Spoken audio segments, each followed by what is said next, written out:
murdering you has become a sport. Last time, we opened up with Hunk and Davine out in the forests having a good time until they stumbled upon a billboard made by the Reich, as well as later the Führer delivering a speech to the family.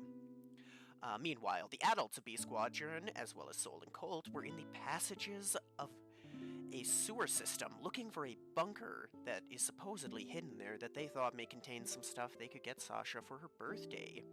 They eventually did find it, and they found a treasure trove of old weapons and armor, including a set of power armor that appeared to be incredibly ancient. Meanwhile, the Rainfall adults, as well as Ash, were up in the Triple office preparing for the trial of the Atari creep. Ash, Sasha, and Julius were going to oversee it, and Ash was supposed to mete out the punishment that would definitely be given.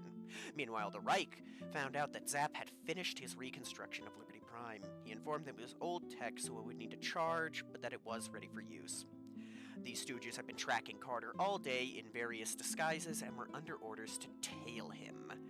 Eventually, they found out that he was driving a new car that, unbeknownst to them, belonged to Sam and JJ. This would be reported to the Führer later on that day. Eventually, everyone made it to their respective places to either watch or take part in the trial. The Atari creep was thoroughly questioned about the inner workings of Hackergate, and after confirming just how evil the dude really was, as well as the love affair between Hecker and Gayagoth, he was found rapidly guilty, and decided that the Atari creep don't go out that way, and attacked Julius of all people before being dispatched. Spirits were high after the trail until the adults got a communication from Kaz. He was on a planet called Cespera, and most communications seemed to be messed with because he could only get a message in Morse code that included the word xenomorph. Ash decided to head out personally to find out what was going on. While some of the adults were uneasy, they went home and tried to have a good time. Ash and Saris landed on the planet and found it mostly deserted aside from strange shapes that Ash saw moving across the rooftops, watching them. Before they met up with Kaz. Kaz wanted to leave, but Ash decided to stay. Finally, Sam and JJ got into their new car to go for a drive before being ambushed by the Reich with paintball LMGs. This went about as well for the Reich as you would have expected it to, and I do believe that is everything. Carter waking up, seeing Memory Ann, bending over, putting on jeans. Carter, he rubs his face a bit as he pushes himself up on his elbows. The cover's still on him. They fall down a bit as he just stares at her bent over in front of him and just smacks his lips together. One hell of a view to wake up to. What? She turned. Oh. Carter chuckles as he swings his legs off the bed, stands up and walks over to her and gives her a kiss on the cheek. She'll kiss Carter back. Counting down the days, Carter, for the Hall of Fame, smiling big at him. He just thins his lips and sighs, nods. Counting down the days indeed, honey, counting down the days indeed. As he taps her on the cheek twice and gives her another kiss on the nose. She'll get on the bed and put her shoes on. He smiles at her as he'll get down on one knee and start pulling out, pants, shirt, everything he needs to get started with the day. He stands up, turns around as he puts on his shirt, smiling at her, and as the shirt comes down past his face, the smile is gone. And as he puts his arms through the holes. What's wrong, Carter? Don't let them get to you, Carter. The Hall of Fame's going to be wonderful. I have my own opinions about the Hall of Fame, honey. I'm so angry that they're not going to. He sits down next to her. It's not so bad, Carter. Look. She opens up her wrist computer. Mother and I had to pay extra for VIP pass so we could stand closer when they unveil your display. I had to take out a credit card to do so. Mother refused to pay for mine. It's fine. Honey, you should have just let me pay for you. It's okay, I'm only 50,000 credits in debt. Honey! He just closes his eyes and shakes his head. Oswald went into debt. Nobody made a big deal out of it. Everybody did, but she doesn't remember. He just inhales heavily and then exhales. Actually, honey, a lot of people. I think everyone on the lane made a huge deal out of him going in debt. She squints her eyes, looks at herself in the mirror, and I don't remember. Well, they did, honey. He takes her hand and gives her a kiss on her knuckles. If anything like that ever comes up, you let me pay for you, okay? Well, somebody will have to pay for this debt.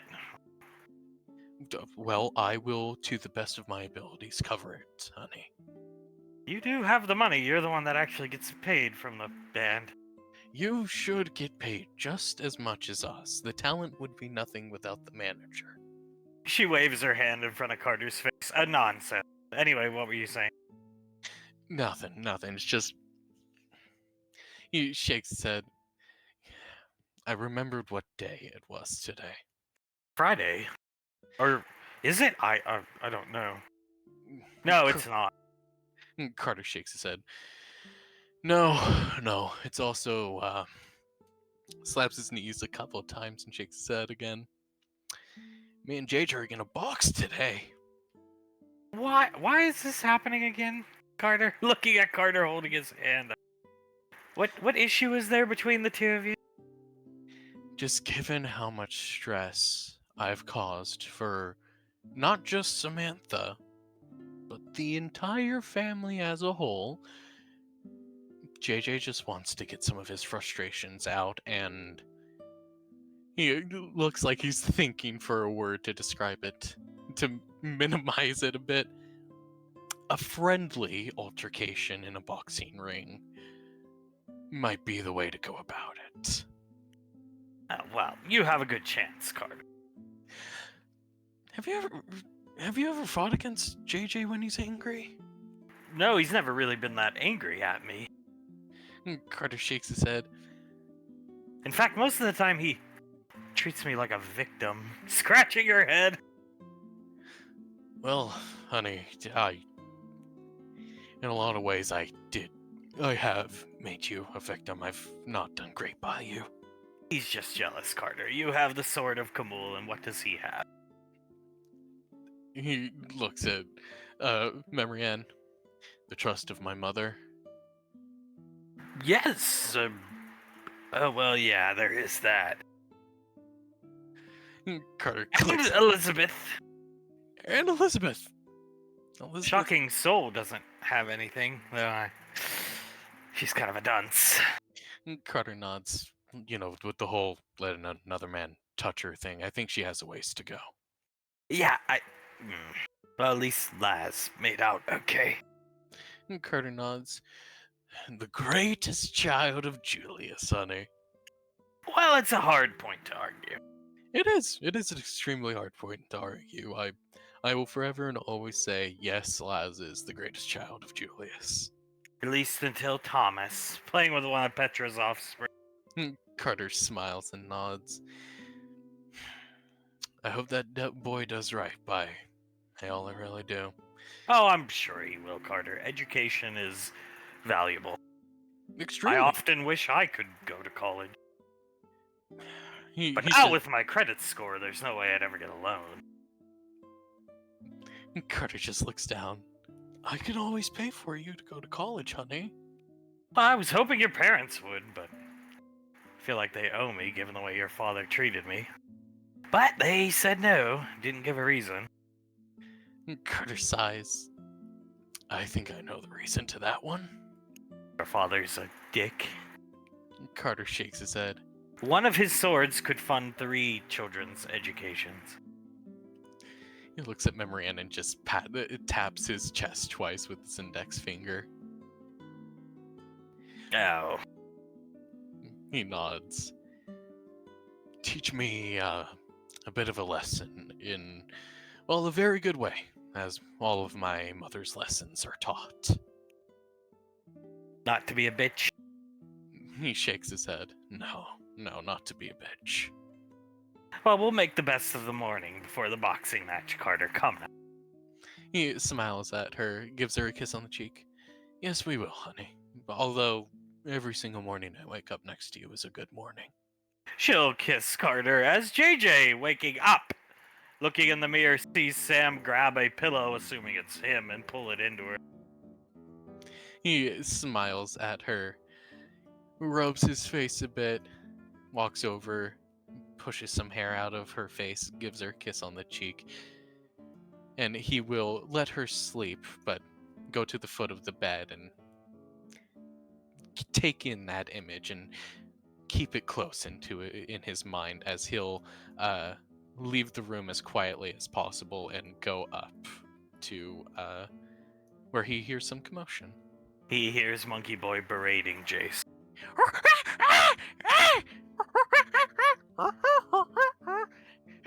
And the Monkey Boy slaps his own hand and points to Jace. I know. Crossing his arms, looking at Jace. I know. I'm so disappointed in him. She looks at Oz. Believe it or not, I was sort of bullied when I was younger. Oh, you were! Turns and glares at Jace. Jace grimaces hard when he hears that. Yeah, no, just the braces and my strong personality. It didn't, really benefit me in the ways of making friends. Oh my, Jace. Do you hear that, Jace? Jace slowly nods and he says, yes, sir. Yes, sir. Yes, Jace. Yes, sir is right. JJ walks over, puts a hand on Oz's shoulder. Oz, were you ever bullied in school? Yes, many a times, actually. Would you look at that? And was it fun being bullied? No, I tried to join the lacrosse team and the jocks kind of gave me a hard time. Threw me in the hamper many a times. Jace starts to grimace even harder as Monkey Boy, he reaches out and takes Jace's sandwich away from him and just shakes his head angry at him and takes a bite out of the sandwich. Now you eat, Monkey Boy, the good son of Laz. Yeah, come here, son. Come here. As Monkey Boy will hop onto Laz's shoulders, sit down, and continue eating the sandwich. We're not gonna let up on this, young man. You're gonna be hearing about this for a long time to come. You're lucky Pequod did not take your scarf away and send you back to the orphanage. She wouldn't do that, would she? As he holds his scarf. Oh, yes, she would. You only exist here because your mother and me brought you into the family, and Pequod allowed it. Laz nods. Believe it or not, she's actually threatened to take scarves over even less than bullying someone like that. She shrugs. So I would not get on her bad side, son. Your Aunt Elizabeth disappeared for a year, and she threatened to take her scarf away. Laz nods. And if she ever walks away from Uncle Benjamin again, guess what's gonna happen? Not only would she probably get beaten up and yada yada yada, but she'll also... Maybe you can answer this one, Jace. Get her scarf taken away and excommunicated out of the family? I would hope she's beaten to death. Is that wrong? JJ shakes his head, hand still on Oz's shoulder. No, I don't think that's wrong. I would actually probably do it. You saw how I reacted. It was not good. It was not good. No, not good at all. Honestly, I'd say that was a pretty valid reaction on my part. Oh no, I agree. I was only holding you back because I didn't want you to do something you'd regret. JJ shakes his head. In that moment, I wouldn't have regretted it, as he stares off into the distance. It was quite traumatic. That poor man. That absolutely poor man. I personally think Elizabeth's time for being given gifts is over, and she's gotten the ultimate gift that she kind of created the necessity for. So she should not even be allowed to celebrate her birthday anymore, in my opinion. Laz shrugs and nods. Yeah, no, she was given... She just sighs and looks at Oz. I would never do it to you, but could you imagine if I walked away from you when you proposed to me? Then a couple days later, you're asking for me to be resurrected. Yeah, you resurrected, and then, you get resurrected, and everything is, fine and all, but still, that's such a Stupid thing to do, right, Monkey Boy? And Monkey Boy nods. It's a shame, too, because I thought quite highly of Elizabeth. I really did. The whole time I've known her. Up until that day. JJ nods. I've always loved my sister. Of course I have. She's my little sister, you know. Until her, I was the youngest, you know. He shakes his head. You have no idea how disappointed I was in her, and honestly, still am. Rightfully so, I'd say. I was the middle child, but Steve was gone, so I was the oldest, for the most part. Laz nods. I mean, I'm not, you know, well, I am blood related, but you know what I mean. I'm not in your direct family or anything, but I still see her as like a little sister to me, and I was also extremely disappointed. 20 years from now, Benjamin will have a heart attack. I'll kill her. I will help you when that happens, mate. Though, you know, I really don't think so. Elizabeth and Davine share a lot in common, but I don't think your grandmother is as responsible as Elizabeth. I realize your grandmother's like 60 years old, but I don't think she is. Laz clicks her tongue. Well, I mean, think of it this way. One, Grandma never, you know, joined the military and anything like that. And even though she's not like cut out for it, Elizabeth still joined, and she still did pretty good when, you know. She made a decent career out of it. Sergeant outranks me. Exactly, a decent career out of it. Did Davine Rainfall ever do that? No. Yeah, Davine, when I first met her, I was awestruck, but I came to find she was somewhat oddly immature. JJ sighs and nods. Yes, sadly, my mother is a little bit immature. I wondered how the hell did she get this whole academy like this, being like this, and then I found out it was basically built for her, given to her, and Suletta did the majority of the work, the actual paperwork, developing the curriculum and such. He looks off, thinking about Davy. Laz shakes her head. Well, luckily Aunt Suletta's gonna have quite a bit of help out with that now. She gestures to herself, given that I am going to be, you know, taking a head position there. I mean, it's one thing to be, she's the best with her little ODM gear and save the universe, but you think she would have maybe got an associate's degree or something? JJ knows she's not doing that. JJ rolls his eyes a bit and shakes his head. Mate, you know for a fact that she would never go to college, even like online college. She would never go for anything like that. Yeah, well, she wants to be around your father. That's perfectly fine, so long as she doesn't ail him again. Oh my god, if that happens... She shakes her head. I honestly think my mother would beat even my father or Aunt Icy to the punch if anything like that happens again to grandfather. Ruined Yankees game. Baseball in general for me. JJ shakes his head. Yep. Fucking baseball. Laz clicks her tongue. And I was pretty good back in the day, too. You see, Jace, you could be good at baseball, or some type of sport.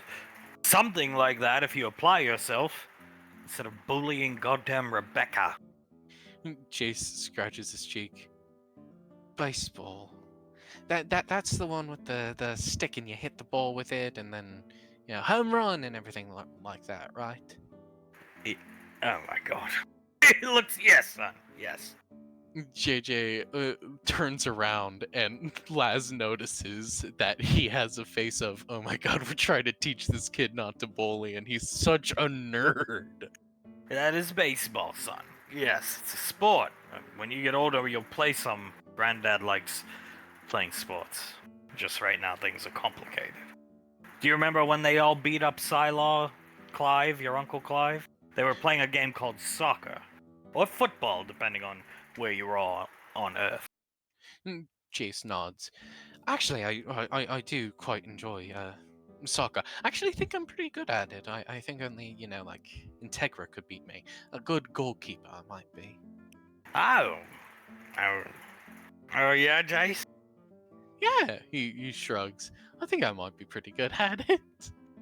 Girls like guys who play sports, Jace. Not all women, but your mother isn't really that interested in sports, but when I play, she gets a lot of enjoyment out of it. Laz nods. She leans forward. A good point to make is a woman loves a man in a uniform, no matter what that uniform is, be it military or like EMT or sports. Sports people wear uniforms as well. What do you want in life, Jay? He wants Samantha. That's all he wants. Jay shrugs. I mean, Samantha? Oz looks down at the ground. JJ just turns around, pinching the bridge of his nose and shaking his head. Well, buddy, you're gonna be sorely disappointed when it comes to wanting Samantha. Yes, no, Samantha, she is married and, might I add, far, far too old for you, buddy. Jace ain't having this, especially coming from JJ. Jace stands up and walks over to him, puts his, fists on his hips, looking up at JJ. Oh, oh god, you're just jealous of me. Jace, you are a child! JJ just with an awesome, shocked expression on his face. A child, yes, but you know what? Samantha's still my girl. Oh, you are so delusional. You ought to be on the fucking unit. JJ just blinks a couple times. Yeah, she's your girl, all right, and I'm just trying to steal her away from you. Pray tell, who does she sleep in bed with every night? Well, you, but obviously because you mind control her. Oz beat him. Jace, hold on. Jace, do you think your Uncle Clive is cool? And he does! Jace shrugs. I mean, Uncle Claude can be pretty cool at times, especially in that tracksuit. Oh, that velour tracksuit. Picks Jace up, puts him over his knee, and starts spanking him very, very harshly. Wait, no! Ow! Ow! Oh, shit! Ow! Oh, he just cussed, hit him harder! Sam waking up, coming out. Who's bullied, or who? She's rubbing her eyes because Jace screaming woke her up. Who is he bullied now? JJ shakes his head, walks over and picks her up. Oh, no one. He hasn't bullied anyone just yet. Oh, what's that all about? As Oz drops Jace to the ground, then starts spanking him again. Laz, with her arms crossed, nodding, and Monkey Boy clapping at Jace. JJ shakes his head. You called Clive cool after accusing me of mind controlling you to, sleep in the same bed as me every night. Oh, pick me up. I'm too tired to walk. Of course, my love, of course. Are we sure he's only autistic? Down syndrome, maybe? Squinting, looking at Jace? No, don't Down syndrome people, have that certain look to them? Yeah, that is true. Yeah. He shakes his head. No, I don't think he's Down syndrome. Schizophrenic? No, that I think you'd have to be to find Clive cool. I think that's enough, right? Oswald, oh, you are so lucky. Stop beating him! Laz shakes her head. She looks over at Sam. You're too soft on him. She looks at Jace. He's autistic. Under her breath, taking the sandwich from Laz. He still shouldn't say things like Clive is cool and your husband is mind controlling you. Jace, Clive's got a good-looking woman as a wife. He stands up, walks over to Laz. You seem to forget, Mom, as he rubs his butt. Have you seen Aunt Suletta? She's a very attractive woman. And whose wife is that? That is Clive's wife. Clive. Normal Clive. Not the Clive that runs around. Now, especially now. She fell in love with your normal Uncle Clive. Current Clive and Clive and Norman, she is not attracted to, son. Sam laughed.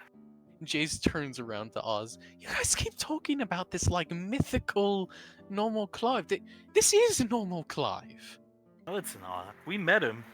He peed his pants when he met your mom. Jace looks over at Laz. That doesn't sound like Clive at all to me. Well, it is your normal Uncle Clive and Scar. Scar used to be this very good male role model. Now he's just a fat fucking dictator. JJ shaking his head sorrowfully as He's actually not fat. He wears a fat suit, remember? Oh, cuz come on, Samantha. Go ahead. Jace looks over at Oz. Did he still always have his hand up? No. Only when he was about to discipline Carter, maybe, but no. Oh, so they still did that a lot, discipline Uncle Carter? Nah, I mean, I wasn't around, but obviously not. Look how he turned out. JJ shakes his head. Scar certainly tried. But, it's ultimately the father's job to, discipline a child and everything like that. Or at least in my opinion, and now Carter didn't get enough punishment. One of the first times I was in the apartment with B Squad, I saw Memory Ann giving Carter a manicure. And I knew I was gonna get fucked up every time we went out on a mission. And she bites the sandwich. I did. Oh god, my brother, as she just looks up at the sky and then turns to Sam. Yet another reason why we're hard on Jace. Exactly, yes. Coming over, pitting Jace between Laz and him. Your role model, instead of being rude to your Uncle JJ, that should be your role model. Or, I'm not going to say myself, because, well, yeah, that's obvious, but Grandfather Hunk, that's a role model. He's wondering what about Julius? He looks up at his father. I think you forgot, Grandpa, Dad.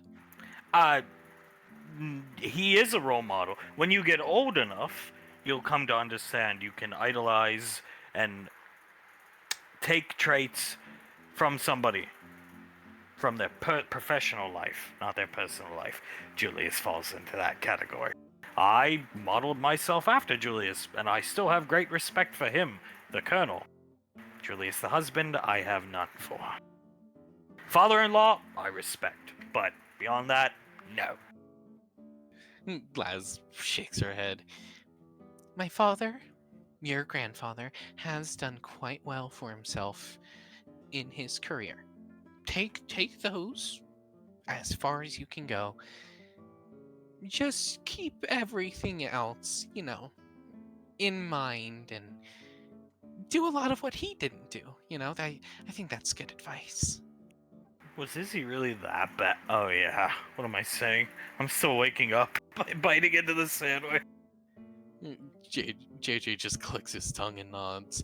Jace looks over at Sam. Isn't that the name we're not supposed to say? We can say what we want here, just not around Pequod or Julius, or Grandma Hunk and Davy, or Aunt Nicole, or Aunt Sue. Yeah, here you can say what you want. Jace nods. Okay, that's good to know. He puts his hands in his pockets. I've never met an Izzy in my life, but is it weird that I hate her? No, rubbing him on the head. No, you should hate her, and those who don't will come to hate her. I hate her. Shaking your head. JJ nods. Don't even know the woman. Girl, I don't know what to call her. Hate her with all my being. Truly I do. Test subject of Davine. Shut up, Samantha. What?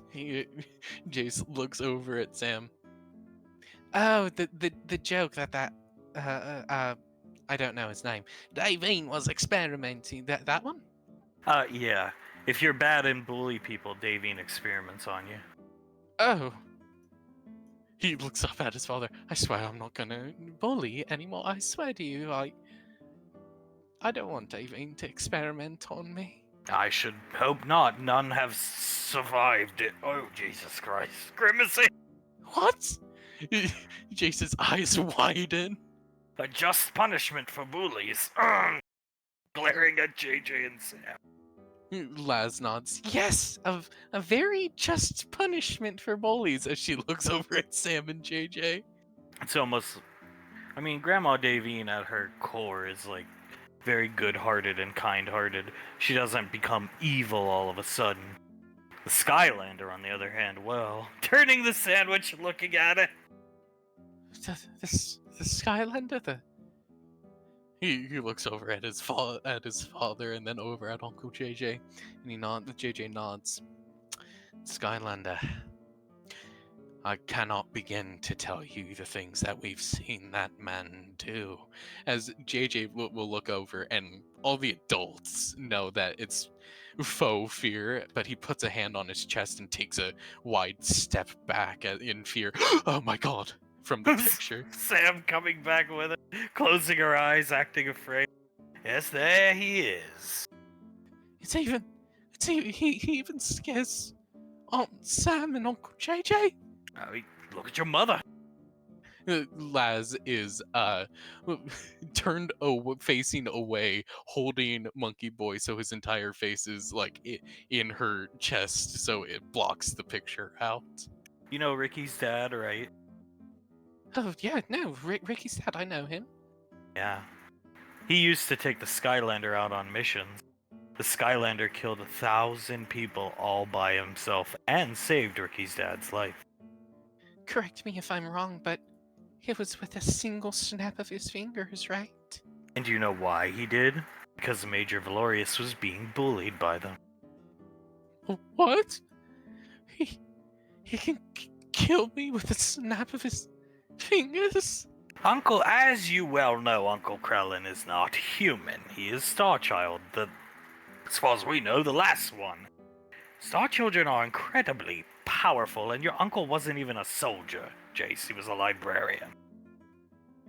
So if this Krellin is just a librarian, what if he actually puts his mind to training his powers and stuff? He hugs around himself. Do you think he could kill me from anywhere on the lane? Oh, yes, he could. Nodding his head. Yes, he very well could. Lucky for you, he hasn't heard about you bullying Rebecca yet. Jason gets down onto his knees and tugs on his father's pants. Don't tell him, please. Please, I don't want my head to explode. Look at his uniform, Jace. Why do you think they gave him his own rank? In Starchild culture, Skylander rank is the greatest warrior of all Star Children, and since he's the last one left, and fights with EarthGov now, well, that cape costs over 20 billion credits alone. In reality, it costs like fucking 2 credits. Sam sees Laz purse her lips and bite the inside of her cheek so she doesn't start laughing. His whole outfit is made from the skin of his slain enemies, including the hat. Some of the men he killed protecting Ash, Major Valorius, are part of that uniform. All those pieces of clothing you see on him, human, elvish, some monsters, all those fleshes, and the hat made exclusively out of the hair of his enemies, all those fibers and such, the hair of his enemies. That's why he paints his face black. It's the ashes of his enemies. What? I just Sam starts laughing. Chase looks over at Sam and then up at his father, not understanding that it's still a joke. He looks up at him. He's making Sam go crazy, isn't he? Well, he can do that. Look at your mother. Look what he's doing to her. Laz is bent over, and they can hear her chuckling, still holding on to Monkey Boy as she shakes her head. Now, if he's willing to do that to the greatest child of Julius, and a woman who's gone out of her way to keep the majority of us safe and saved all of our lives, what do you think he'd do to a little bully like you. I don't think he'd just kill me. He leans against the fountain next to him. I think he'd make me go crazy and make me live the rest of my lives as a useless being. And you'd never get to see Thomas Hale and your little friends again. I wouldn't be able to see the crew again either. Crew? She looks over at her. Jace looks up at Sam and shrugs. That's what we all sort of call it. We call ourselves like a crew. Oh, that's cute. Rubbing his head. Well, it's you will not be part of that crew if you continue to bully, I assure you. Jace nods. I understand. I won't bully. Ever again, I swear, especially not Rebecca. Are you gonna kick Carter's ass today? JJ starts laughing as he looks at Sam. Honey, if you were to bet 1,000 credits on me beating up Carter, you would make that money back easily. You know you don't have to. Playing with his chin, I'm fine for the most part. Yes, he does. JJ pulls her in closer, puts his nose on hers. Oh, honey, I 110% need to kick his ass. She'll peck a kiss on JJ as Oz. You have too much of a kind heart, Samantha, you really do. Laz nods, standing up, wiping some tears away from her eyes. Yes, a very kind heart. Carter deserves this, sweetie. He 100% does. Cocksucker. Crossing his arms, thinking about Carter.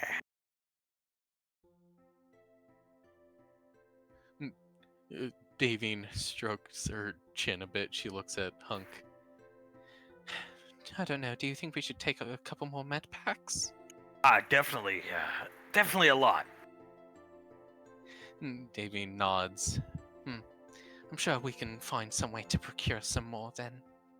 And what will we be taking, sire? The G-36C, Mini Galil. God, Mini Galil. This rocket launcher here, definitely. This is the one I blew up the Allosaurus with back when we had to help Carter get his goddamn ring. And of course, Davine. Davine smiles and nods at him, holds his hand. Even if we get separated, I'm by your side with that gun. Yes, you are. Squeezing her hand. Pretty simple choice for you. Gesturing down to the gear. Davine nods. Yes, the ODM gear and Thunder Spears. Of course, the Thunder Spears. And she tilts her head. Make sure we stock a couple more fuel canisters, just in case I end up running out, darling. And I think you should take some of the ODM little guns they carry just in case. Oh yes, the ODM guns. Very good point. Those do come in quite useful. I'm just bringing me, myself, and I. Hopefully I'll die valiantly fighting xenomorphs. Betty grimaces. Elizabeth shakes her head as she pats Norbit on the head, looks at Benny. Oh, God, that's real depressing to hear. I wouldn't mind going out to one of the larger casts. It would a worthy foe to defeat a wizard of my capabilities. Jesus Christ, he looks down at the gun. Davine sighs, she turns around. Letty, I'm going to do everything in my personal capabilities to make sure you come back alive. Oh, so I can live in the hell and torment of the rainfalls. Blaze, loading Hunk's gun for it. Davine just sighs as she rubs her face. So you can live with your family who loves and cares about you. I had to spend 50,000 more credits on Carter's stupid Hall of Fame. Because Memrian insisted we be in the front when we see his band display. Now, that's chump change for me, but my daughter went into debt. Comes over here, starts punching the wall. Davine sighs as she just strokes her chin. Why wouldn't you pay for it? Ugh! She scoffs at Benny. Elizabeth looks up at Benny. Most likely to teach a lesson, honey. Very astute as always, Goblin. Chuckling to himself. Davine covers her mouth and lets out a bit of a chuckle as Elizabeth nods. I've certainly earned that nickname. She shouldn't even be on that band. She should have just quit a long time ago and made him do all the paperwork. Made him do all the paperwork and play in the band and everything while she would stay in the military? Yes! She shrugged. Blaze, I think we overestimate Carter's paperwork doing skills. Elizabeth nods. In the squad, you know.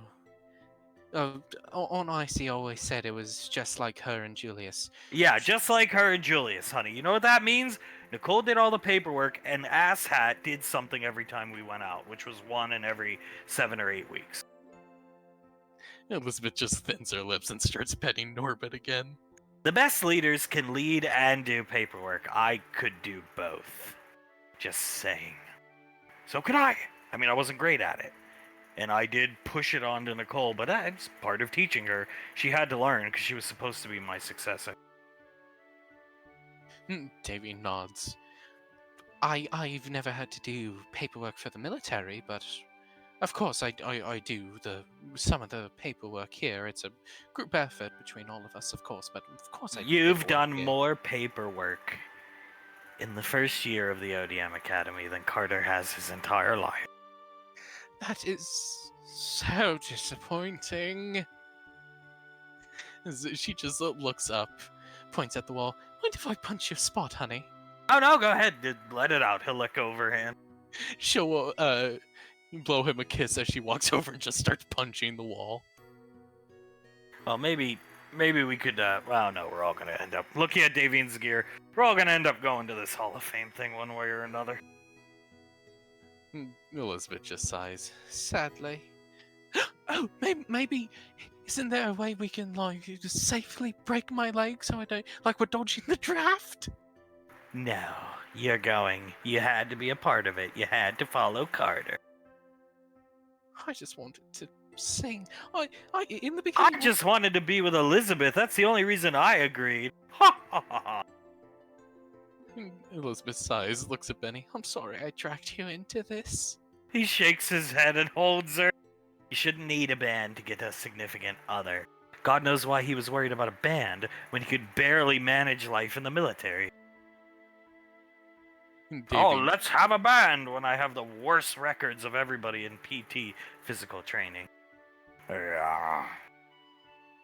Davine, done punching the wall, just shakes her head, holds Hunk's hand again. I know for a fact, if I didn't have like good scores in PT or anything, I would not be focusing on like starting a band or hell, even starting an academy like this, even though this is a great academy for what it provides and everything like that. I used to think Carter's, the way he turned out was like strange because he didn't get it from his mother, doesn't get it from his father. I've come to realize and accept he really is Julius's son. No, it all comes from Julius. Sadly, it all does come from Julius. Single track mind, thinking about Memory Ann all the time. Too afraid to just call her up. Izzy, Julius, hung up on her after 8 billion years. Davine rubs her face with her hands and shakes her head. I really wish I was there to actually raise my son and everything like that. Maybe he would have turned out like an iota better, even though I don't have the greatest track record either. I don't think you could have done anything else. I think he needed a father. Davy nods, looks at him and smiles. Luckily he did get a father, although a bit late into life, later than he needed it. Needed somebody to break a beer bottle over his head or two.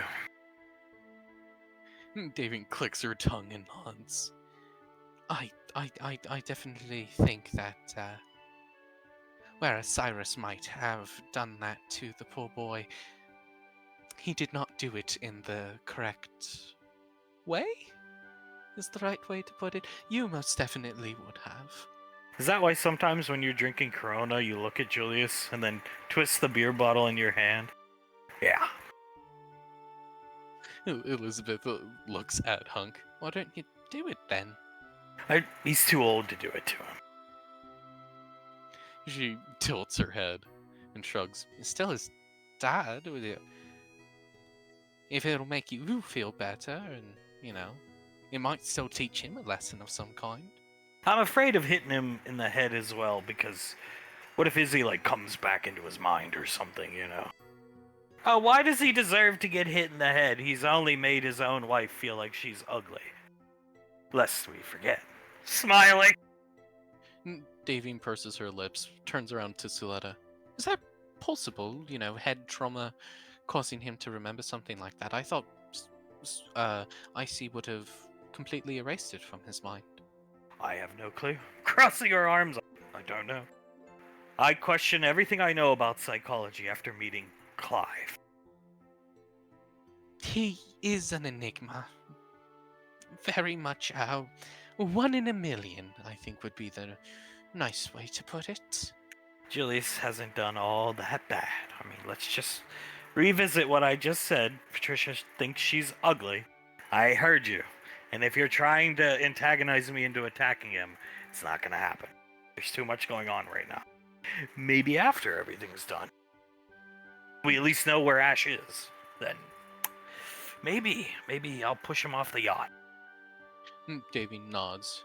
Push him off the yacht. I don't know. Drink a beer bottle over his head. All great options, in my opinion. How could she think she's ugly? She's a 10 and he's a 7, in my opinion, at best.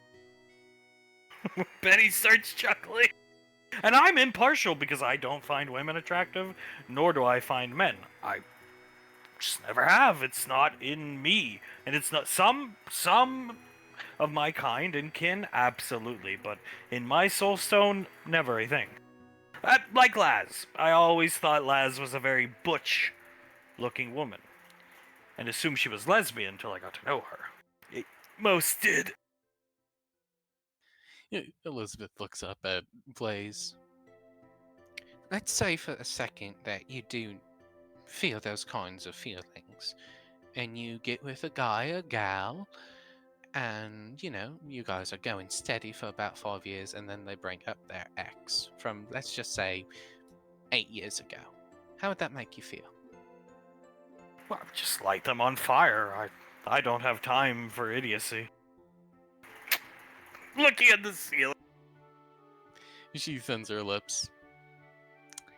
I would say that's sort of how Pequod feels, just not the whole lighting them on fire thing. Well, I was there for the promise ring. He holds up his hand and looks at. He starts laughing. See, if I was there, I would have never allowed him to buy a promise ring. Yeah, well, I don't remember, so I don't want to throw him under the bus. But we got into the store, and he was like, I'm gonna buy this as a promise ring, and I can't remember what I said, but I do remember the look on Ash's face, and it was the look of, like, dumbfounded? Maybe is the word? Davine shakes her head. I remember Nicole was there, and she just looked confused. Maybe we were all confused. Elizabeth looks at Benny. I might have done some pretty stupid things, but I would have never gotten you a promise ring. Neither would I. I bought a ring with the intent to propose. Elizabeth nods. Yeah, exactly. If I were to ever buy you a ring, it's to get down on one knee and propose to you. It's not so bad. Wouldn't you like to get a promise ring from somebody you've taken care of who barely speaks to you but wants to use your body all the time? Davine sighs. After all this is done and over with, Mark, kick his ass.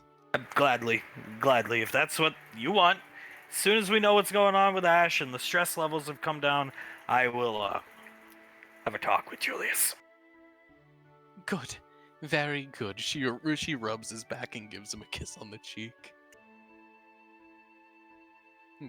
Elizabeth just shakes her head. So stupid, my brother. I don't have a lot of room to talk, but I think he's stupider than me in a lot of ways. I agree. Patting Elizabeth on the head slowly. Oh, come now, he's not that stupid. He was only going to be kicked out of the military when he came back from the Majestic were not for Lorelai. He sighed. Boy, you just got every page in the playbook out today, don't you? Yes. Davine clicks her tongue. In rare form today, Letty, aren't we? Well, I'm ready to fight, and if I'm going to go out fighting against these creatures, I want everything off my chest. I am going to make sure you don't go out fighting against these creatures, Letty. I have my eyes on you the entire time. Meanwhile, we're going out to fight, and Clive sits at one of his many bases, minding his own business, doing nothing.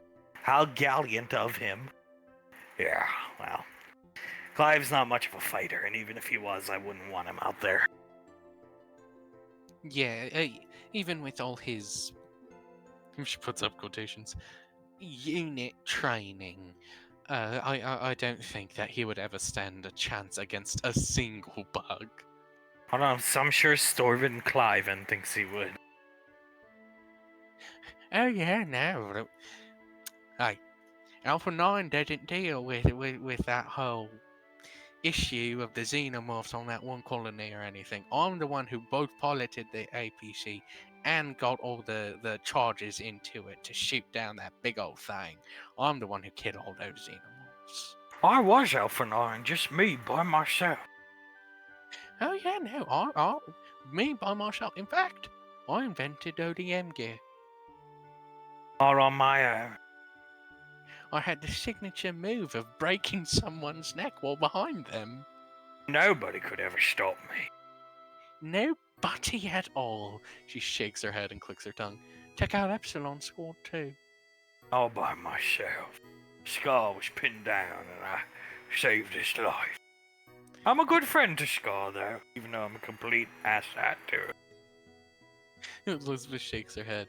Yeah, no, Clive is like the meanest person to Scar. Like, and they call each other friends, but they're like, he is so mean to him. Brothers, even. Yeah, brothers. They always are like, I don't know, brother man, or I don't know, brother, stuff like that. But yeah, no, I don't think you could be the Beastmaster. Or just step aside, Scar. You don't got the skills for this, I don't know, sniper shot or anything like that. Meanwhile, when Clive tried to put his beast mastery on display, he was disabled by my son-in-law and levitated like Jesus into the forest. Elizabeth covers her mouth and starts laughing. Levitated like Jesus.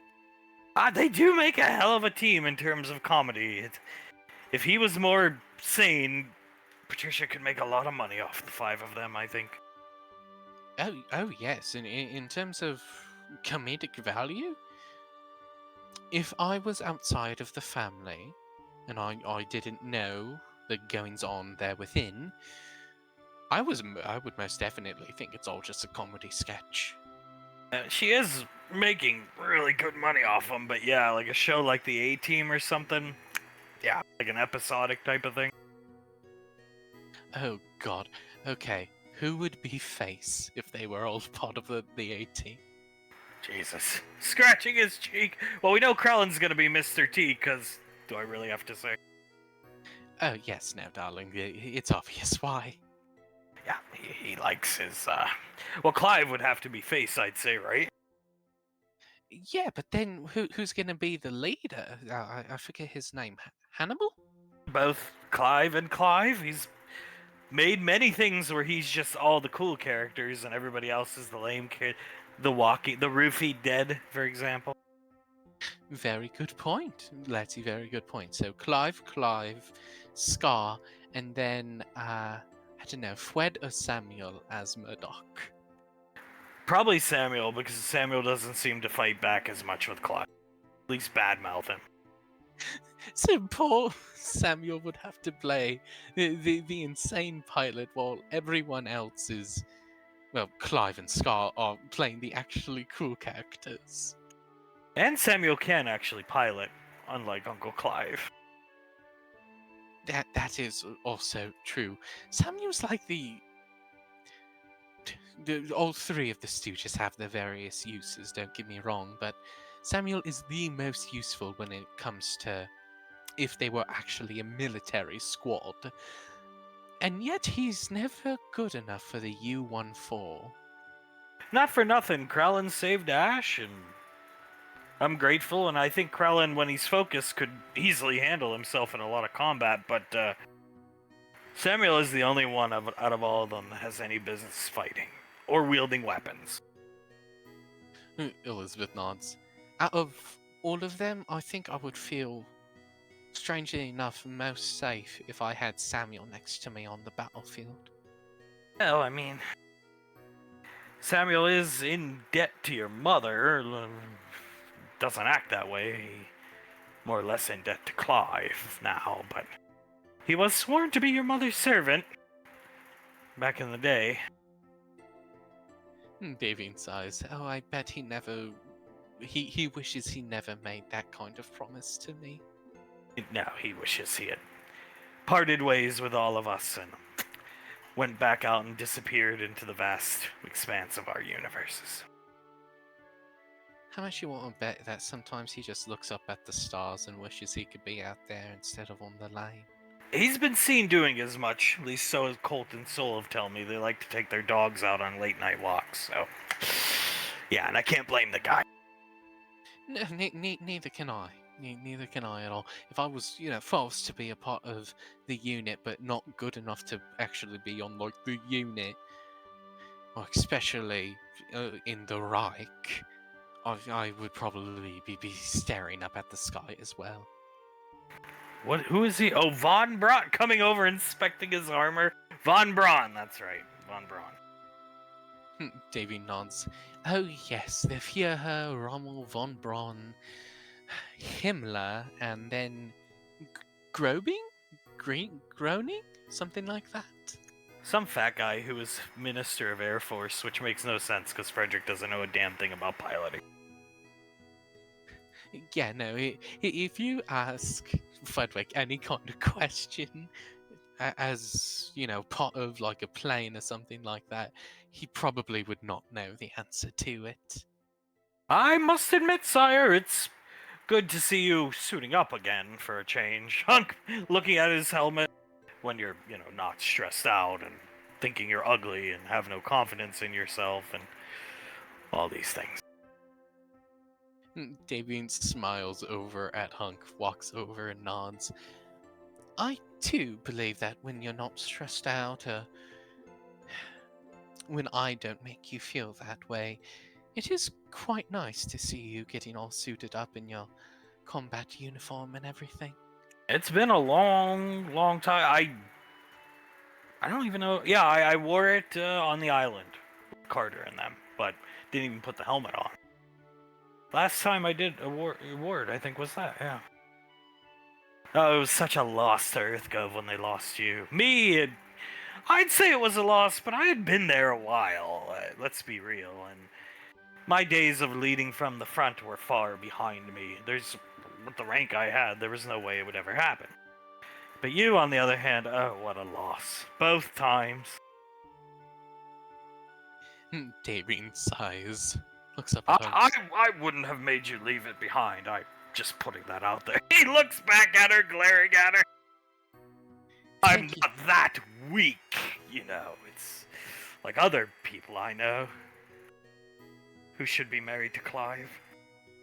Benny just looking at Suletta. I wonder who she's talking about, Mark. I've always been That's enough. Yes, I know who she's looking at, Davey. I know who she's talking about. Just she thinks she's gonna die in combat today. Let her rant and vent. Her husband is a Nazi. She just sighs and nods. Very true. Just let her vent. She leans forward, even though she's not going to die on my watch. No, nothing will happen. Nobody is. We're not going through that again. And he's not coming, no matter what he does. I will personally put him down if need be. If the mom and dad voice don't work on him and he decides to crotch top us or something, I'll knock him out if need be. All I'm trying to say is nobody would have been not inviting us to holidays. Lest we forget. Davine sighs, looks at Hunk. Nor would I have ignored Nicole. I never did. I tried to get to know her, but she was a ball of emotions all the time. I'm so sorry, Mark. Nor do I ever go through periods of not showering. Cleanliness is next to godliness. He rubs Davine's back. Nor would I have produced a goblin. I did produce a goblin. You did, honey. We did. Together. Rubbing her back. One of my biggest regrets is producing a goblin. I'm so sorry, Mark. She's not that bad. Kissing Elizabeth on the head. Shut up. Looking right at Betty. Elizabeth grimaces a bit. She looks over at Blaze. Do you mind moving your shed down to show the scratch marks that, Icy couldn't mend up? He lifts them up. Benny, come on, Elizabeth. I was real bad, honey. It is completely right that they call me a goblin. She was in true goblin form, much like her mother before her years ago. Davine puts her finger up, then lowers it and looks at Mark. I don't think I was that bad, though. I wouldn't have scratched someone up if they forced me to shower. No, you that's kind of when you and Nicole really started getting close. You actually socialized more than you did prior, if memory serves.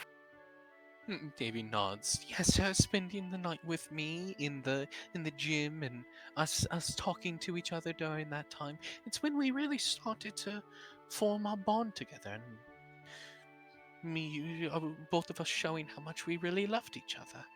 Well, sometimes it takes great turmoil for these things to happen. Or you turn into a terrorist and end up like Laz. Davine grimaces. Oh. Yes. I'm very happy with how things turned out, and me not becoming a terrorist. Not that I ever would have. That was never on the docket for me. What was it like being married to her?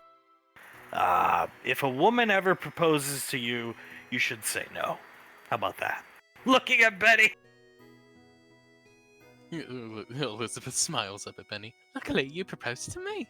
I think maybe there's like special circumstances, But maybe if you're a lesbian, that obviously then one of the. But let's just say this: I put on what 100 pounds. We never left the bunker. I ended up watching soap operas, and I hardly saw the woman. I hardly saw her because she hid down in a, and I was allowed down there, but everything was the same in that bunker. It's not like Rainfall Lane where there's all these different places you can go. Every floor was literally the same, except the pool. Had a pool, nice pool, and I always like to be on the top floor because I hope somebody would show up I could talk to. That's why I hung out up there, too. I'm real sorry you had to go through that, Dad. That sounds like torture. No, don't apologize. I could have said no, Elizabeth. I didn't. I got duped.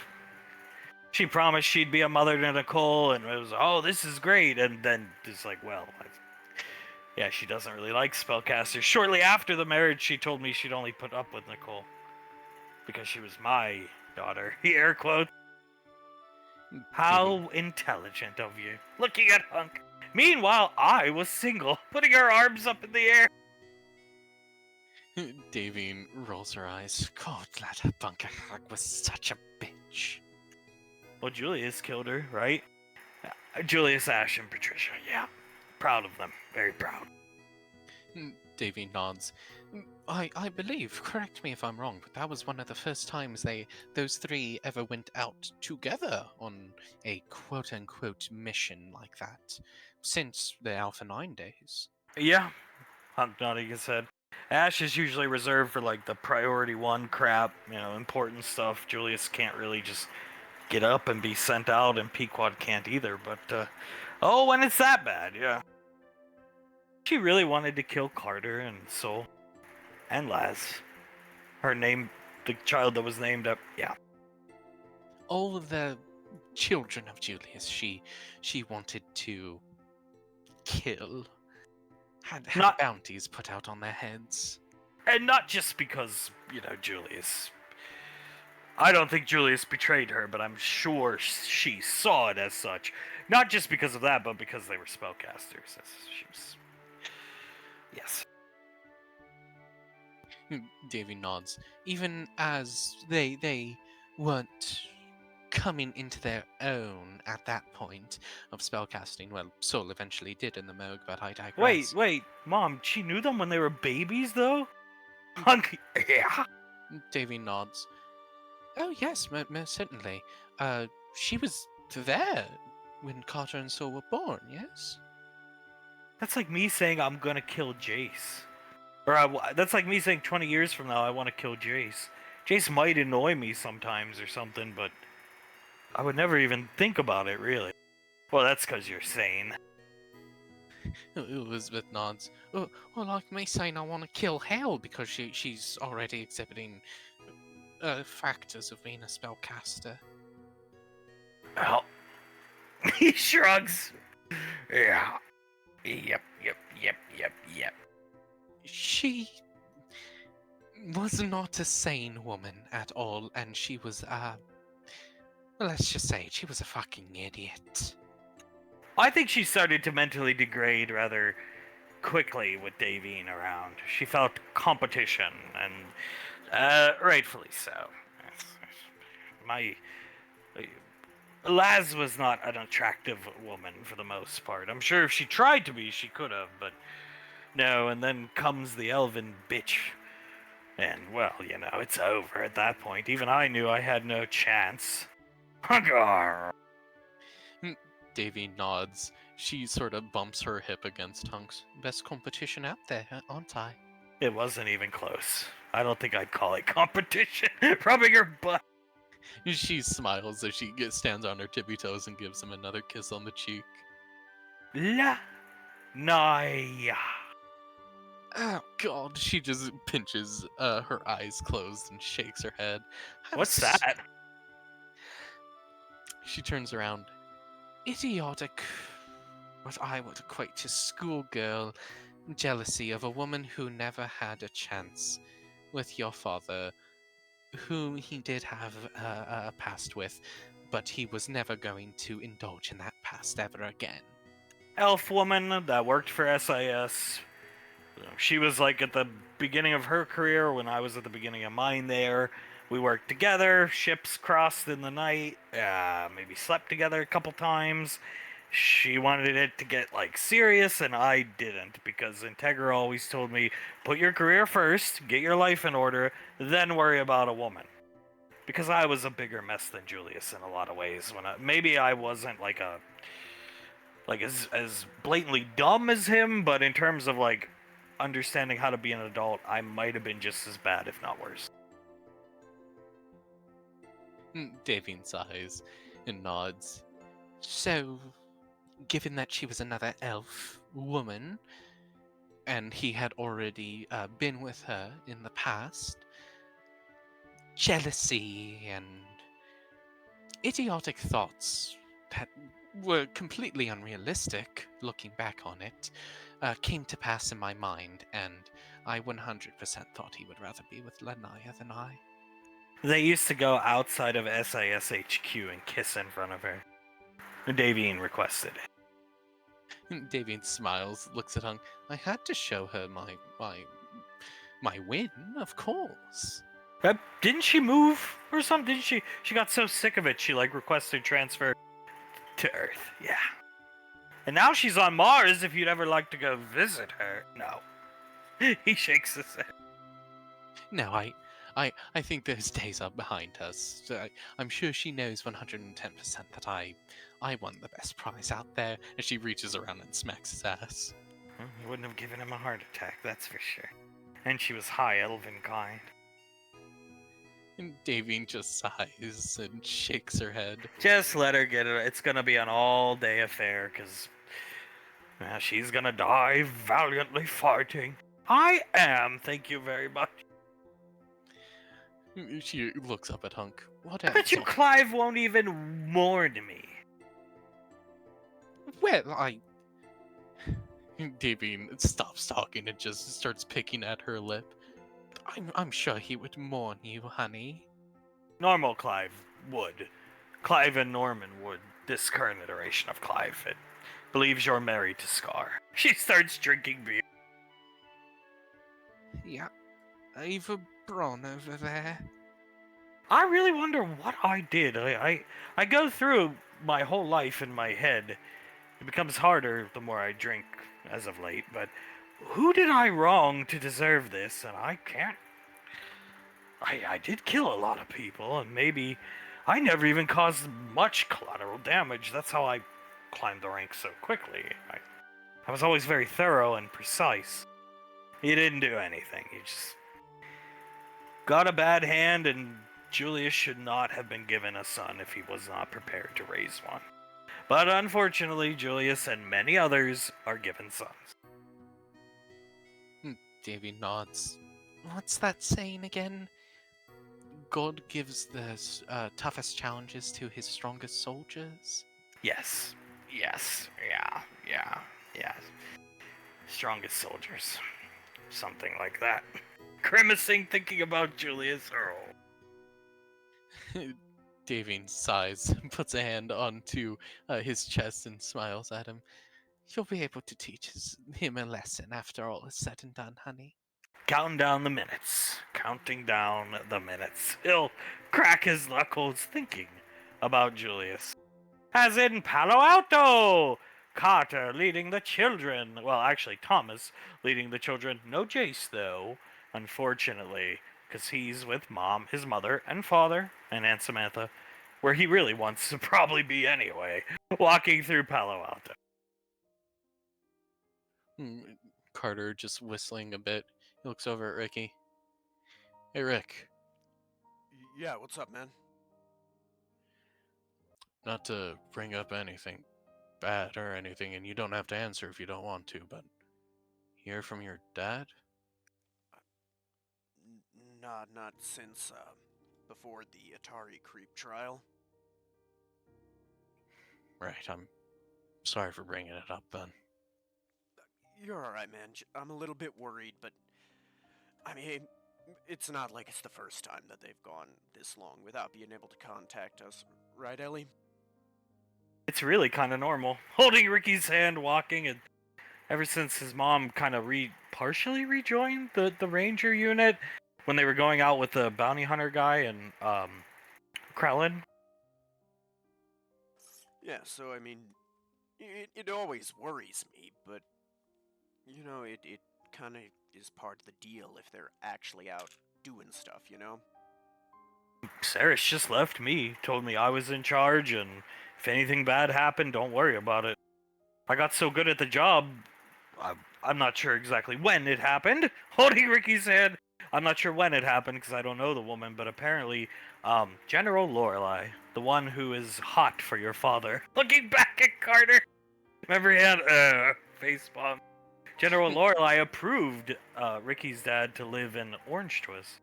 And they've already went and picked out properties. Yeah. Oh, that's badass. Orange Twist is a very nice place to live. I've been there a couple times. It is definitely the place where Ricky's dad probably should be. Nodding his head, being the icon of the Rangers, stroking his goatee. Soul nods. Her lips a bit pursed.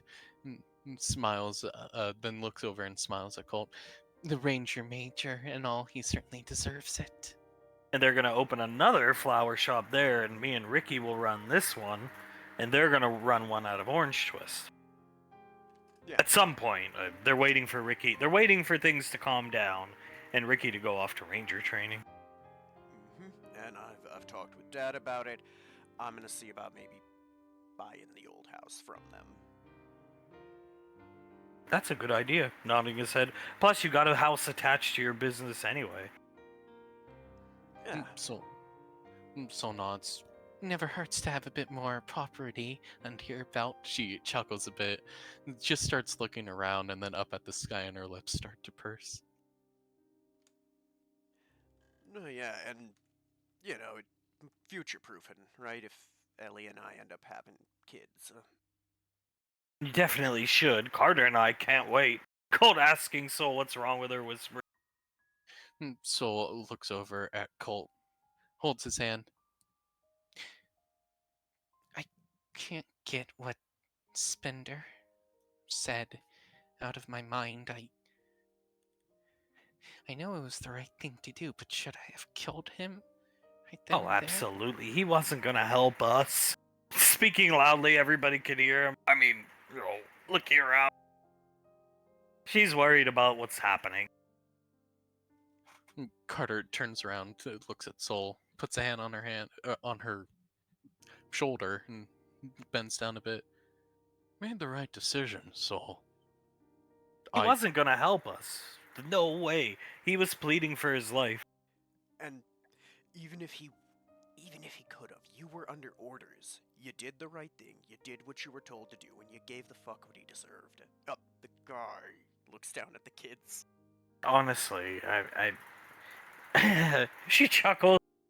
Even if we had brought him alive, what could he have done to stop whatever he set in motion? Soul opens her mouth and closes it. Nothing. He couldn't have done anything.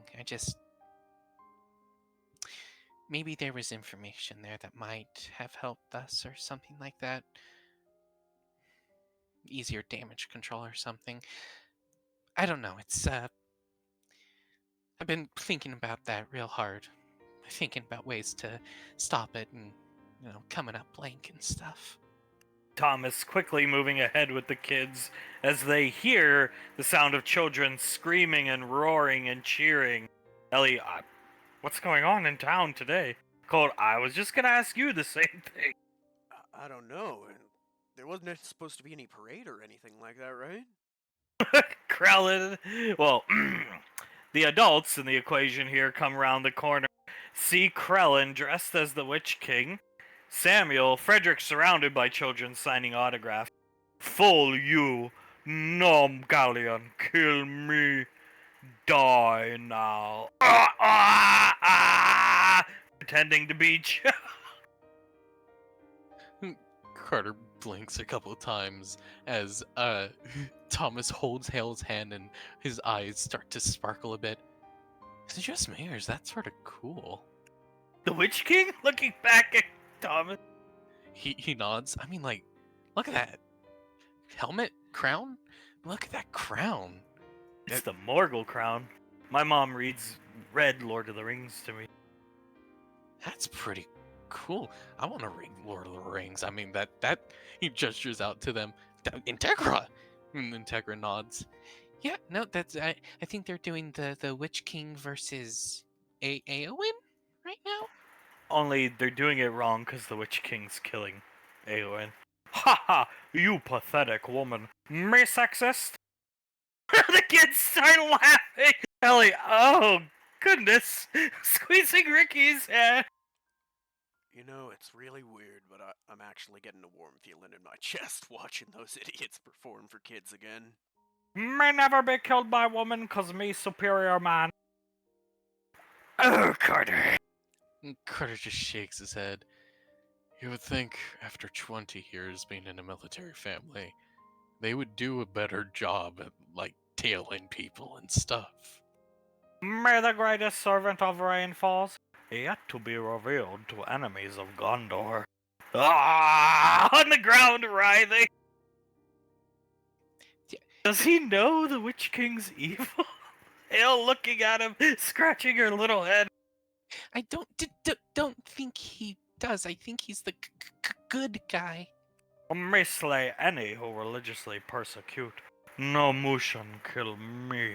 Coming up to the children, they all laugh and clap. Ha ha! It is I, Julius Rainfall, here to take away your enjoyment and friendship and warmth and comfort found in the comfort of religion. Die now.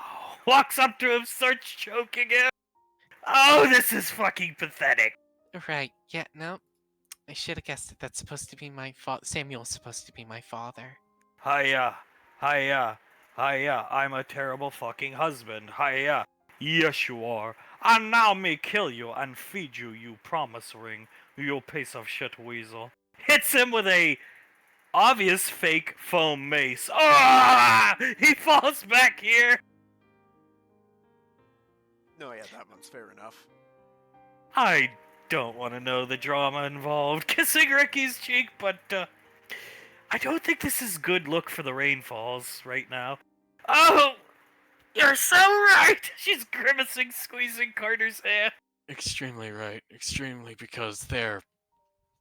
I Pussy. wouldn't want our family's business out there. Not that there's a lot, but there is.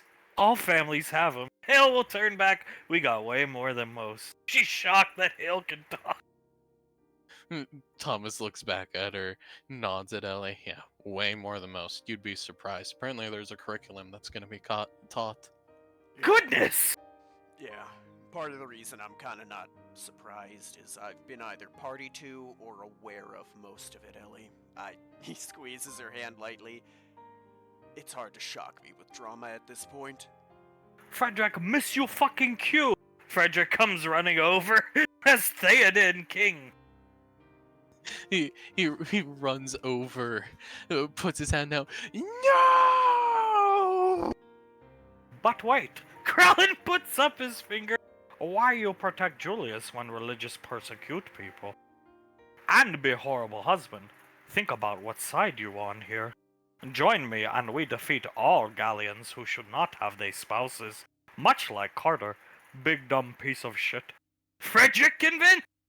Crow King of Lanemaw, you have convinced me. I shall fight on your side, forever and always. Samuel, who escaped during the convincing, comes out with a foam sword. It's me, Carter. I'm here to be a little bitch. Deal with him, me minion. Gesturing to Carter! Of course. He'll walk up and pull a foam sword out of his like pants and put it up to Carter. Samuel, I will show you just how much the sword of man. You do not deserve it. You impudent dragon son of a bitch. You have erectile dysfunction order. Carter's eyes widen as he says that. Holy shit. Now slay him, me minion.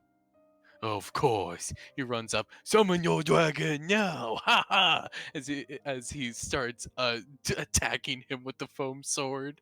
Oh no, I can't do it because I'm a horrible husband. Ha ha ha ha! Laughing at Carter. You will never be able to do it because you will always be a horrible husband. I hope you enjoyed the Hall of Fame. Falling into the building. No! Disappearing. The kids cheer. Ha ha ha ha. Or where we're in. Coming up to his new minion. For Wayne Maw Quell King. Rainmaw reign forever. Not so fast. Coming out of the building. No. Stepping away with Frederick.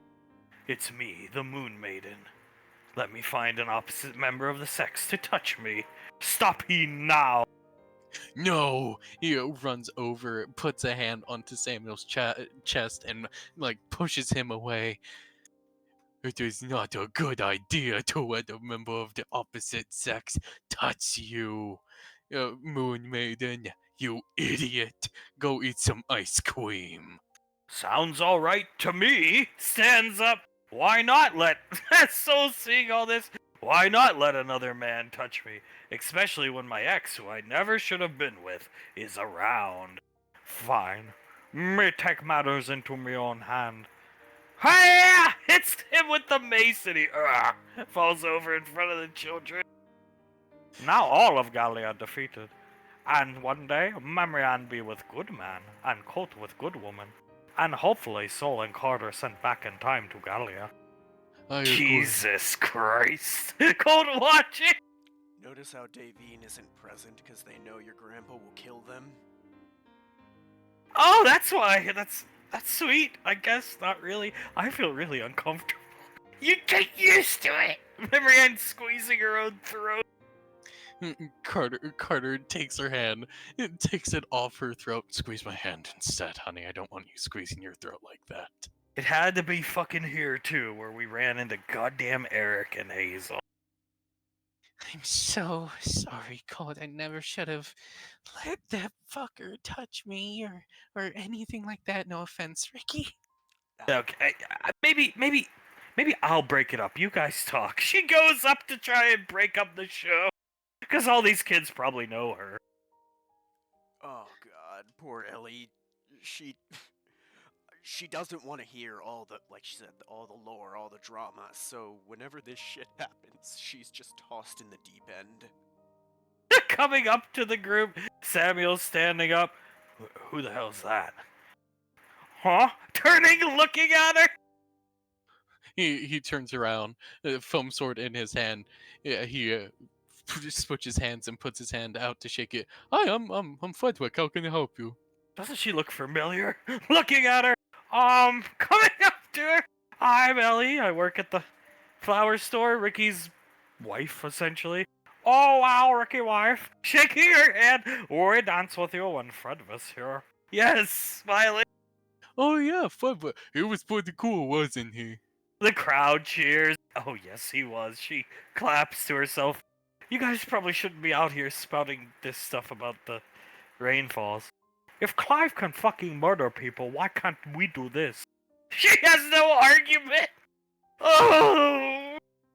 We're just waiting off steam, and we're putting on a good show for the children. They all look like we're having fun, chickens! Yeah! They roar, the other group coming over. We bring joy to people's life, not take life like crazy fucking Clive. I've heard, yeah! Rubbing the back of her head. Clive fucking Nut's going to murder more people today, probably. Carter, break this up now, Colt. Carter nods. Yep, on it. He's gonna start walking up to the Stooges and Ellie. I don't think that's a good idea, given what they were just LARPing Memory on. Oh no. No! Turning around, seeing Carter. 1 minute. Puts his foam mace away. Carter sees him pulling out a real one. Time to die. Carter reaches down and grabs the hilt of his sword. Krellin, it's not a good idea to kill me in front of all the children, is it? Do not come between the Krell King and he prey. Carter will take a step back. I don't want to, but let's keep this, all the family drama and stuff, to the lane. Yes, the general public doesn't need to know about it. Lifting the mace, Samuel, doing calculations in his head, pulls Ellie away. Swings the mace, hits Frederick, sending him flying into the children.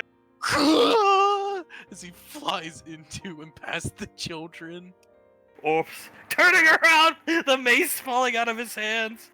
Hill clapping loudly. Why doesn't he just use kinesis?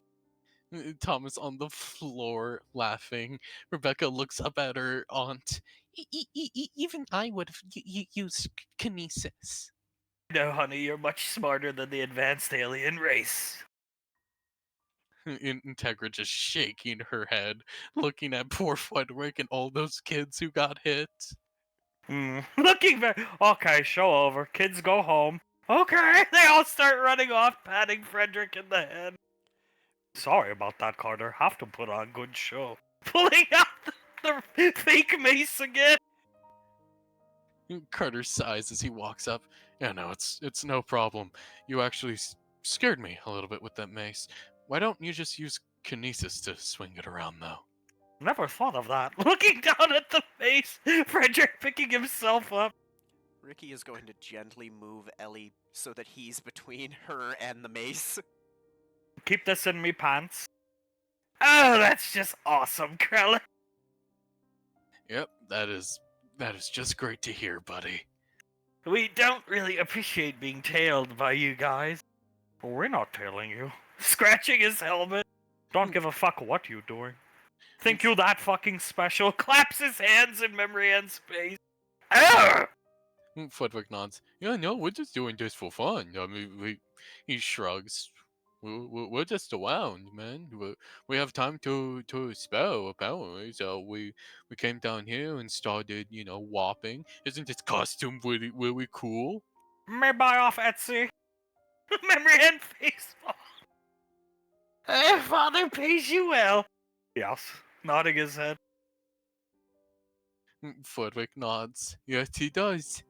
But yeah, no, we're not telling you guys. We didn't even know you guys were down here. Question is, what the fuck you doing here? Looking at Carter. Shouldn't you be work or something? We have, well, we don't really. We're in holding. My mom has us in waiting, basically, a holding pattern until we figure out what's going on. So we're allowed to do what we want, and we're here because our fucking friend lives here and his business is here.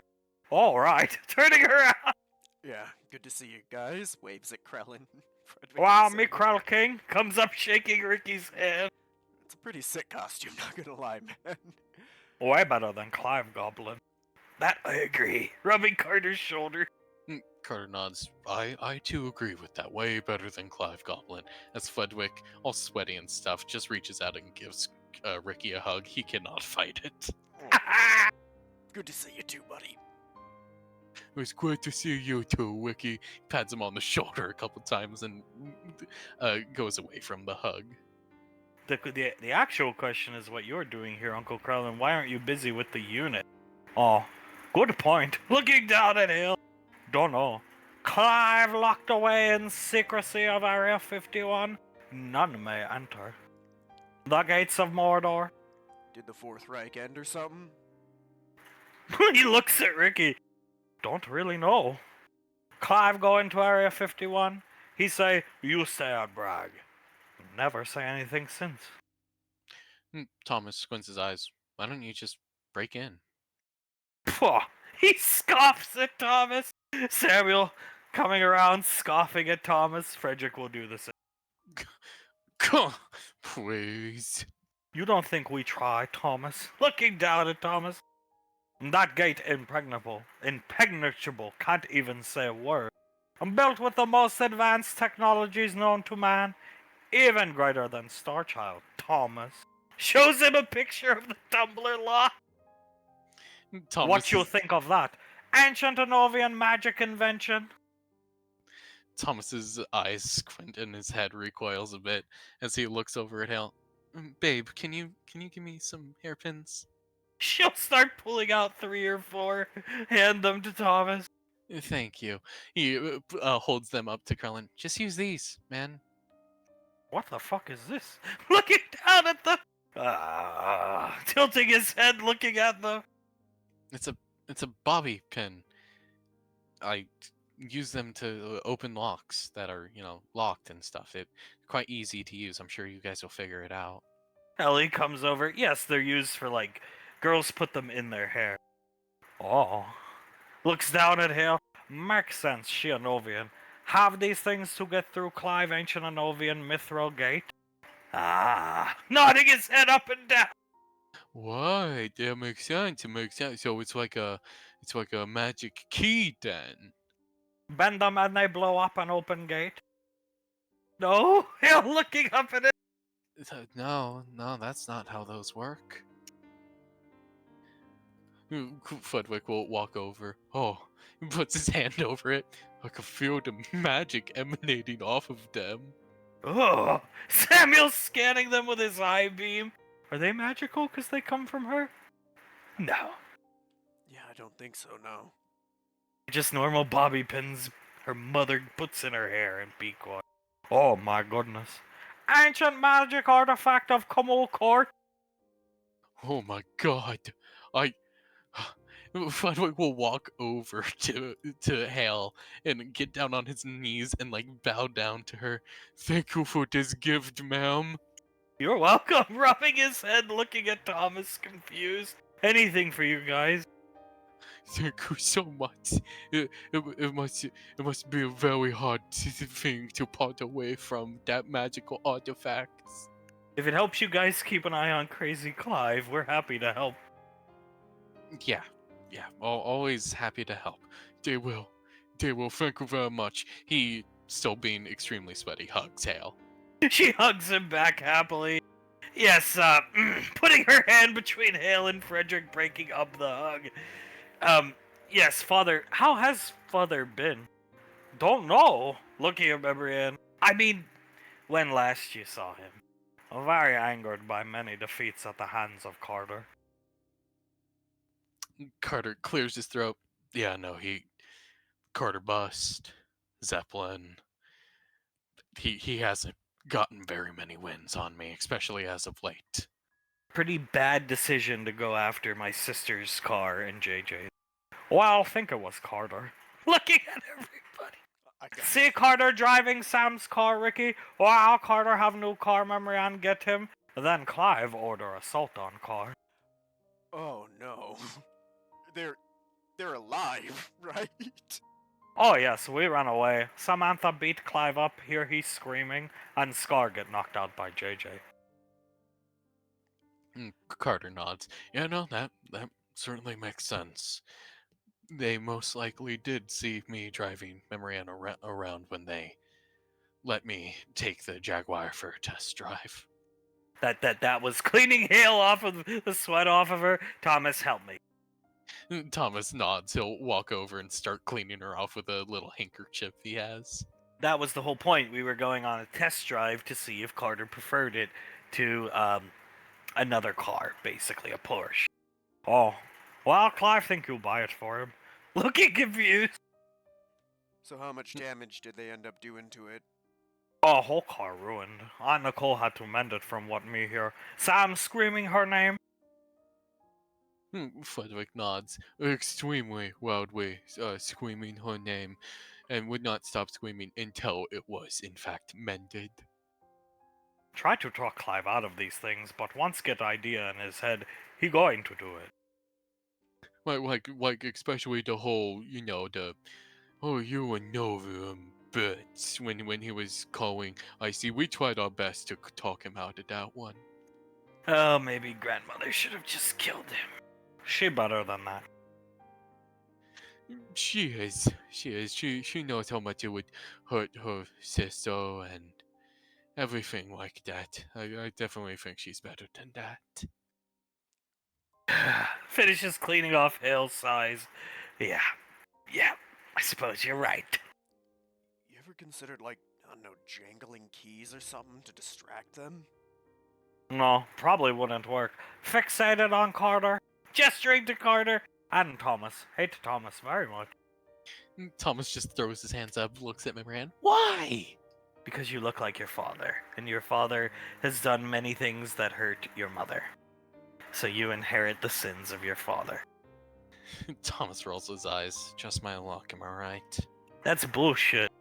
I agree, but we can't choose our parents, Hale. Integra shakes her head. No, we cannot. She puts a hand onto Hale's shoulder. Just have to play the cards that life dealt us. Much like us. Think we want to be hanging out with crazy genocidal maniac? You know Clive actually killed all these people, Ellie. Oh! She puts a hand on her chest! Soul walks over, puts both hands onto Ellie's shoulders, and looks at Krellin. She did not know that. Yeah. Oh. I kind of didn't tell her that on purpose, because I didn't think she'd like to know that.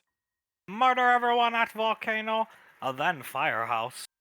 And many more. Shoot woman in face. Well, many women, actually. He starts thinking, oh, he really is insane. My husband drove him fucking nuts. Carter nods. He does it all in the name of trying to impede me, or kill me, or moving his plans forward to then eventually kill me. Colt with a hand on Soul's back, not sticking up for Carter, just saying, Benny, you know, right? Ricky, of course. Benny's death hit them in a really weird way, and then the next day they turned into Nazis, and things got really out of hand. He looks off in the distance. Yeah, you know how you thought I was kind of joking when I called the unit the Fourth Reich? Of course. Yeah, that's what they're actually calling themselves. Definitely. Even have eagle's nest? Thomas nods, looks over at Ellie, and apparently the Reich will reign for 1,000 years. Protecting the family. Ellie, well, everybody. Well, I should say, after the news of Benny, Ricky definitely changed for a while. I don't get how you become a Nazi. Victory at any cost to protect family. Have to do terrible things because the rest of family too pathetic and weak to do it. At least what Clive say. And I mean, I got worse, and thank you for helping me through it. But I got worse for a while, but I didn't start insane, so I think that probably contributes too. Most definitely. Father was already cooked from a mental standpoint. That and they thought Uncle Carter killed Uncle Benny. Yeah. Looking up at Uncle Carter, smiling. Yeah. Carter smiles down to Hale, which I didn't, sweetie. He puts a hand on her cheek. I swear I didn't. But now Clive even worse, cause just going more and more crazy. Think he should be thanked for all he hard work as Rommel? Is why I call Nicole and bitch her out. And Clive thinks Scar resurrect Benny with Albanyaber. She starts laughing, Colt starts laughing. Soul just shakes her head. So stupid. They wouldn't even know the first steps in resurrecting someone. Well, he is Fura, looking over at Soul. So, they were probably gonna use the Holy Grail and the Ark of the Covenant to do it. Hey, Magical Fura, is why he sent us after you and Blimp with no weapons, Carter.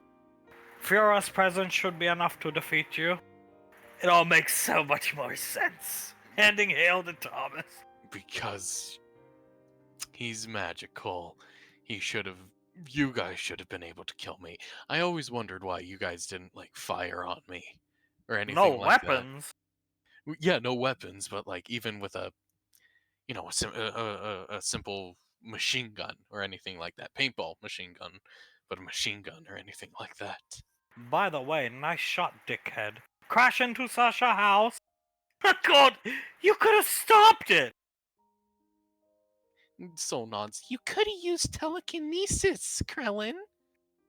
Oh yeah. He looks up at the sky. Do you just forget that you can do that? In heat of moment, trying to do right by my Fura. Oh god. I was trying to tell you not to save us from the crash or stop the blimp or anything like that, Krellin. Well, New Clive would be angry with Blimp being destroyed. Was trying to land it safely. It was already destroyed, man. I shot through it. You guys would have to patch it up or anything like that. Well, forgive me for forgetting about kinesis. Maybe me forget about letting opposite sex not touch me. Looking right at Soul, Colt getting angry thinking about it. Soul sighs heavily. I will never forget about that, trust me, and that mistake will never happen again, and I am very sorry about it, honey. Oh no, look who me am, using kinesis to make Integra's hand touch his leg. Integra just starts laughing up at Krellin. That's a pretty good one. Me going to be Vice Primarch someday. Ho ho ho ho. Ellie starts laughing. Soul just looks over at Colt. It's never gonna happen again, Colt. Just give me a kiss. She gives him a kiss. It still doesn't explain what you're doing here. Looks at Krellin, takes Integra's hand off of him. Well, like we say, Clive no giving us orders. So why the fuck sit around brag? When we could go do stuff that we, actually want to do, like bringing joy to children and whopping and that kind of stuff. Oh, well. Father must be working on something. Is the word big or bad? Bad. Finishing his kiss with Soul. Both? That It's a big issue Both! then? Both! Nodding in agreement. Carter nods. I have a feeling that my house is going to be attacked once more. How do they go? Most likely. How do you escalate more from, like, the Carter bust and the Clive Goblin siege? Nazi UFO? Don't tell me they actually have that, Krillin. Oh yeah. Nodding his head. Well, once that bragged for a while, then they take it to Groom Lake. So you're telling me that I should be expecting a Nazi UFO over my house in the coming future? Some type of old world government US UFO, but yeah, they turned it into Nazi UFO. So how Right. long until they start their nuclear program to attack him? Well, thankfully Clive not that smart, nor Scar. Would need Samuel for that. Looking back at Samuel, at that point I'm just gonna go to Sasha and tell her what's going on. Frederick nods. See if we could get some kind of permission from the family to kill them. Which, the three of us. Even me just by myself, and out of the three of us, I'm like the least skilled. We would just get permission from the family to kill them, because we could. Think of the type of heroes they would be, Thomas, if they got into Groom Lake and figured out just what Clive was doing. Oh, looking down at him. Thomas nods. They would probably be heroes. I mean, probably a pat on the back from Hunk and an attaboy and stuff like that. I would probably do it if I was, brave enough, like they probably are. Think Julius let me go back to Jehovah Witnesses? Maybe? Stroking Thomas's head. Rebecca nods. I would think so. Maybe we should try this, Frederick. Looking back at Frederick. I mean, we finally have the tools to do so. Maybe we should try it. Link they together, throw over 80-foot wall, and use they as ladder. Yeah. Looking down at them. Oh, see you later, Carter. They leave. Is that what they're gonna do with the? No, you just bend them and push the tumblers up. That's not how you use them. If I knew they didn't know how to use them, I would have kept them in my hair. Over under on how long you think it'll take them to figure out how to use them? Days.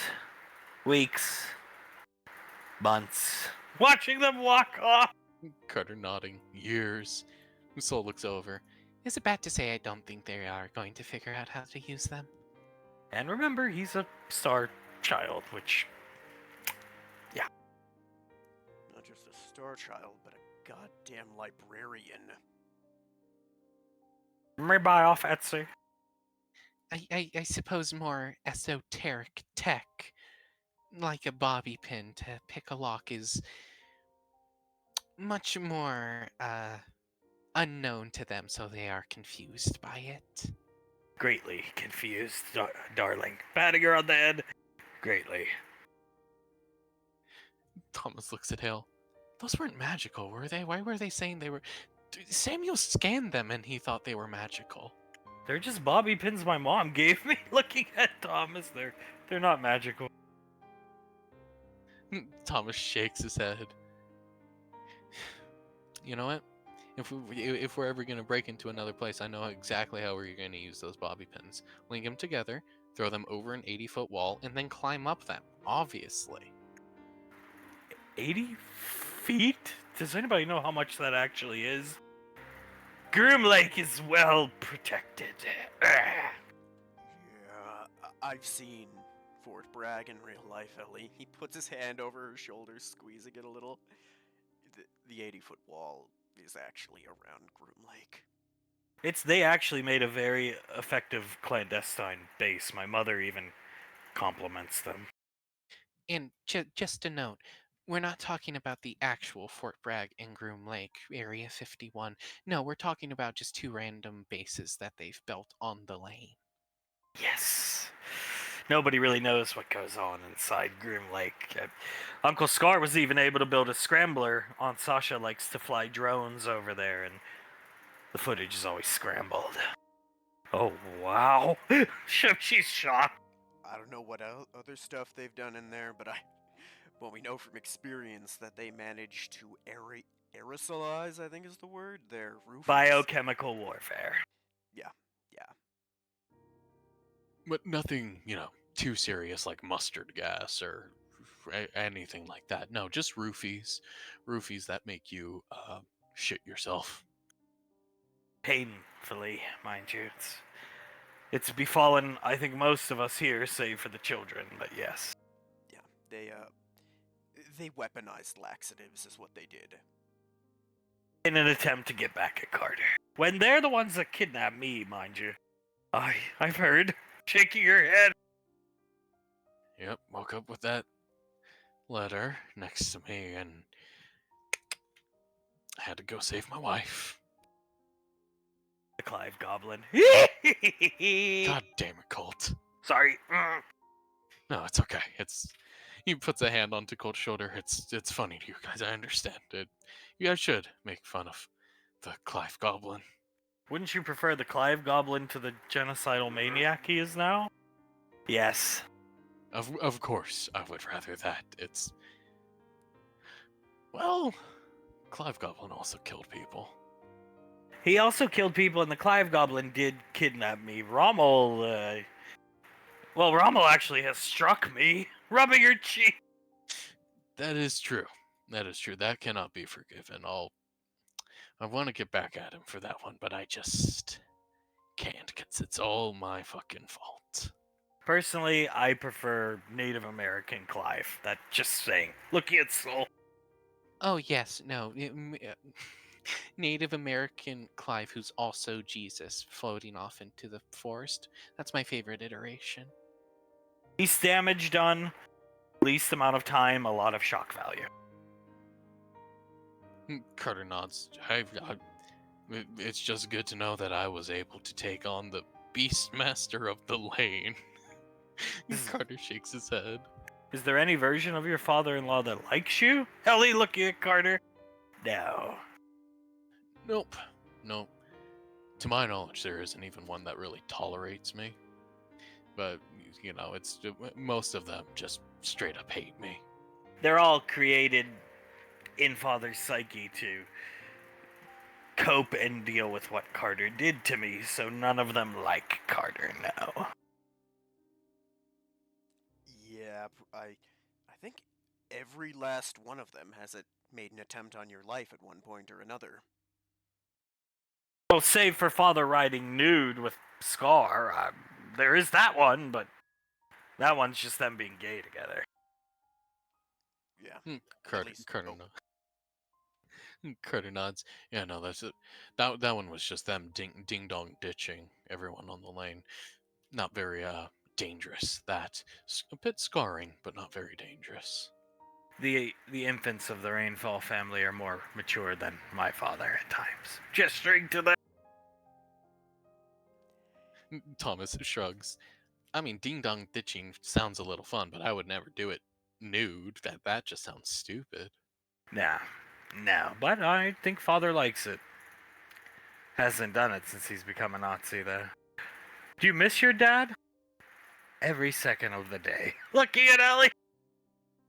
Only got to know him for a little while, but normal Clive is a really cool dude. He was good to my mother. That's all I ever wished for, but he went insane. Carter hugs around Marianne as Thomas leans over to Hale. Do you remember normal Clive? No, they be lying. Looking up at Marianne. I don't think a normal Clive. This is normal Clive. This has to be. Do you? Looking back at Integra, she doesn't. Integra shakes her head. No. Even if she knocks on her skull a couple times, rack my head as hard as I can. I can't come up with anything like normal, like you or I, to do with Clive.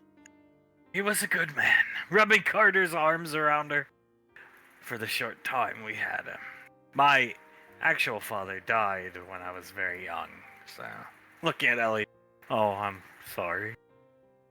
It's okay, you get used to it. Will you be coming to the Hall of Fame? Ricky said I'm not allowed.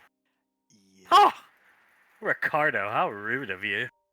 I offered to buy him tickets, gesturing to Ricky. Oh, Face palming. Sorry, I can't make it, and I'd rather Ellie not go. I mean, given the date, Ricky will be in ranger training.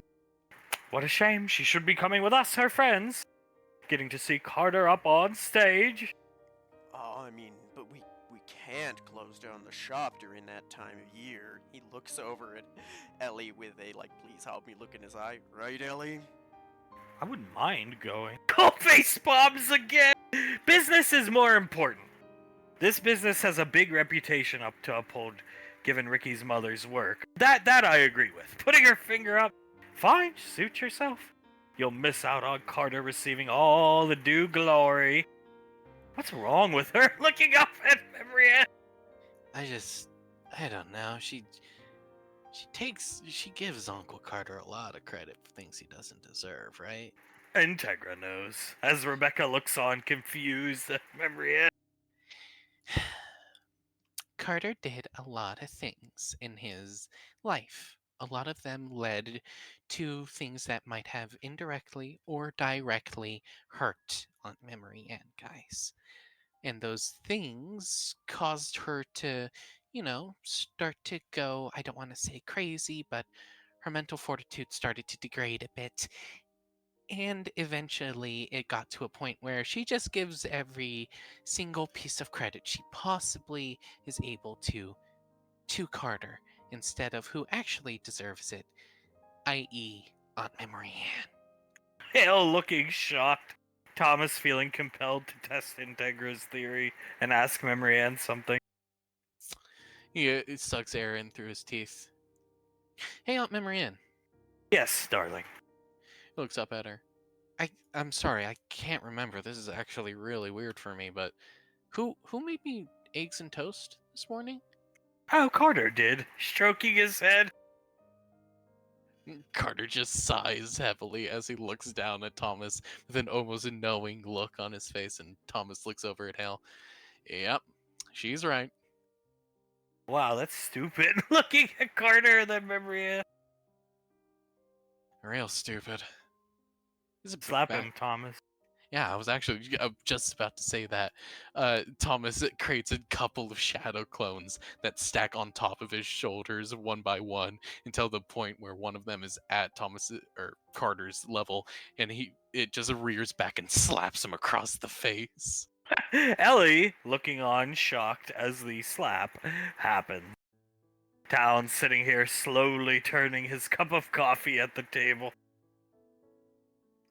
Julius rubbing his face, shaking his head as he picks up his cup of coffee, takes a sip of it, and hands it over to Pequod.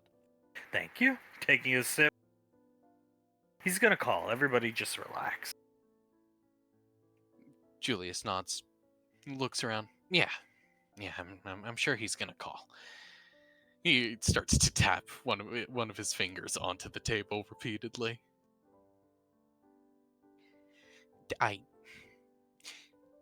He looks over at Sasha. But what if he doesn't, Sasha? I'm giving him 12 more hours, and if he doesn't, then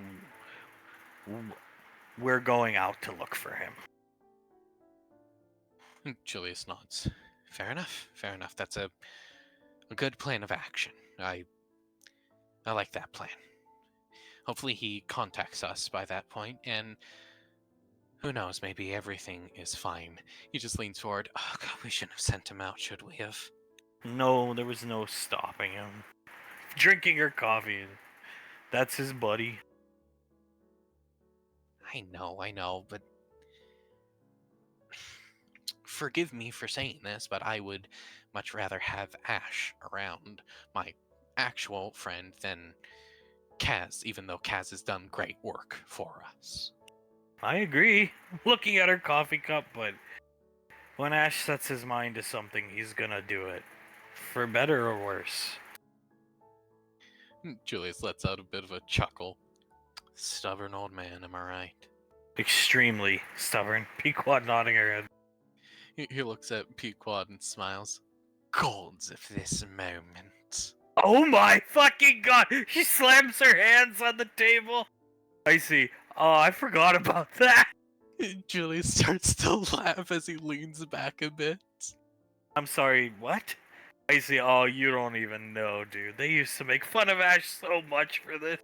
Did we never tell you about that, Sasha? Maybe I heard about it, and it sounds vaguely familiar. It sounds, I don't know. He sits up. Okay, so one day it was like near the beginning of the headhunters, and we were going out and training with Laz every so often, and Saris had gone to train with Lazuli at that point. Well, Ash hadn't seen her for like a week or two at that point, and we went out and we eventually met up with Laz and Saris, and Ash ran right up to her, hugged her, and said, "Gods of this moment." It was so funny. Hand on her chest. He. Oh, God, if this moment. Gods of this moment. He leans a bit on Pequod. We even got those hoodies made, remember? Oh, I very much so remember. Hoodies, jackets for Alpha 9 back in the day. We never ended up wearing them because Ash didn't really like the joke, but yeah. Julius nods. Oh, you remember that little like Japanese symbol that was like Alpha 9's little symbol, unofficial symbol? Yes. Yeah, no, that means gods. So gods of this moment. Makes perfect sense. Sasha thinking, I think I might have blocked. I remember you guys talking about this. I think I might have blocked it out of my mind when all the Ash drama started, especially the Ash drama in his relationship. Fair enough. Yeah, no, fair enough. I don't know why it came to my mind just now, but it certainly did. Maybe it's because I'm thinking about Ash so much, but yeah, no, it came to mind. For me, when I think of Ash missing Saris or something like Gods of this moment, it's that day on the beach. You remember with Laz, before you guys left to go get your nails done and stuff?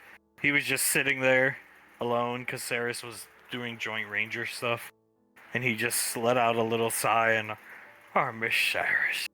Oh my god, I do remember that. Or no, if only Saris could be here. Pequod, he got a raw deal. I mean, actually, no, he didn't. He got Saris, so I would say he lucked out. But Saris's career trajectory was like, putting her hand up in the air. Ours, looking at Julius, not so much. Julius nods. I mean, she was gonna become a ranger, one way or the other. She was gonna become a ranger, vampire, already extremely skilled. Throw some training on there, boom, one of the best rangers that has ever been known. Us, on the other hand, well, we all know why I did not have a great future in the military. Ash might have, but we were still just like headhunters, grunts, and the best thing we could have gotten was Arcane Council, which we did, but Malcolm and all that. Yavin wasn't experimenting on you. No, she never did. In fact, I gave these runes on my arms to myself. Is it true Malcolm walked up to you one day, said Davine wasn't experimenting on you, it was Ash, and Ash was standing right next to you? Julius nods. Yes, it was. You remember the look that Ash gave Benny when he crotch chopped us? Yes. Just put that face on a slightly younger Ash, and that was the look that he gave Malcolm when he said that. But with a lazy eye. Stroking Icy's head. Oh my god. Yeah, like, imagine Punished Ash doing that. That face, and that was what he looked like. Well, she wasn't experimenting on you. I'd like her to experiment on me, though. I'm glad that guy's burning in hell. Really loved your mother. He certainly liked certain parts of her. Julius looks over at Sasha, those mainly being her body, and that's about it. Some things never change, honey. Putting his arm around Sasha. Davine, I am sure was sought after in Gallia before she was a rat. Julius looks a bit across the table and nods. Not to go too much into it, but she was one of the mothers, highly desirable women that could easily manipulate desperate men, and it was her job to, give birth to a child. And he gestures to himself. So yeah, she was highly sought after. I can imagine. Good-looking woman. Yeah, no, very, very beautiful woman. As Julius takes a sip of his coffee and hands more over to Pequod. He just sighs, crosses his arms, and looks up at the ceiling.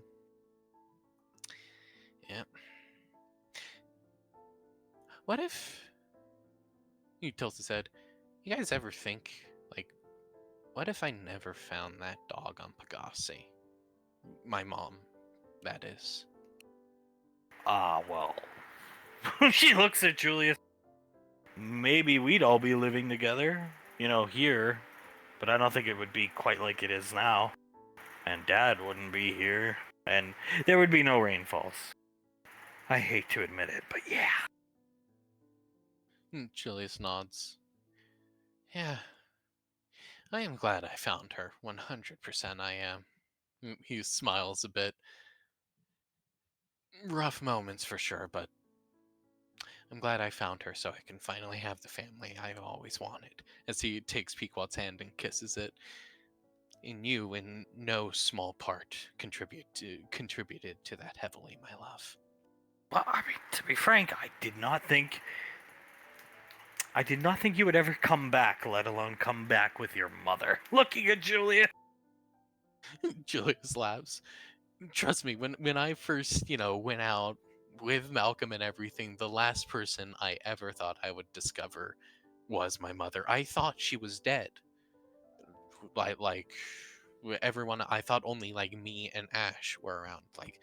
Those were the only people I really remembered seeing from Gallia and stuff. So I knew I had connection with Ash. I thought my mother was dead. That's about it. She was so cool back then, too. Pequod groans loudly. Julius looks over at her. As a dog, you mean? No, I never really knew her as a dog, but just when she would first surround the apartment, the swag she had, the bad attitude, the way she could use those swords. She grows. Julius's eyebrows gently raises. The bad attitude and the swagger that kept her in the gym and not talking to you. The fact still stands, she was badass. Maybe not a nice person. Maybe. Pequod looking at her. Maybe not a nice person. Must I remind you of Christmas, Nicole? Laz spoke to you more than Davine. You realize that? Yeah. Looking away. Laz, who put out a bounty on my children because they're spellcasters and my children, talk to you more than Davine Rainfall. Everybody makes mistakes, Julius. Town's just shaking his head. Julius sighs. You love to defend that woman. Of course she does. As that woman appears. What are we talking about? What's the news on Ash? Oh, she groans, looking at Hunt. Julius jumps a bit. Oh. No news from on the Ash front just yet, Dad. Don't worry, I've brought Father to comfort you.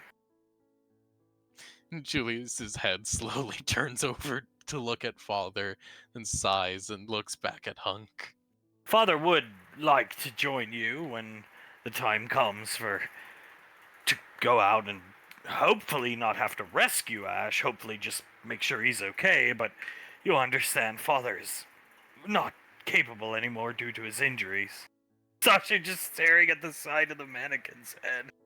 Right. Would it... He just closes his eyes, and Pequod can see the look on his face of, I can't believe I'm about to suggest this. What if Father stayed up at the office on Gateway in a more administrative fashion?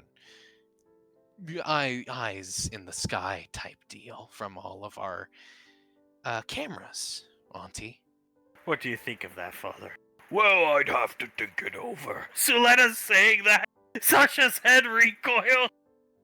This is what your son did, mind you. Looking right at Julia. Yeah, no, I see it. I see it.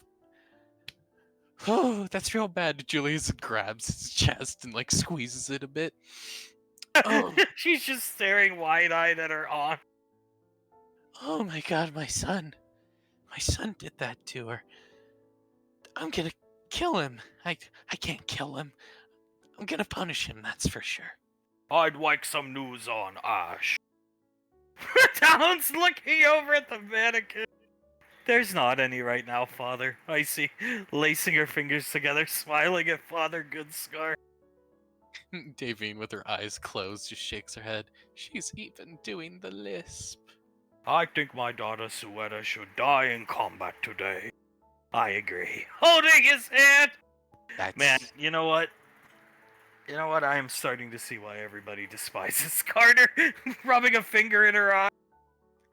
Julius gestures to Sasha. See? Now you're getting on board. I try to be fair with everybody. It's part of being a good leader. Lorelai taught me as much, but man, Carter is grinding my gears today. I am just not in the mood for, it's okay, this. Davine shakes her head. Darling, I'm his grandmother. That's his father, and we don't necessarily enjoy Carter. Some of the time, you do not need to feel bad. Pity him in any way, I suppose is a good way to put it. Will you be buying your tickets for the Hall of Fame? No. Glaring at Father Goodscar. Davine looks over and shakes her head at Father. No, darling, I don't think they necessarily want to go, Father Goodscar. We're busy. We're working. We're always busy. You don't look that busy to me. We're just having a cup of coffee before we go up for the day. You know, try to relax, decompress a bit down here, and then go up and start working and worrying about Ash, Father. I don't know, Julius. We need some Ash news, though. Come on, Julius. There is none. She shrugged. Julius shrugs. I'm sorry, Dad. I wish there was. Trust me. I certainly wish there was a news about Ash. But I can't give you what isn't there, Dad. You see, this is why I put pressure on her, not him, because she'll get the job done. All right, Nicole, we need to hear some Ash news. She just looks confused. Julius just sort of throws his hands up. She's gonna tell you the same thing, Dad.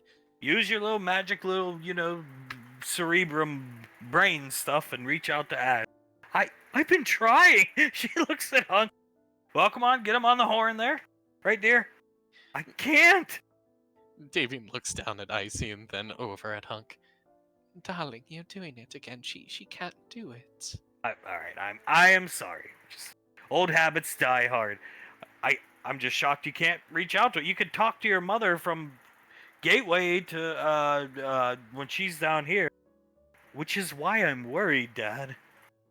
Oh. Julius nods. No communication from him at all, Dad. That's wrist computer, burst transmission, telepathy. Literally everything has gone dark with Ash, and that's why we're worried about it. Today will be the day my daughter goes out a hero. Then she will be free of this godforsaken family. You'll let me live with you, right? Looking at Sasha, Sletta turning Father's head. Julius looks over at Sasha. With his mouth covered, he just says, "Just say yes. Sasha, just say yes." Of course, if anything, God forbid, happens to your daughter, Talons and I will look at... Samantha and JJ will look after you. Oh, I'm very proud of JJ and Samantha. Unlike certain people. Julius nods. JJ and Samantha are definitely children to be proud of, unlike some children on the lane.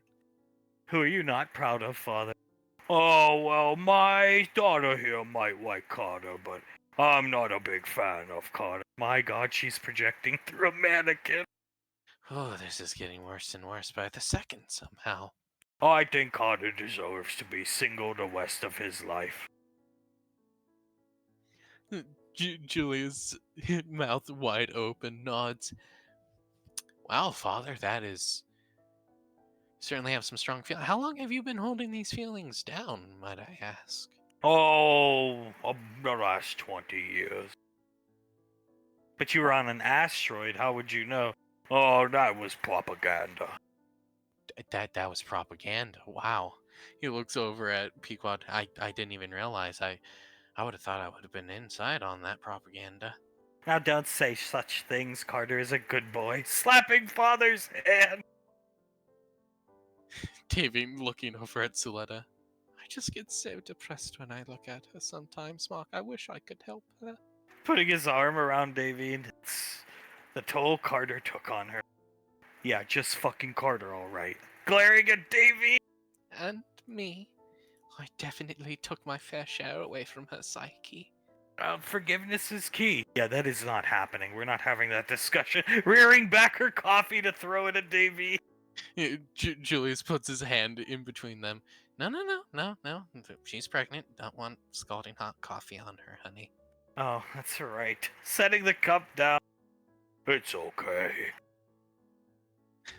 Julius looks at Icy and thinks in his head, I mean, even you won't forgive her. She looks back at Davine. I try every day, but I can't. Julius It's my shakes. dad looking at her. Exactly! That's my dad, too! Why would he ever think that we would forgive something like that? Oh boy. Putting his hand, well, Suletta, putting his hand on Sasha's hand.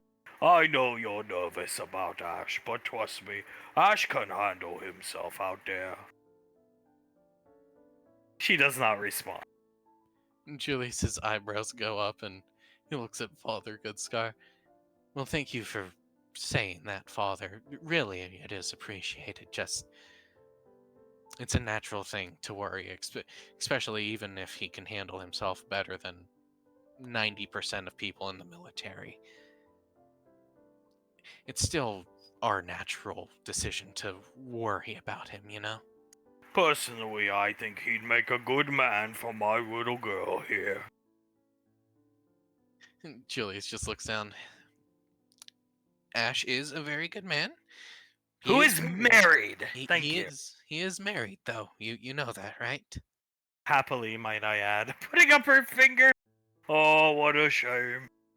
The good ones are always taken. Much like someone else I know sitting across from me. Could you just make it any more obvious? Glaring at Suletta. What? Forgive him for speaking, gee. Darling, I see your mouth moving. I don't know what you're talking about.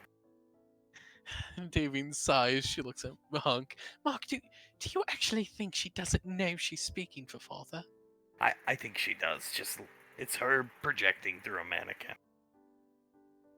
Ask the mannequin what he thinks of Soul. Father Goodscar, may I ask a question? Of course.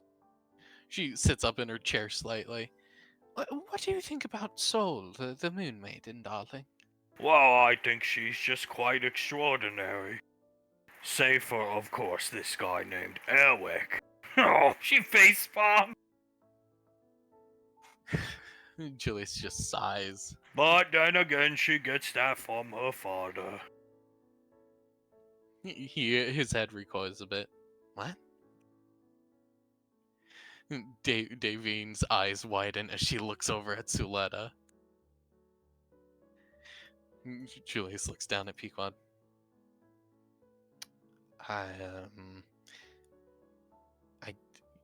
Do you mean like dating someone else or just being a stupid person? She means being a stupid person, obviously. Shrugging at Suletta. Yeah, that's what I mean. Well, sadly, she does get that from me. He just shakes his head, messing with his cup of coffee a bit. And Davine, oh God. She shakes her head and looks over at Hunk. It gets a bit tiring keeping up the charade, doesn't it? Yes, it does. Squeezing her hand, glaring at Julius. Like I said, he doesn't deserve that luxury. She squeezes his hand back. All in due time, my love. Just keep it close. Keep Can that we egg- leave? Please? Whispering to Davy. Davine looks down.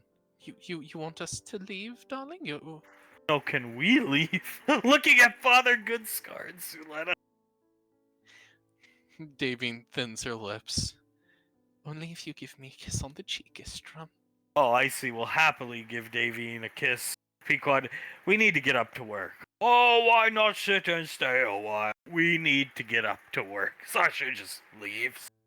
And Julius looks at his wrist computer. Ah, crap! Look at the time, honey. We've already spent too much time down here. It was wonderful talking to you, Father Gutscar. We'll take our coffee now. I'll be seeing you around, Julius. They walk out. I'm glaring at Suletta. What were you gonna say before Istrum there asked you for a way out of this fucking mess? All in due time, my love. After all is said and done, you're going to beat him up. Just throw that in there as well, darling.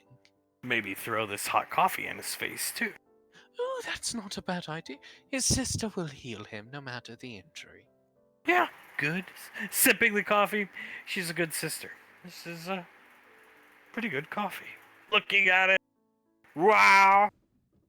Ancient machinations of Kamol Court. God damn. Frederick shaking his head. God, hell Willie loves us, doesn't she? Of course, we take best care of her. Yeah. He looks between the two of them. Well, we would if we could be around. Yeah, we would be the best uncles, her favorite uncles, mind you. Not Carter. Shithead. Thank you. Pointing at Frederick. Frederick points at Krellin. We would be the favorites. And you know what? You want to know how I know that, Samuel? He gestures towards the bobby pins. That's how. You think Carter ever got anything like that? I heard Oz talking about he thinks that she favors him. Wow, what fucking loser. Gesturing his hands in the air. Yeah, even if I'm not like the biggest Carter fan or anything, Hal certainly enjoys Carter way more than Oz. Oz fucking dork. Oz, did you hear that Oz was a crossing guard? Samuel laughing. Around me, Oz. Frederick starts to laugh. The perfect match to the Hall Monitor, am I right? Oh, me hated that version of Laz. Bring great pain to her mother. Great pain to her. Ugh. He just shakes his head as he'll pull up a picture, of young Laz. Samuel, though he's a robot, gags. Frederick will also gag, even though he's an android. They say me ugly from living in Mordor. Look at God, that's just. He puts it up to Samuel. Can you imagine that coming towards you? Like imagine you're on the battlefield, and you've been in the trenches for a couple weeks, and that comes running at you from the mist, spitting at you as she yells. spitting at you, telling you that you were expelled. I would have liked to have been expelled if she was the hall monitor if I had to go to school. As would I have. Although, if you really think about it, not wanting to be near her and stuff, keeping away from her, probably had a lot of those kids going to class on time and everything like that. Is the reason Pequod put her in charge, methinks. That and she was always a bit of a stickler for the rules, stick in the mud, if you will. Is why she's successful, though. Unlike dumbass Carter. The greatest child of Julius. Here, look. You know I'm her favorite uncle, right? She knows it, rubbing Laz's shoulders. She knows I'm by her side. In all the ups and downs she has to go through, honey. You agree with me, right? Wow, I was so lame. Looking at it! Oh, even Waz can't lie to him. I think she might feel bad. Yeah, because she obviously knows that Carter's the favorite. Everybody with eyes know we really favor it, if we had time. Dedicated to Clive and saneness. Ugh, he rolls his eyes. Who else on the family would watch Clive if not us, Quelwyn? Leave it to us, too. Well, herd the crazy motherfucker, who now can't be herded cause have guns and killing people. Just for sure. He looks around, looks at Samuel. Have we gotten any word from Clive? He'll shrug, get up, come over here to the computer, putting away the video of Oz. Negative, nodding his head up and down. Wow, unlike Clive. Usually when at Groom Lake, always checking in every hour. Every hour on the hour, he always checks in, and one of us has to be in or around the room, or else he gets real angry at us. Think he know we leave for Palo Alto? I don't think so. We would have gotten like a voice message or something if he knew about it. What he do just sit in base? Can't even talk to Scar cause he only bad German. Frederick crosses his arms. Maybe to have sex. This I agree with, yeah. Shrugging. Wow, gay balls. Frederick starts laughing. Really gay. Even like this, like in my opinion, this is like the least gay they've been to each other in a good long while. But you could still see it in them. Oh, absolutely. Brokeback Rommel. Brokeback Wammel. You know what, Samuel? Write that one down. Samuel begins writing it down. You think we figure out how to use these? Stupid Thomas not tell us how. Oh man, the throwing them over the wall is a pretty good one. You think they're explosives of some kind? Like you bend them a certain way and throw them at the door or something, and they'll break through it? Bend they and connect them positive to negative charge, then they explode. Magic energies. That or what if you connect the positive to the negative and magical energies, and you can like phase through walls and stuff. Wow! Picking one up gently. Be careful, Quellen, be careful! Oh, sorry. Setting it down. We have a finite number. Counting them. Wow. 5. That means we get 2 mess ups with them. And that's it. Because if you count 1 for each of us, we only get 2 mess ups. You hear what Thomas say? Stick thee indoor. What that mean? I don't know. It's just... Little kid just rambling. I mean, yeah, no, he's only like 1.5, somewhere around there. He's smart, sure, but he can't be like that smart. There has to be like some little kid rambling, right? So we try blow they up. If not work, then make ladder. Throw they over wall. Ladder will extend and we climb into Groom Lake. Yep. I happen to agree with that. Want to go now? Frederick looks at his wrist computer and shrugs. I mean, I have nothing better to do. Let me get my sniper rifle first. Sam and JJ got it for me out of the academy lockup. Wow, so nice of them. Very nice of them. Bound to come in useful just in case, you know. Looking down at the bobby pins. Which one of us will hold these? Is like Ring from Mordor. Only the strongest willed. Not me. Frederick stands up. Well, in my opinion, since you're the Quell King, I think I should be the one to hold them. Think Clive like me cosplay? I don't know. He doesn't really seem like the biggest Lord of the Wings fan, at least in my opinion. Always took Clive for furry.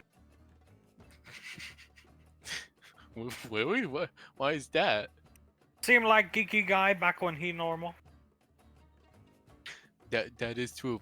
Maybe he really liked that like wolf porn and stuff. Clive Fursona Coyote. Match the laugh of the Clive Goblin. Ooh, Hee-ha-ha! what if It's like a YNS. Oh. One gate open, me hit Clive with mace, hopefully kill him. Wow. He crosses his arms, looks at the ceiling. Imagine Clive finally dead. Oh my god, then we won't have to be bothered, and Thomas and Helga finally will realize that we're the favorite uncles. Me going to hit him with real mace. Yeah, that's what I'm talking about. I think that's a good idea. Krellin reaching into his pants. Oh. Carter finds himself in the boxing arena. Sam reaching over to Soul's treadmill. Just increase the gain of the slope. Slowly. Do like 10 minutes on this. And then one more, maybe two more slope gains. Do For 20. Then do another one. And if you start to get tired, then you stop and take a break. And every day you increase one or two. I prefer two at a time. Right. How long have we been running? 2 minutes, honey. Oh god. She's like chugging along, but it's obvious that she's like struggling. Oh my god. How often do you do this? 2 hours every day. Looking at Soul. This sucks. This like really sucks. It's a lot more fun. Normally I do this with JJ walking behind me, arms on the machine, and he's like spooning me. It's a lot more fun that way. You can do it with Colt. That might make it really good, yeah. I wouldn't mind that at all. Just whew, this is people do this for fun, dude. This is a bit torturous. It is fun. You're kind of obligated to stay in shape for my brother. He stays in shape for you. You realize this, right? Like, if JJ was a fat slob, I'd never be with him. But let's just say I was with him for some reason. I would just let myself be a fat slob then. Because why should I take care of myself and waste the time and effort when he's Frederick? She nods. That is, I do want to stay in shape for your brother, but beauty is pain, am I right? That, and you are a spellcaster, so you really don't need to be doing this, but you have a tendency to overeat. I like food, okay? Food tastes really good. Plus, working out is stress relief. If you're stressed out about Spender, this is a good way to take your mind off things. That is true. I have been. She looks to the side. I have been really stressed about that. Don't be stressed about it. Whatever's to come, we're gonna deal with your dad and your aunt on our side. She'll chuckle a bit. We're more or less bystanders. She looks over at Sam, gives a bit of a sad smile, and reaches over, holds her hand, shrugs. That is true. We are all a bit of bystanders and stuff. Just still regrets and everything. I don't regret saving Colt, of course. Just in the back of your mind, you know. Would have done the same thing for JJ. I know. Everyone would have. And I don't regret that for a single second. Just maybe I should have shot him when I had the chance. Should've, could've, would've. Yeah, what ifs, am I right? Probably wouldn't have stopped what's about to happen. Probably wouldn't have. She looks down at the treadmill, looks at Sam, smiles, and hits the incline up by 2. I can't believe Ellie didn't want to join us. Oh, I wonder why. Us coming up, picking Jace up, putting him in the ring with the other kids. I wonder why, Memory Ann. Given the drama she just saw, I think she's going to be taking a break for at least a few weeks. A case of, not that we are her heroes, but a case of not wanting to meet your heroes. Yes. Yeah, and I mean, think about it. Finding out all that shit at once, and then knowing that there's a whole lot more she doesn't, probably doesn't help. What did she, gesturing for Laz to come over, what did she unfortunately have to hear? Colt, you don't. Well, you're asking for it. Sitting here! Carter puts his hands in his pockets. how stupid the Galleons have been. I'm a terrible husband. Julius and my father and Izzy, so letting another man touch her, which I'm actually pretty sure she was there to witness that one. And basically everything like that. They were LARPing as the Witch King and various people, Samuel acting as me, my father, and Soul, talking about how everything we did was like right and how we don't understand what we did was wrong. By the Witch King, Benny coming over. Krellin has like the mind of a child in some ways because he probably thinks he looks cool. Laz nods. He probably thinks because he looks cool, he's actually the hero. Yeah, I would believe that. that would be my guess. Apparently, he got the costume off Etsy. Wow, me get from Etsy.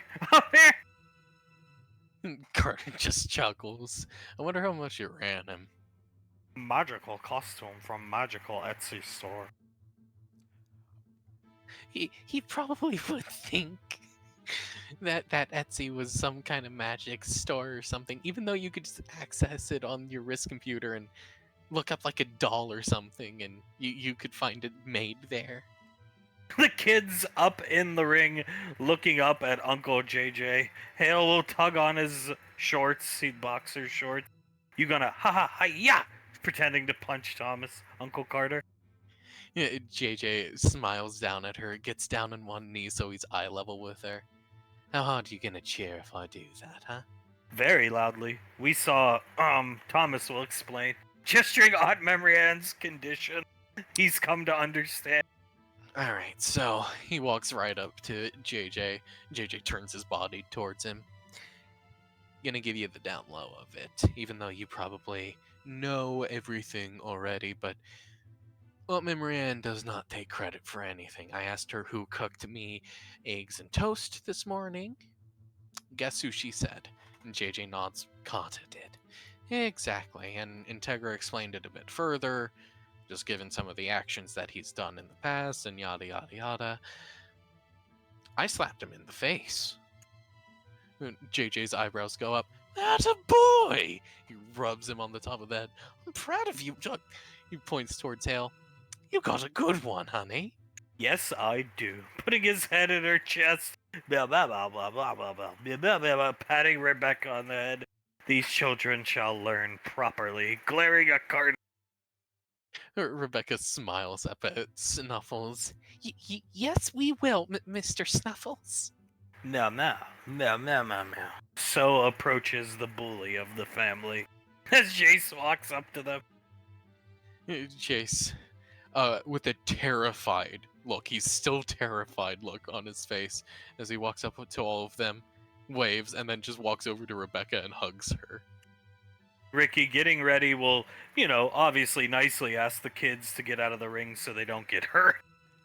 You guys, alright, guys, you gotta hop out of the ring. You can go play around over there. You just don't want to be in here. And, hey, Jace, he's gonna bend down near him. Watch what Uncle JJ does, because this is what he does to bullies. I don't want Skylander to kill me. Yes, sir. Saluting Ricky. They'll come sit out here on the edge of the mat. Skylander? He'll hearing Jace. Jace will walk with them and hold Rebecca's hand as he looks over. They told me about the Skylander. Who's that? It's Uncle Krellin. It's his rank in the military. They created a rank for him because of his skill and prowess in combat. Confusing Rebecca greatly, because the last Uncle Krellin she saw was dipshit Witch King Krellin. But he's a bit stupid, though, you know? No, I mean, he certainly puts up some sort of facade, maybe? But apparently he can kill thousands with the snap of his fingers. He saved Asharion Delois, Ricky's father's life, guys. I've heard my mom talking about that. Tapping her chin. He nods. Apparently he can make people's minds blow up. And his uniform? It's made out of the skin of his enemies, and the reason why his face is black when he turns into the Skylander is because it's because it's the ashes of his enemies on his face.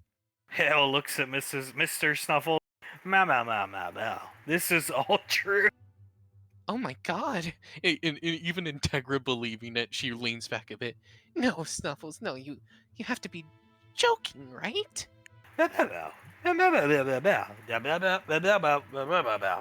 It's called playing possum. He puts up a stupid front to take advantage of his enemies and lull them into a sense of security. Rebecca sort of strokes her chin. So like when he says, me be Skylander, that's to draw them into a false sense of safety? Yes, they think he's easy to defeat. Then they find out the hard way and become part of his uniform. Jace nods. He says that he doesn't like bullies. Well, nobody does. Yeah, no, nobody does, dude. I sure as hell don't. Well, here's the thing. The reason he killed all those guys who were, going after Ricky's father was because they were bullying him. Just a snap of their fingers, and their heads exploded. I don't want my head to explode. I'm so sorry, Rebecca. He pulls her in and hugs her again. They were bullying Ricky's father because he has white hair. He looks over at Mr. Snuffles. I mean, he is like 100 years old or something like that, so it's natural to have white hair at that point, right? People can be cruel, Thomas.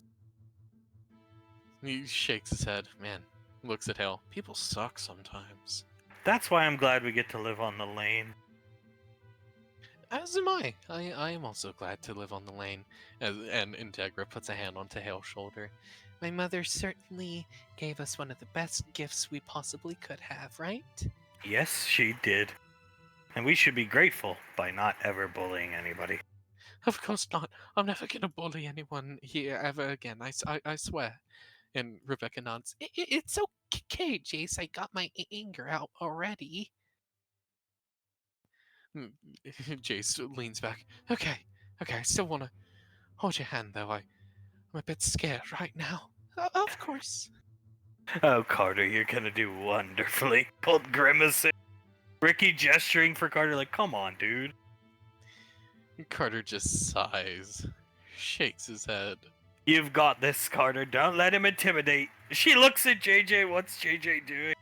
JJ is mad dogging. Carter, no blinking, no expression on his face. And noticeably, no gloves either, just bandaged fists as he stares at Carter. Looks a lot like grandfather. Fixing Carter's gloves.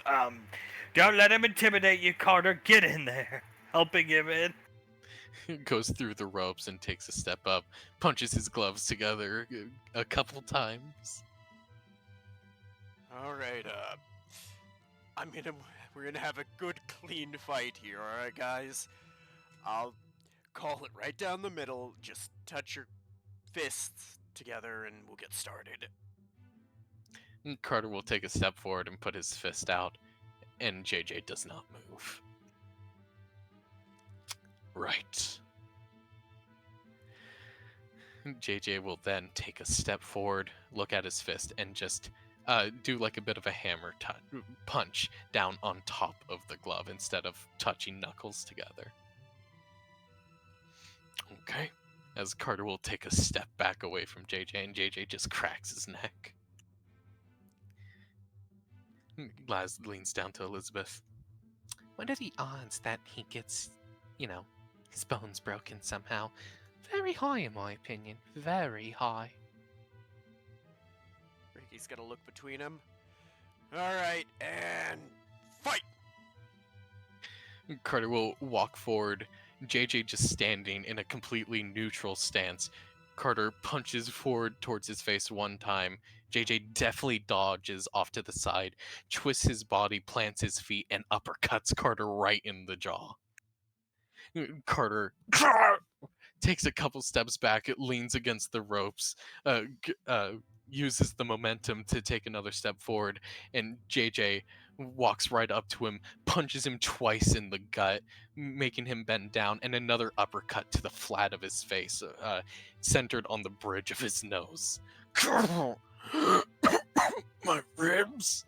As Carter will crack his neck again, go up to him, not even with his gloves up this time, as JJ just grabs him by the throat, throwing out all parameters of a boxing match, slams him down onto the ground, and just repeatedly starts punching him in the face. The kids cheering. Memory Ann, oh come on, it's supposed to be a boxing match. Ref, do something. Colt puts his hand over Memory Ann's mouth. I'm not seeing any rule breaking here. Continue. I don't see any rule breaking either, ref. As Carter's just laying down on the ground, staring up at JJ. JJ picks him up, throws him against the ropes. Carter comes back, and JJ flies up, spins his body around, and kicks him right in the teeth with a shin kick. Drops down as Carter falls down onto the mat, hands flat on it, his face flat on it. He'll walk over, put his foot down onto Carter's face, and bend down a bit. That's for my wife, dumbass. You're the one who did all this to her. Don't ever forget it. And then he'll kick Carter in the face again, and just take a step back. Oh, poor Carter, taking Colt's hand away from her mouth. The kids cheering. Mr. Snuffles standing up in his chair, clapping. Thomas pulls a sign out of nowhere that says "Go JJ" and puts it above his head. Should I bother doing the 10 count, JJ? He's knocked out, but still do it. Ricky's gonna step forward and do the full 10 count. JJ, with his hands in his pockets, looks over to Sam, gives her a wink. She was watching the whole fight. She'll whistle at JJ and run her hands down her body. JJ smiles at her, licks his lips, and then walks over to the rest of the people. Oh, here, JJ. Letting him get past to get to Sam. Thank you very kindly. He'll go through the ropes, hop down, and run over to Sam.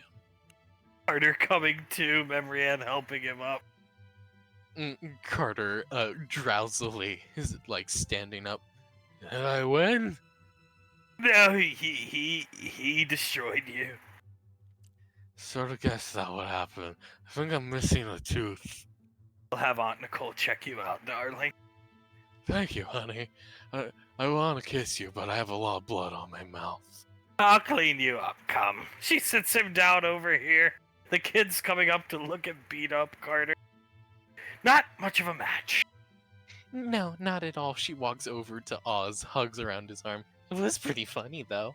It was a long, long time coming, everyone. Dude, JJ made him his bitch. He sure did. I actually think he let him off a bit easy, don't you guys? Maybe he did. I mean, he's still breathing.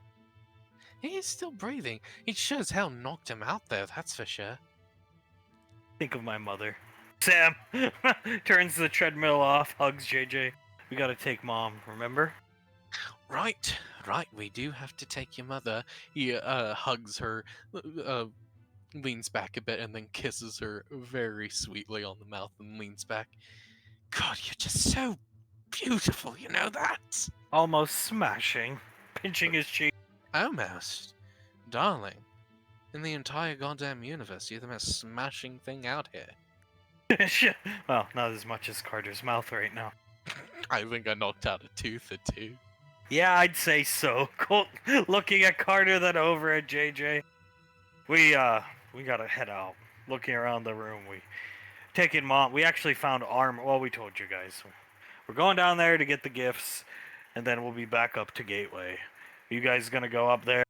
At some point we will head up there. Yes, Carter needs tended to right now. Carter nods. Maybe we could go to the house. Yes, Ricardo can come. Benny, Elizabeth, why don't you join us? Oh, we gotta work. He shakes his head. Pequod wants World of Unit Craft. We're gonna go up on Gateway and work on it. Elizabeth thins her lips a bit and nods. Thank you for offering, though. We do have a lot of work to do on the game now. No, keep doing what you're doing. It's admirable. Yeah, I mean, that's a hell of a good use of your, quote, free time. To think Carter developed that game all on his own. Benny looks over, shocked. Carter looks over at her.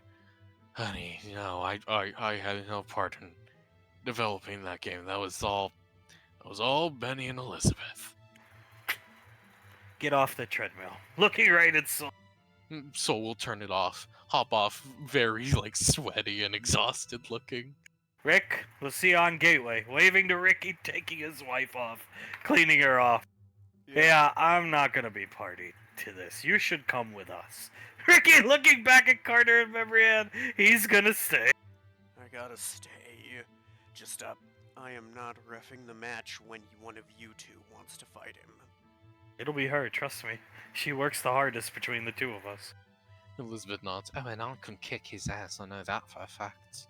God, Carter, I can't wait to play your game as Benny just walks out. It's not my game, honey. I'm nowhere near Snarf's workshop. Here's your chance, take it. You come with us, Ricky. He's has to stay. Carter and I have been through so much together, man. I can't just abandon him here. No, I understand. That's fine. You're a good friend helping Laz off. Besides, I'm not really interested in walking through 700-year-old shit, but it'll be worth the payoff. Sam, let's go. Glaring at poor Carter. Laz nods, looks up at Ricky. You're a good friend. Have a good day, Ricky, as she starts to walk off with them. I'll try. And he will try. Alright, Julius, get it done. Sasha imitating Hunk. Come on now, dial the number even though it's clearly not working. I see laugh. Julius throws his hands up. Is that what I should have done? Just dial the number? I'm waiting. Where's my results? Come on, Julius. Here, sir. Let me do it for you. He gives her a fake salute and then dials the number, and it obviously does not go through. Surprise, surprise. Pequod puts up her fist to Julius. Come on, Julius, we need this done ASAP. ASAP. It's so stressful when he gets like that. Julius just sighs, crosses his arms. I'd rather him do it to me than you, obviously. But Jesus Christ, if it doesn't make me feel a tiny bit insane. At least you can handle it. I can't. He used to do that to me when I was a kid. Come on, Nicole, let's go do this and then go do that. Can't we just sit down for a while? No, come on, keep going. Yeah, no, that really sucks. He looks over at Icy. I'm sorry you had to deal with that when you were younger. Julius, I'm not seeing Ash. Where's Ash? Come on, Julius. Show me the results. Yeah, Julius. Maybe that's what we should have done. Just took a JPEG of Ash, put some text over it, like Morse code text, and said, this is a message that he sent us a little while ago. That's all the information we have. Given Dad is not the best when it comes to tech, I think it would have worked. Pequod putting her hands together. Yeah, but what if it fooled Mom? Absolutely not. I say. Julius shakes his head. It was an idea. Dad, you try to tell him over and over again. Until we have information, we can't give you any information either. But he just sighs, shakes his head. I digress. This is the man who thought Melkymon was the actual Pokemon. Pequod saying. Yeah, and Tristan was the best Pokemon ever. Yeah, but I get to play with my son. I don't know why the rest of my kids are in this game, though. took Mom forever to explain that to him. Julius shakes his head. It got to the point where she even gave him a copy of Melkymon, but, it was actually just Pokemon that he could play with Sam. Yeah, and then he completely lost interest when he found out real Pokemon didn't include Tristan. Or, oh god, what was her name? Pidgey hot? Pidgey hot, Davine. Yeah. Julius just shakes his head. Oh, God, Dad. But why would I ever play this version when I can play with my son in this version? He thought, I see putting her hand out, official games were the cheap Chinese knockoff. I wouldn't even call Malkimon the cheap Chinese knockoff. It's like 15 steps below that. I see. It was supposed to come out on the Amalco. The Atari Creep was a big fan of. Oh, the Atari creep. He just shakes his head. Is it bad that I would want to sit through that trial again just to get some laughs going through here? Oh, it was really fun. Pequod laughing at I see, yeah, no, Integra enjoyed it. Oh, good, very good. I'm glad my girl enjoyed it. Town's coming in. Anything? Nah. Shaking his head. And Julius sighs. I mean, just keep doing what we're doing, I guess. Keeping an ear out, keeping an eye out for everything. As soon as SIS gets something, let us know. Well, they're looking. He sits down, but yeah. He shakes his head and crosses his arms. This really sucks, you know. Do you know how much better I would feel if if I was out there with him? I know why we didn't send me, but still, I feel a lot better. Coming through the teleporter. Oh, I feel even better now. Singer daughter. Julius looks over. He clears his throat. Hey kids, just walking off to the apartment? No, we have something to do today. Looking. Any news? Looks at the holo communicator. Of course not, Samantha. No, sweetie. No, there is no news as of yet. He looks around. What do you guys got to do today? Well, we need all of your help, actually. Julius squints his eyes a bit as he looks at Pequod, then Sasha, and then back at Oz, and then at JJ. He nods. We need some help, guys. We think he scratches his cheek. We think we found something important, and we need your help. He gestures to Sasha, especially you, Ranger General. We're at Earth, Wuhan, China. He nods. We need to go a bit down below Wuhan. I mean, but no, I'm serious. We think we found something important. I suppose we can go. My guards can contact us if Ash calls. We're gonna be quick, right? JJ looks back at Oz, then over at Sasha. As quick as we can be, of course, ma'am. We'll get you back up here ASAP. Right, Oswald? Quick as a black bolt of lightning. Quick as a black bolt of lightning. Julius shivers a bit when he hears that. I see. All right, let's go. JJ nods, looks at Sam. I thought that was going to be way tougher. No. I think they want to keep their mind occupied. Right, I would probably want to do the same. He smiles at all of them.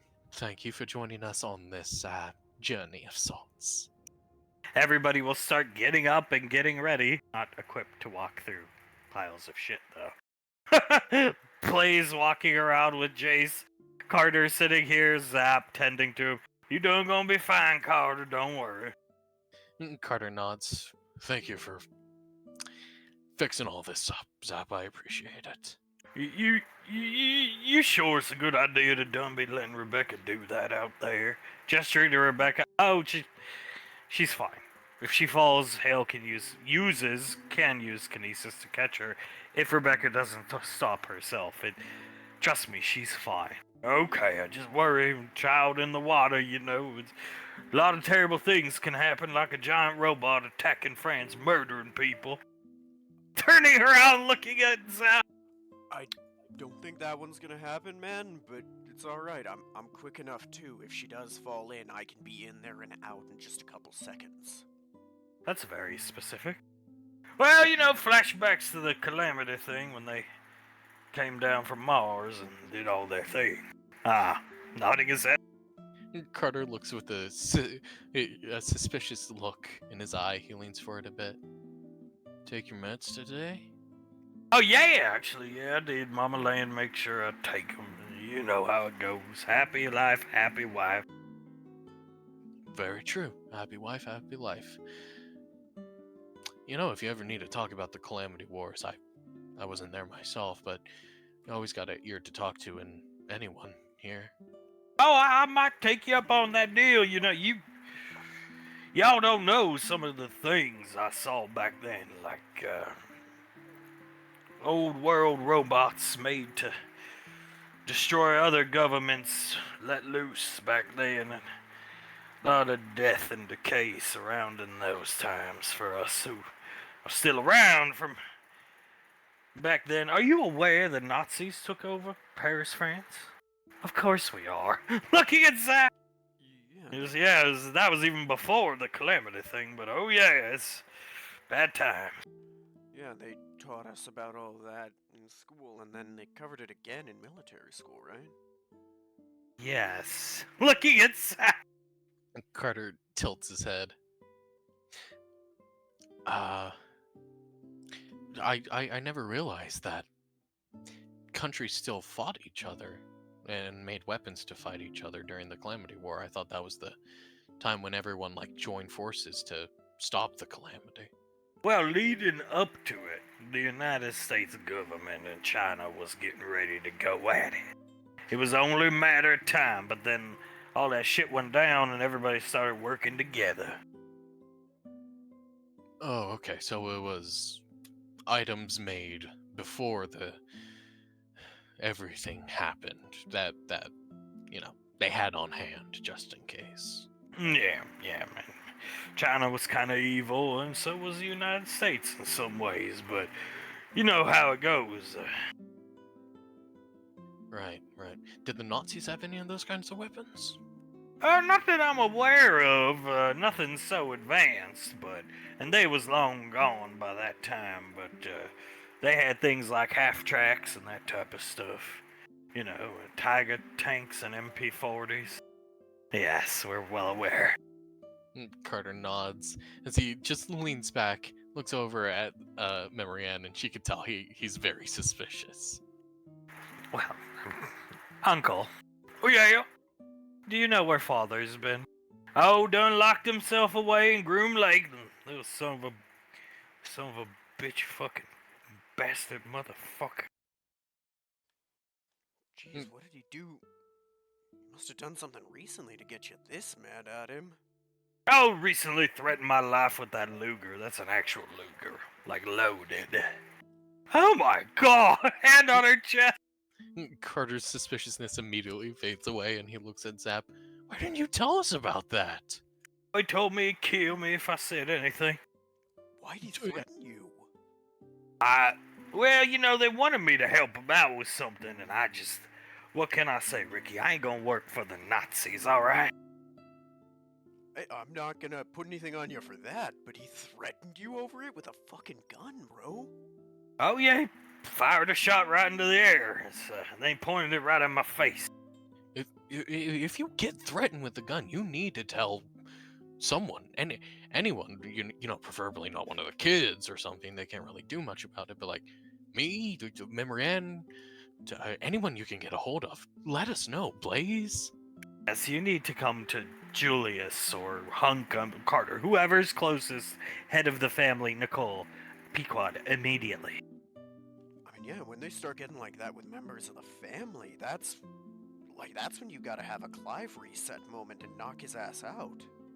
Oh, believe me, it's been tried. He's been knocked out quite a few times. Davine knocked him on his ass, and this version of Clive, it seems like when you knock him down, he just gets back up and he's more ruthless than ever. I don't understand why this one is so stable, Stable is a weird way to put it, but stable in Clive's mind, It's the death of Benjamin. I think, like I keep saying, it impacted them very poorly, and it produced what we see before us. If it had been like, oh, Benny broke his leg, I I dare say we would not be dealing with the Nazis right now. Carter nods. Yeah, it would just be Clive and Norman at this point. Yes, which is, I mean, hey, he's not the best, but I would much rather take him than Rommel. I think if anyone on the lane, kids included, they would probably rather take Clive and Norman over Rommel. Yes, grimacing thinking about Clive Rommel. I'll take Clive and Norman. I'll take pretty much any version of him over Rommel. Well, it just is what it is, you know. And Scar, he ain't got no sense left in him. He just stand there holding his hand the whole time. Damn, don't understand. Doesn't his arm start hurting him or something? Psychosis can do that to you. Now, what the hell happened to you, Carter? Why y'all beat the fuck up? JJ and me had a bit of a boxing match. He won. Oh, that was a long time coming, I think. He sits down. Carter nods. Trust me, but I knew it was. I did not put up much of a fight, especially considering I knew I deserved every second of it. Well, Samantha done. She ain't done the same woman he met. Not in a bad way, but that's what happens in combat. You're gonna leave scarred a little bit. Carter nods, and I definitely helped giving her more than her fair share of scars. I don't even remember 90% of things post oil rig, so yeah. Yeah, believe me, it's like you forget a random time frame of your life, and people will bring it up, and what the fuck this motherfucker talking about? But that's how it goes. I don't remember goddamn near thing the first 100 years of EarthGov. I was drinking my troubles away, not building war bots and that type of stuff. I mean, I remember less and less at the time when I was training in the bunker with the hag, so I get it. Carter nods. Even though it was just like a year or two ago, everything, once we joined the Headhunters, it's starting to become a hazy and distant memory. Well, we've been through so much.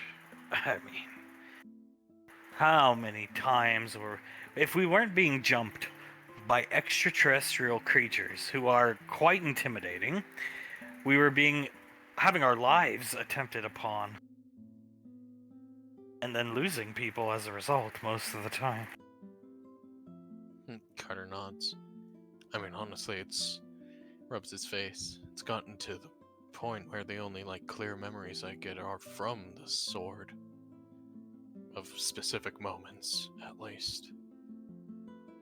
Yeah, you learn to live with it. You do. Just move on and have yourself a good life and enjoy yourself. But you learn to live with it, but it's hard. Believe me, I know. Carter nods. Yeah, I'm sure it's. He shakes his head. It's never gonna go away, but I'm sure it's gonna. I'm gonna learn to live with it over time, like you just said. He nods to himself and shrugs a bit. Looks over at Ricky and pats him on the knee. Like we all will. I'm sorry I wasn't the best leader over the course of time as well. Nah, bro, you got thrown in the deep end. You came a long way really fast, let's be honest. Leadership done a hard thing. Yes, it is. God, he's a better leader than I would be in his position, that's for damn sure. Carter chuckles, shakes his head. Still feel like I have a lot to learn. Oh, we all do. Well, not necessarily, because I don't know all the information, but I know Spender done been dealt with by the Moon Maiden, which means your time's up soon. She whimpers. Carter sighs, rubs his face. Yup, and then it's the band for 2 years. Oh, it's gonna be a good time. You just take some time off, relax. Ricky done doing the same, I know. Nah, I'm going right into ranger training. Oh, he looks at Ricky. Well, I'm proud of you. That's goddamn good. And I know your father and mother are, but I'm proud of you. Patting his leg. He looks confused that Carter and Memory had. Like, why aren't you doing this? Carter sighs, looks up at Zap. It's 'cause it's what I wanted. My mother's going to give it to me for 2 years. Then I can, and me and my wife can do whatever we so wish after that. Well, don't you think we'd better just to forget this band thing, do it on the side, and do something like Ricky? You know what I mean? I would Maybe take your father's place? I would think so, yes. But like I said, my mother's going to give it to me. And there's nothing I could do to stop that. Oh, I see. I see. Yeah, less of a gift and more of a, must. Punishment. Looking down at the ground. Punishment indeed. He just sighs as he shakes his head. Everything will be fine. You know, you can always come back. Leave the military and come back. They keep the door open for you. But goddamn, must be hard to hand away them ranks. It will be. Carter just leans forward, putting his chest on his thighs, and shakes his head. Yep, it's gonna be real hard, especially for my wife. He sighs and looks up at Zap with a face full of regret and just the tiniest bit of sorrow. Oh, it's okay. Don't get all up. Get your tube socks in a tie about it. 2 years ain't a long time, and Memorand be making good money in that band. I'm in debt. She puts her hands out. What? Blaze turning around. She had to take out a credit card to buy front row seats to the Hall of Fame ceremony. Couldn't you just get them for her, Mr. Inductee? I would have 100% done so if she made it known to me that that's what she wanted. Jace. He'll set Jace down. You're on your own.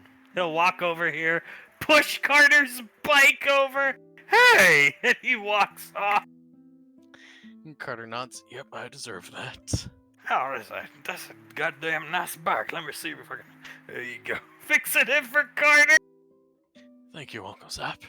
Out here, Integra looking over his shoulder, seeing it unfold, Jace coming up to her. Mr. Snuffles just at the shoreline keeping an eye on Rebecca, Thomas, and Hale. Why did Uncle Blaze do that? Integra rolls her eyes a bit. Because Uncle Carter is an idiot, Hale. Oh, more of that. Jace nods. Yeah, more of that. This time around, it's, apparently Aunt Memoran went into debt to get better tickets for the Hall of Fame. And Uncle Carter didn't, buy them for her. Would you get me tickets if you were going into the Hall of Fame? 110%, honey. Wow. Scratching her head, looking at Carter. My brother's a bit of an idiot, isn't he? How much in debt is she? I believe they said 50,000 credits.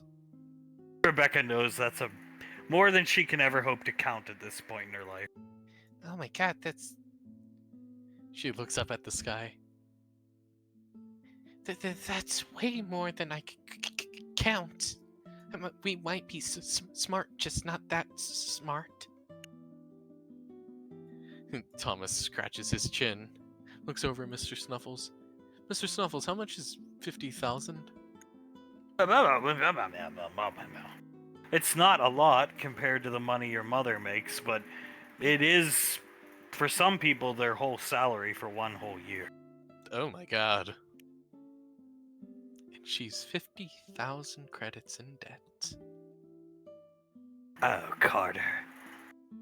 Thank you for making this canoe for me that I bought for you. Oh, Carter. He leans forward, puts his hands on her cheeks.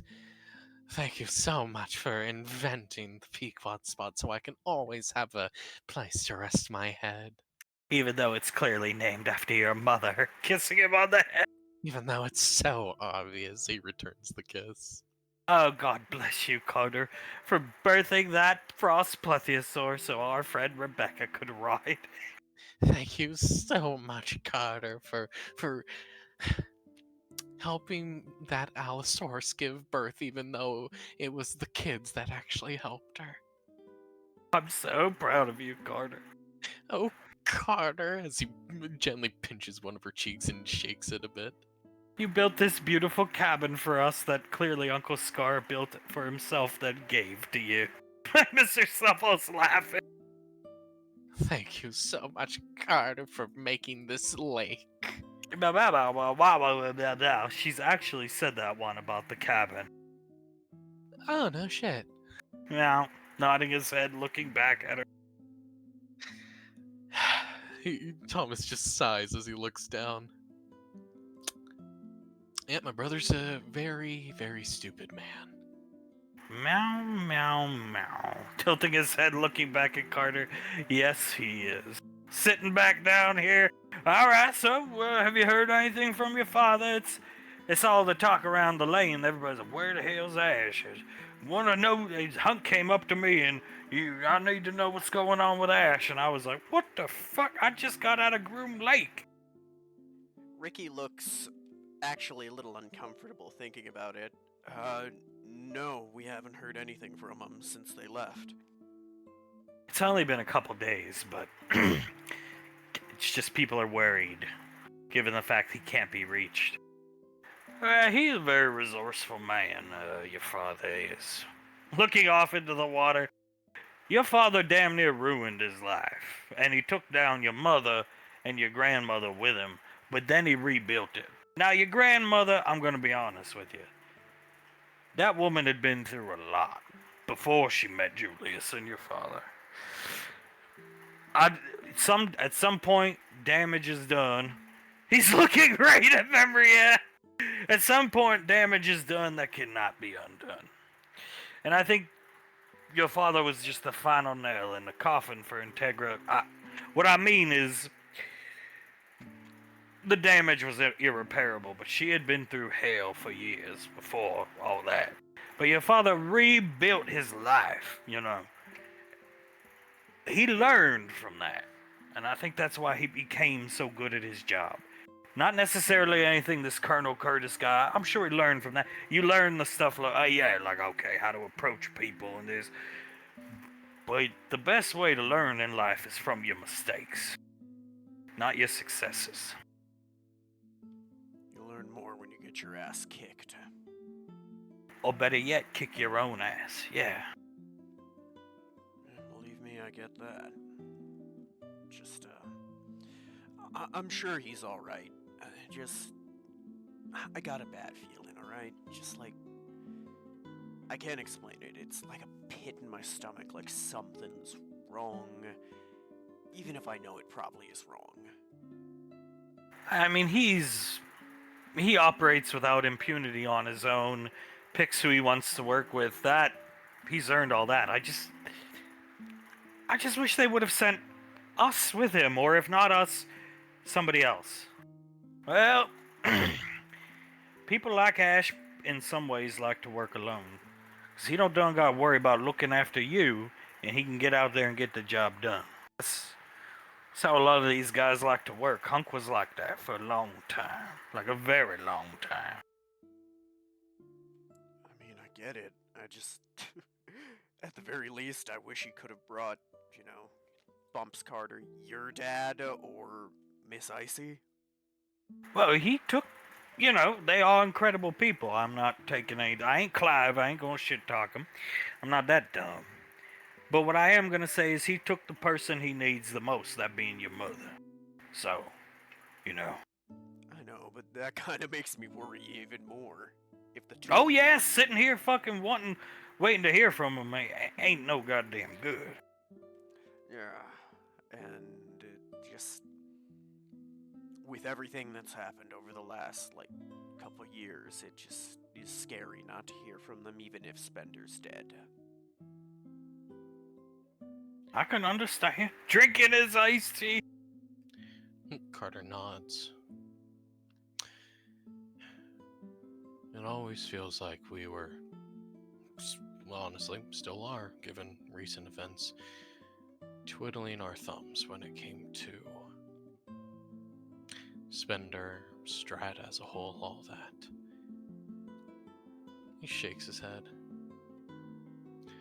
All that we can do is sit and wait. And once we're ready, or once we hear something, we'll be ready, spring into action. Puts a hand onto Ricky's shoulder. And your dad's gonna be okay. I know for a fact he is. There ain't no way he's gonna let anything kill him. I know. When they left on that trip out to find the Pinta and all that stuff way out in whatever the galaxy was called, I was worried, right? And I was angry with myself. I couldn't go because I wasn't strong enough. But this time, I don't know why. Maybe I'm more upset about it because I am tough enough to go on that kind of thing now. Frustrated that I am not. I'm just, like you said, twiddling my thumbs. Oh, give it time. All I know for sure is if it's as bad as Hunk was saying it could be, it's gonna be a hell of a show. I'll be a fucking shame to sit back here on this lane while the family goes out to fight. I really will. I live in shame forever, but I guess that's my place. But it's gonna be one hell of a show to see Julius and Nicole out there again. Oh, dog. I hate to be on the receiving end of that. Did you know she could turn into this big demon motherfucker? He never took his meds. Looking at it.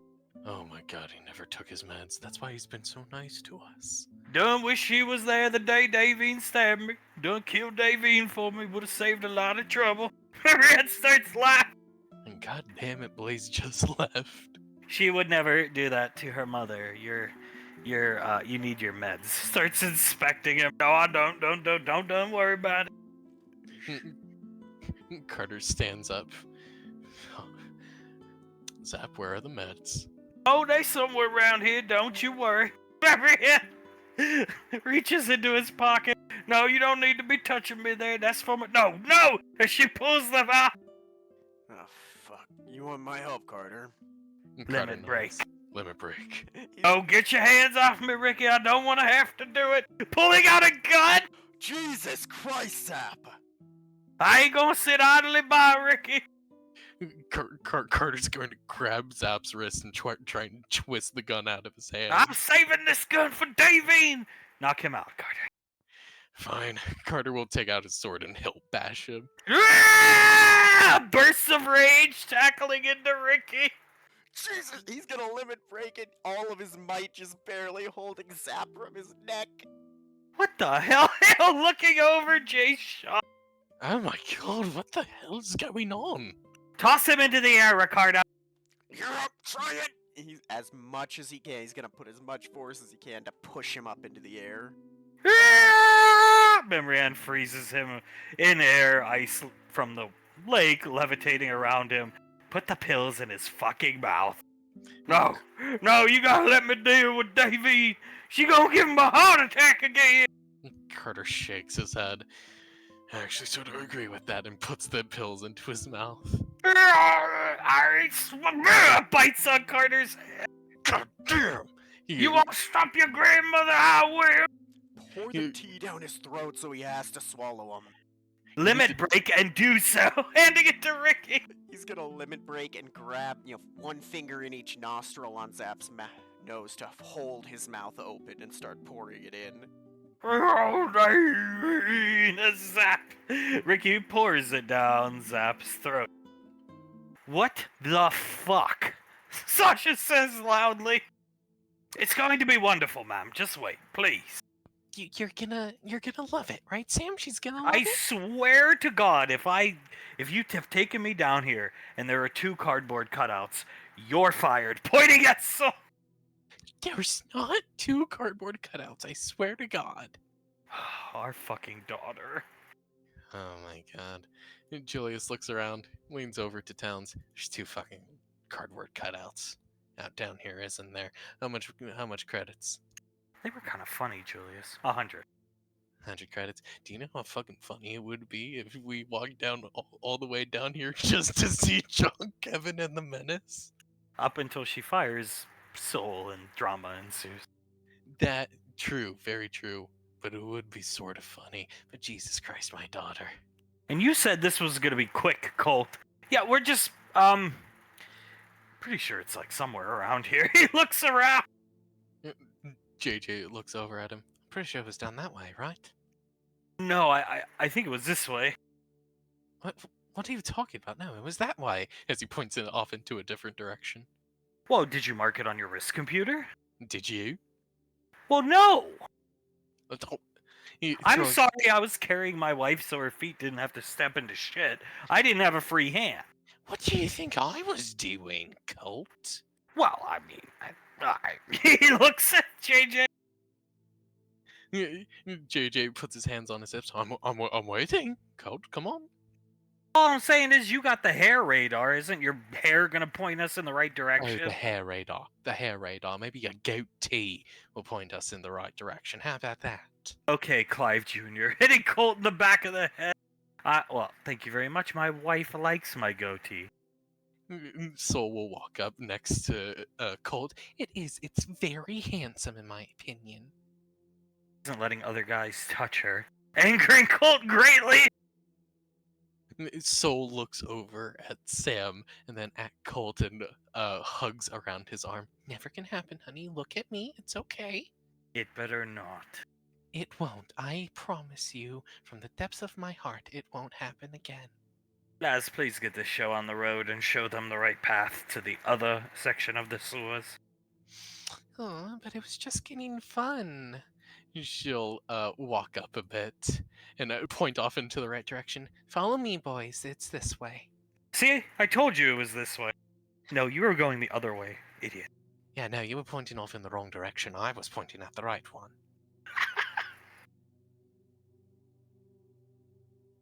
Alright. Hunk and David and Suletta up in the office. Would you look at that? Nobody's here. Davine looks around. Seems odd. Do you think they're up at the apartment, maybe? They hate that apartment, honey. I don't get why. I don't get why. Oh, I wonder why. Anything to protect her maiden virtue. Walking over here, the guards hearing drunk Suletta talk turn and look in the room at them. Davine just waves at them and gives them a thumbs up. Oh, I don't get why. Sitting down in this seat here. I don't get why. Thank you kindly. Sitting here. Davine sighs. I certainly realize why they hate the gym. I certainly realize that. For God's sakes, woman, I hate that fucking gym. And once again, I completely understand why, Letty. Well, you know what? Forgiveness is a part of life. You can take that forgiveness and suck on it. Davine looks at Hunk. See, I told you they're never going to forgive me. She might not, but other people will, honey. I don't think so, my love. Nobody in their right mind is going to forgive her for almost killing you. It will never happen. Even infantile children have said they will not forgive her. That is very true, my love. If there was, a percentage of how big the chances of people forgiving me, I'd say it's like 0.00000, repeating, of course, 1%. What the heck are you guys doing here? Coming down? Trying to call Ash. That's what we were gonna come to do. Elizabeth shrugs. We might as well try, right? Well, we figured Julius would be here. I don't know where he is, but come on over. What do you think of me in this seat, Elizabeth? Elizabeth smiles. You do look pretty cool in the general seat, Dad. You know, I kind of had dreams of being a general one day. It would have taken a long time. Davian just looks down. I'm sorry I took that away from you. I have a much better life now. Don't worry about it. But back in the day, everybody dreams of being the big general or something, sitting in a cool place like this. It is pretty cool. I actually think it suits you quite You do, well. huh? Yeah, of course. It feels like you were always made to be some kind of general, at least a high-ranking member of the military. Hey, I'm still a top-ranked RTS player in your little game. I'm still in Grandmasters League. Elizabeth smiles. Really? You're that good at the game, huh? We can play sometime. Trust me, you're gonna lose. Of course, I would love to play the RTS game with you, Dad. I especially love that little far unit Harad faction you made where they look like Zulu warriors. Elizabeth chuckles a bit. Really, that one's your favorite? Why is that? Clive riding a battle camel? Hunk, exactly. Oh, I should have. She pats Benny on the chest. I should have guessed. That's why. Now, you think I can work this thing here and figure out how to call Ash? It looks like they were trying to call him. I wonder if do you think Julius has any news? I am sure if he did, he would call you. Just so you shut up. Davy nods. He would most certainly call us, my love. Well, okay. He starts typing on the computer. Davy watching him type on the computer, making sure he's doing all of it correctly, as Elizabeth looks over at Benny. I'm a bit nervous. What if we can't reach him, you know? And we're stuck sitting up here working on unit of unit craft. She shrugs a bit. Better than doing nothing, I suppose. Need a password to get into this messenger thing. What do you think Sasha's password is? Like, any way to hack this thing? No. Davian shakes her head. I highly doubt that the Ranger General's interface would be able to be hacked, darling. I bet you I know the password. Julius. Hits enter. Beep beep, deny. Okay. Davian tilts her head. If I may ask, darling, why did you think that Julius would be the answer to the password? Well, my next guess is Nicole. He types it in. Meep, meep. God damn it. She would not have your children as her passwords. Hunk. Oh. He nods his head. Elizabeth nods. Yeah, no, you have to think of it from like her perspective. So, like, if you type in towns or Samantha or cult, that would make quite a bit of sense. Just not your children, I think, Dad. He puts in towns. Meep, meep. All right. Samantha. Meep, meep. Davian leans back, looks over at Suletta. What do you think it could be?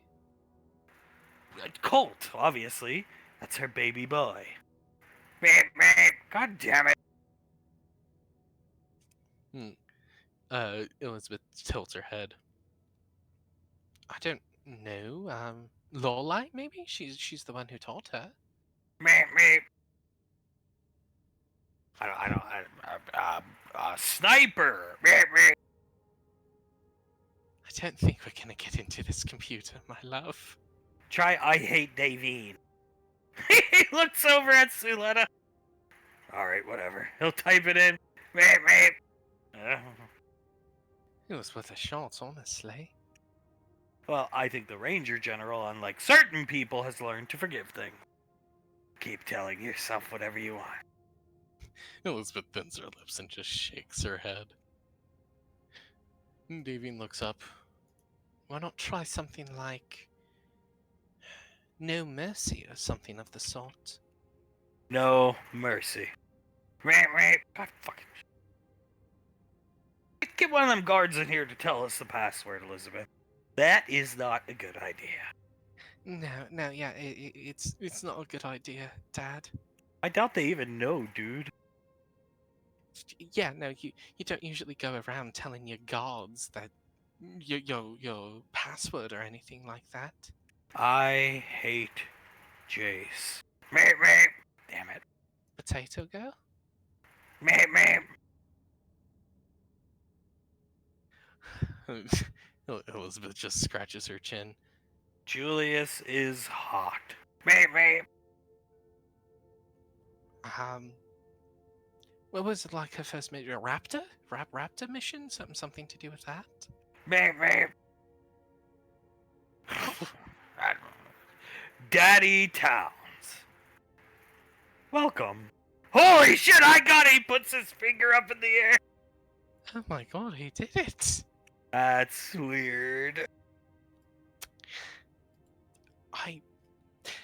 She crosses her arms and nods. I do remember someone, I believe it was Nicole, saying that she would call him Daddy.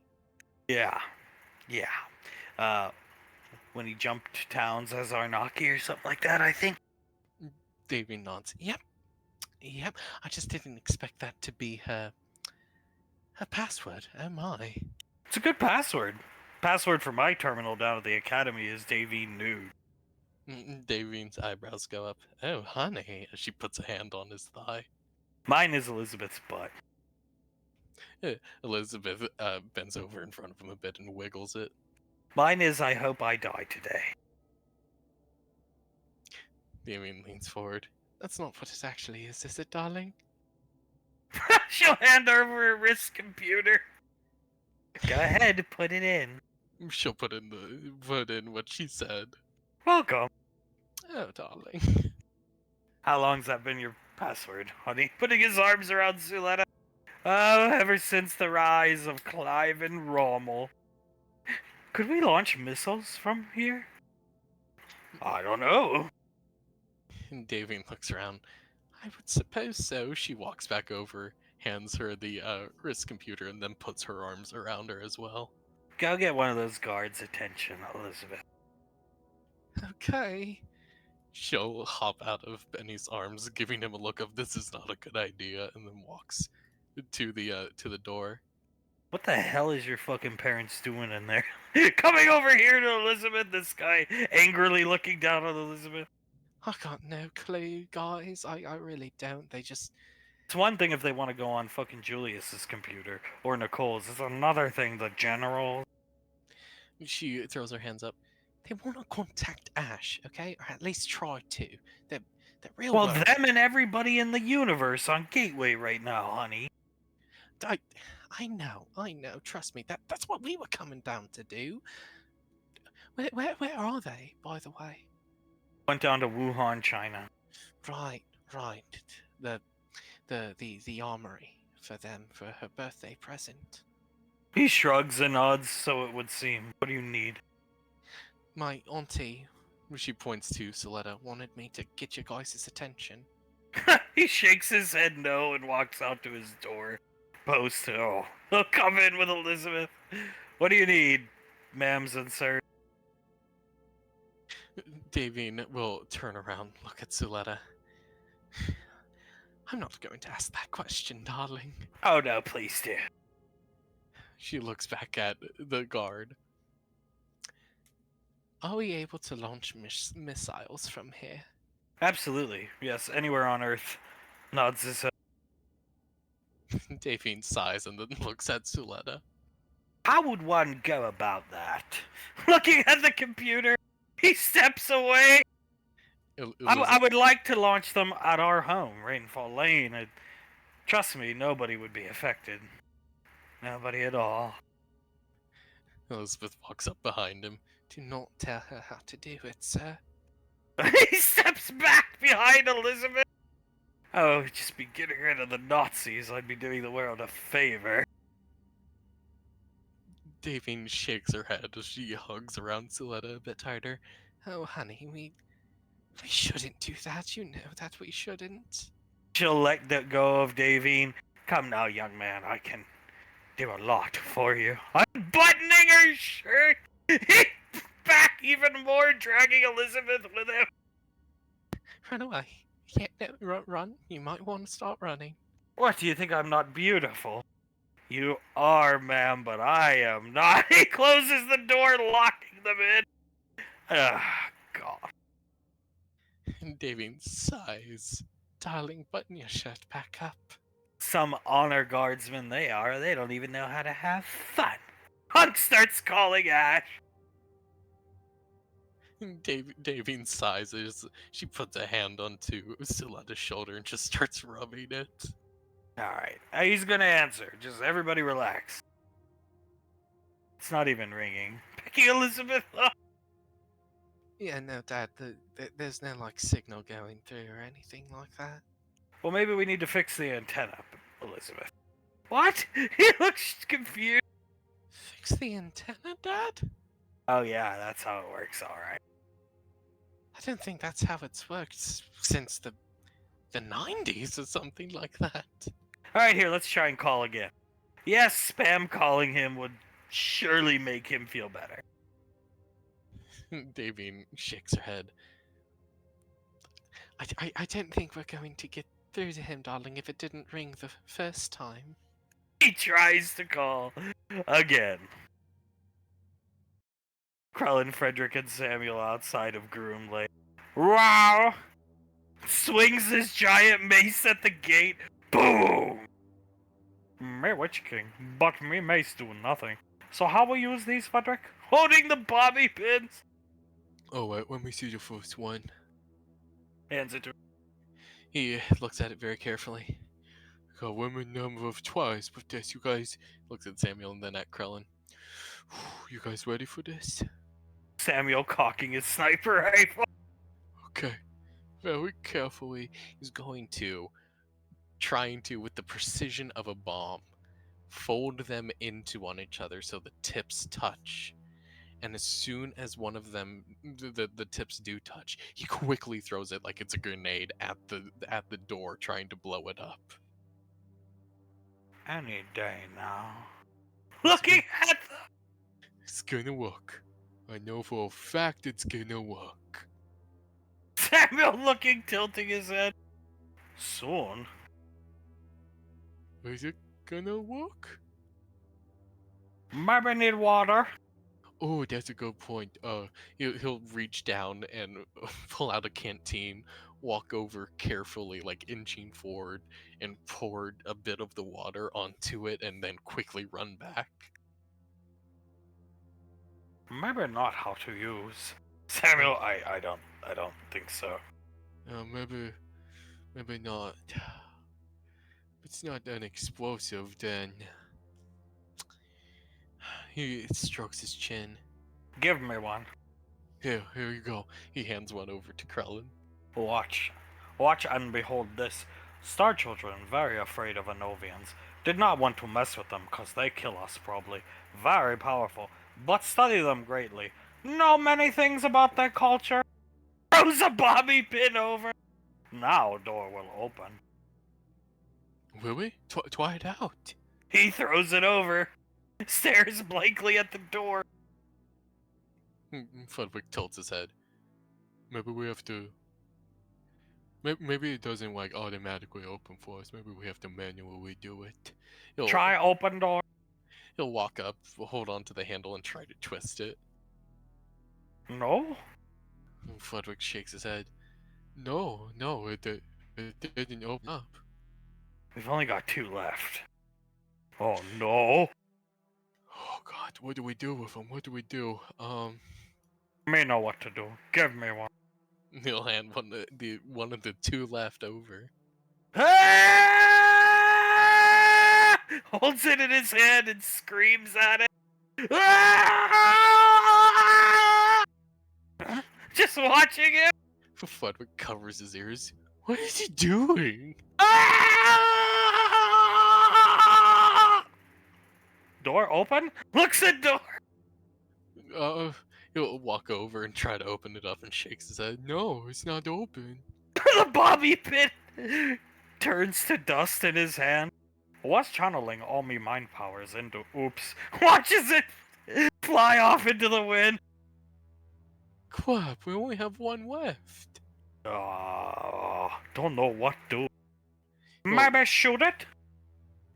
He'll take the bobby pin, then look over at Samuel. Okay, what if I throw it in front of the door? You shoot the bobby pin. And then because of the bobby pin's magic and piercing abilities, the shot will go through the door and we'll be able to access it. Cocking his rifle. Out of the way, Krillin. Okay. Comes over here. Okay, you ready for this? 3, 2, 1. We'll throw it up and immediately dive backwards. Hitting the door. The bobby pin gone. A huge dent in the door. Check door, fudder. Now is open and me kill Clive. Presents himself waiting for Clive. Yeah, it's open now. It's open. Frederick will try to open it up. Door does not open as they hear somebody approaching. They hear what seems to be like keys jingling, and something up in the door clicks as it opens up and he walks out. What in the hell is going on here? Wow. Looking at Clive. You think you'll give us that bobby pin back out there? Clive's not having this. Why in the hell would you need a bobby pin? You imbeciles, you... As he stares right at Krellin. To get in and see you. You not sending orders, we worried about you. Tilts his head one way. Clive, you hear me? Snapping his finger.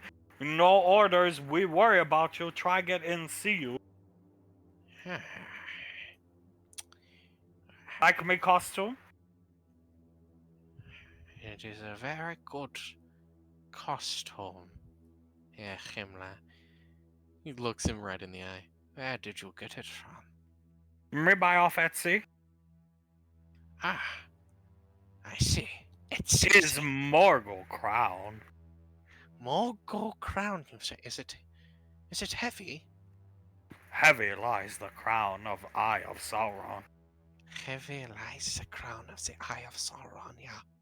Even have powers to defeat Julius and Carter and Thomas with this crown. Oh my god, you do? Wow, just make believe. He takes the helmet off, smiles at Clive. Ah, make believe. I see. He wipes some sweat off the top of his brow as his eye twitches a bit. You okay, Clive? Looking at it. I'm fine. Do not worry about me, Von Braun. I am okay. As he looks at Krellin up and down, stares at the crown for a second, and then back at Samuel. What is the deal, Clive? You're not sending orders. You're not answering our calls. That's why we're here. You'll just go back to Brack, yeah? What? Nothing to do there. He throws his hand up at Clive. Can go back to Lane. He puts his hands on his hips. I would rather you go back to Bragg, but maybe to keep an eye on the family, maybe you can go back to the lane. But first of all, Bragg, in my own opinion. Himmler. Fine. Putting his helmet back on. We go to Bragg. Then I guess maybe keep eye on Carter for you. Yeah, keep an eye on Carter for me. Maybe me go and take a look. I'm Witch King. Tries to go in. He puts his hand up right in front of Krellin's face and pushes him back. Stumbling backward. 9. You do not go in there. It is strictly forbidden to everyone but me and the Führer. Frederick getting worried. Wants to get out of here. I don't like to be, we should probably go back, right guys? The general has given us that order. Want to fight me with me mace, Clive? Looking at it. 9, I must save my energy for today. Me and the Führer have some scouting to do. Oh, okay. Nodding at Clive. Fine. You think we have that magic bobby pin back? Clive sees it and isn't gonna give it back to them. 9. It is on the groom lake. It is mine. Now, okay? Is that understood, Herr Himmler? Yes, sir. Nodding his head, walking off in his LARP, Clive, inspecting the back of the Witch King's costume. Kaz, Ash. As Ash walks ahead. Yes, what is it? Ash, what are we doing exactly? I mean, We've went in city after city after city, and we find dead city. Looking for what's going on exactly. We know what's going on, Ash. I need actual confirmation, though. Walking up here. So your plan is to what? Saris, go underground, where these things hide. Yes, that is it exactly. We're going to go underground, get some evidence that they're here, and then go back. Or at least find some way to contact them back on Gateway. Ash, I would like to point out to you that nobody is here in this city. We are alone. We've been stalked in every city, at least I think we have, in every single city. I know they don't show up on infrared, but I swear I'm seeing them out of the corner of my eye. We're being watched. That's for definite. You can Why aren't they just attacking us? Why would they? He's gonna continue walking. So you want to go down to them, the three of us? I can go alone if that's what you two would prefer, although No, not a chance. As I'm just saying, it sounds like a one-way trip. It might be. I just don't think they're afraid of us currently. If they were, I'm pretty sure we'd all be dead. Looking back at Kaz. Think about it. It's not often when predators like wolves will attack things if they're not hungry or afraid, right? Yeah? Coming up next to Ash, watching Saris open a manhole. Well, this is the only time we haven't seen those beasties jump on people like us the moment they see us. So I need to find out what exactly has made them this unafraid. Alright. Shoulders his rifle as Saris opens the manhole. I'm going to go down first. You two come down if you'd like. He's going to... I'm right behind you. As grimacing under his mask. Well, up to you, Kaz. And he is going to jump down the manhole. Saris following. I'll see it through to the end. Jumping down behind Saris. As JJ, looking one direction, Colt the other. It's this way. Colt points. Right, Soul? Right, baby? She just looks around. JJ, are you daft? Mate, it's this way, obviously. I mean, come on. Sam, right? It's this way. It's the way JJ says. Oh, right, yeah, he has the hair gaydar thing going on. I see laugh! Yeah, that's for sure. As Soul flies over to Colt smiling at him. Gaydar? Hair gaydar thing. Julius covers his mouth and starts laughing. Keep it up, Colt, and you're not gonna walk again on my account. Soul sits straight up. Oh, really? You really want to threaten him? He's my brother, I'm allowed. Not with threats of paralysis, thank you. That was a low blow, Sam. Like letting another guy touch you. Soul just grits her teeth looking at Sam, then hugs around Colt even tighter. We'll never live that one down, rightfully so. Cleaning off his hands. Sasha, look, guys. We need to be up on Gateway. What are we doing here? We're finding this thing that we need to show you. We need to show it to you. Mom, it's extremely important. We just can't remember where it is because someone didn't mark it down. And if you follow me, I will lead you to the promised land with your daughter-in-law, your beautiful, kissing soul daughter-in-law. If you follow JJ, you are liable to find hair gel. Okay. Sam throws a rock at Cole. Hair gel? Really? If you go with him, you'll find some tweezers and clippers to shave his head into a mullet and goatee. My wife shaves my goatee every morning to her liking, thank you. JJ looks over at him and smiles. At least my hair doesn't need any product to stay the same. Nope, and it never needs any tending to every morning either. Exactly, Mr. Goatee. Love, please, if you would. I want our Aunt Sasha to have her prize. Prize? She looks confused. Souls, or not Souls, Laz's shoulders droop a bit. Fine. She holds Sasha's hand. If you'll follow me, gentlemen, ladies, as she'll just walk right up to where the hatch is. So proud of that girl. Pequod's starting to cry. That's her. Oh god. Starting to cry. Can't tell if it's the methane burning my eyes or. God damn, but I'm so proud of that girl, honey. Oh yeah, it was under that grate. Looking over to where Laz walked off. I knew that. I knew it first.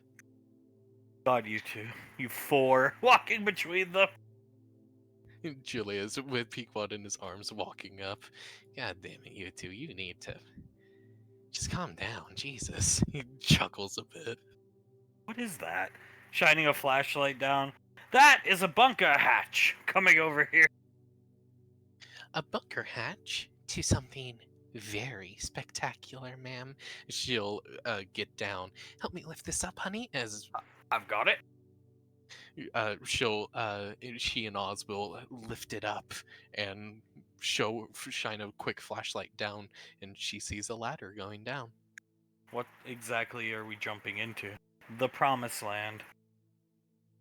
You know the Garden of Eden, ma'am? Yeah. Well, it isn't that, but it is something equally as good to you. At least in your eyes, Mom. Sasha will, well, okay. Pull out another flashlight, hand it to Towns, and jump down. This should be good. I see jumping down, following her. Towns, ladies first. Holding it for Pequod and Julia. Julius nods. Thank you very much, Towns. He'll, with Pequod in his arms, just hover down, floating down. Now Laz deserves to be the one to be the first one in as Sam and JJ jumps down. Yep, nope. Colt taking Soul down. Laz just throws her hands up. I'm the one who actually fucking remembered who it was, where it was. Why do you even give him a chance? Just take her down. Stop being polite. You're right. Laz nods to Towns. Thank you, Uncle. Go ahead. Shine the flashlight down so they can go down the ladder. As Ash can smell through his mask the smell of death. Oh boy. He's a xenomorph egg right across from him as he's helping Ceres down. Well, there we are. He will gently help her down. Look, he'll nod. Oh shit. What do you see? He comes tumbling down, catches himself. Oh, that's great. Yeah, just great. He's gonna start walking down the sewers. I'd say that's enough of a confirmation to call back. We can't. She looks back at Kaz. Even if we wanted to, we cannot call home. Not right now. Do we not think that's a problem? It is a problem. That's part of why I'm going down here to see what's going on, Kaz. Maybe we can find what's causing the... What's the word for this even, Ash? Outage? Jamming? Something like And that? and stop it. Kill it. I really don't think this is a good idea, Ash. As he keeps walking. Sees his first dead body. Well, there's where some of the colonists went. Ceres putting her hand over her mouth, looking up. Ash is gonna look down at the body. How long does it look like they've been dead? At least a couple weeks, probably longer. Couple of weeks. He's gonna keep walking. My reason. How's that possible, Ash? This place only started losing people recently en masse? But these things probably been working at this for a while, Kaz. Think about how many people are on the colony. Now think of how long you think it would take for these fuckers to do this. That's the problem with these super colonies. She's shaking her head, walking behind Ash. EarthGov or Frontier, there's just too many fucking people to keep track of. Kaz, holding his gun up, watching behind them. You've seen it. If there's millions or billions of people living in the same place, how easy is it for a few thousand to go unnoticed? And then that 1,000 turns into 10,000. And then that 10,000 to 20. And then it's like, wow, that's weird. What's going on? And then the authorities are alerted, but they start becoming in the 20 to 25,000 missing. And infrastructure shuts down. And yeah, nodding his head, looking at the egg sack. How badly do you think it would be if this were on? How bad do you think it would be if this were on Earth? As he keeps going. I would hope it never gets to that. I would hope so too. I'm hoping that we're just going to find some kind of jammer that Strat put here. Because if these have been here this long, then Strat's probably the one who brought them here, right? Kaz leaning into the room, listening to Ash. Jesus Christ. More bodies, more eggs? Where do all these eggs come from? Something lays them. She comes around looking at Kaz. Something lays them? We don't know exactly what, But this is the first time we've seen him. He gestures to the egg. I mean, the last time we saw these things was the prison. He tilts his head and turns back to Ash. The prison, yes. We've heard of... Not prison, garbage disposal facility. That's what it was. That's right, the one there. Well, we've heard of some called queens. And he looks over at Ceres. We also heard about one called Queen Mother. Oh. He tilts his head looking at the eggs. Ceres, moving out of the way to let him back up. And that's supposed to be like, what exactly? Bad. Looking at it!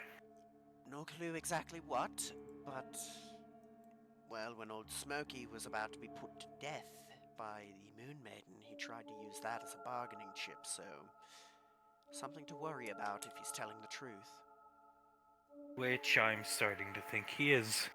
Because to organize an invasion like this, a takeover, make cities disappear, a slow play out of things, there has to be somebody calling the shots. Exactly. And... Well, I don't think we're going to see anything smaller than a king down here calling those shots. I would bet our family business we are going to find an Anovian teleporter. I would not bet against you there. But we have... That would be bad, right? Oh yeah, it'd be bad. She looks back at it. It'd be very bad, yeah. Exceedingly bad. We could just push whatever it is through the teleporter. They shut them off. Do you always talk this much? When I'm nervous. Fair enough. And yeah, the teleporters don't work anymore. But having seen a king firsthand, Kaz, if a queen mother is bigger than one, then, well, we're not pushing it back through. Right, maybe we should slow down a bit. Ceres keeps up with that. Or we could just pick up the pace. Trying to keep up with that. Think of it this way. I'm going further down no matter what. Would you rather be in and out quickly, or do you want to dilly-dally? Quickly. Looking in the room, seeing more eggs. Quickly. Setting some explosives in the room. Don't mind me. Yeah, good plan. He looks at Ceres. You know the program. Back to back, trust your gut. Whenever you think there's something here, alert me. And if you think it's one of them, shoot first, ask questions second. I will say, Ash, watching Kaz plant some explosives to cover their 6, we need to find a way to call Nicole. Julius. There ain't no way we're taking out a queen. Or whatever, mother or king, there's no way, not with the weapons we have. No. I have an idea. I just hope I can find something better before it comes to that. Kaz coming out, arming the explosives as Ash and Ceres. And Kaz will continue. In the bunker, the power flickering on. I see, what the fuck is this place? She looks genuinely shocked. Laz turns around, gives them a deep bow, putting her arms out to the side and bending her knees. Welcome, good sirs and ladies. Julius looks around. What is exactly welcome, honey? It's, well, I want to make sure you get the due credit. There was an old conspiracy theory about this. Laz believed in it. Nobody else really did. Even I questioned it while we were searching for this place. Laz stayed true, kissing her on the cheek, and we found it because of her. He sighs, not arguing, because he knows Oz is right. Well, JJ stayed true as well. I dissented, but JJ was always at Laz's side, playing with his hair. JJ just clicks his tongue. I have to be completely honest. I did not believe in this and wanted to go home after a bit. This ain't the rumor from the crazy sewer worker Walren dude who kind of... I used to browse those forums too, back in the day when I was first learning this timeline's culture, if you will. Laz's eyes sparkle as she turns around. Really? You did? Yeah, he turns around, looks at her. I did it all the time. The Reddit. She nods, smiling, walks up to him. You ever meet that really mean guy, Nice Guy 22? Oh yeah, his profile picture, I believe, was... Smacks his lips, looks around the room. His profile picture was of your namesake. Ah. The bunker hag. Yes, the bunker hag. Right, of course. She just sighs. But, to give you a bit of background, the actual background, I suppose, this is pre-Max Tech. This is the company that was eventually going to become Max Tech. Wuhan Fuel and Trading, I believe it's called. That's not possible, is it? Sam, you want to see for yourself? Just showing off the weapon. Laz nods. There are plenty of, prototype plasma rifles, Gatling guns up there. Running into the room! Laz just starts to laugh as she sees Sasha run into the room. So smiling big occult. I think she likes it. If she likes those guns, she's gonna love the real prize. Lacey, what the hell's that music walking this way? Oh, it was music put on by what we assume to be the...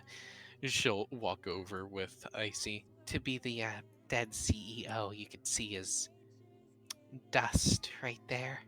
Holy crap. She looks down at it. Oz, check out the radio.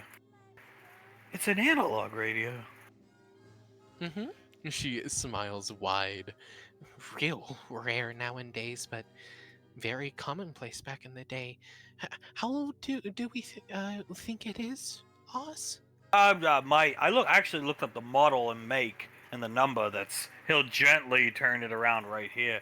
It's pre-calamity, around the year 2015, but it was probably made in 1980s.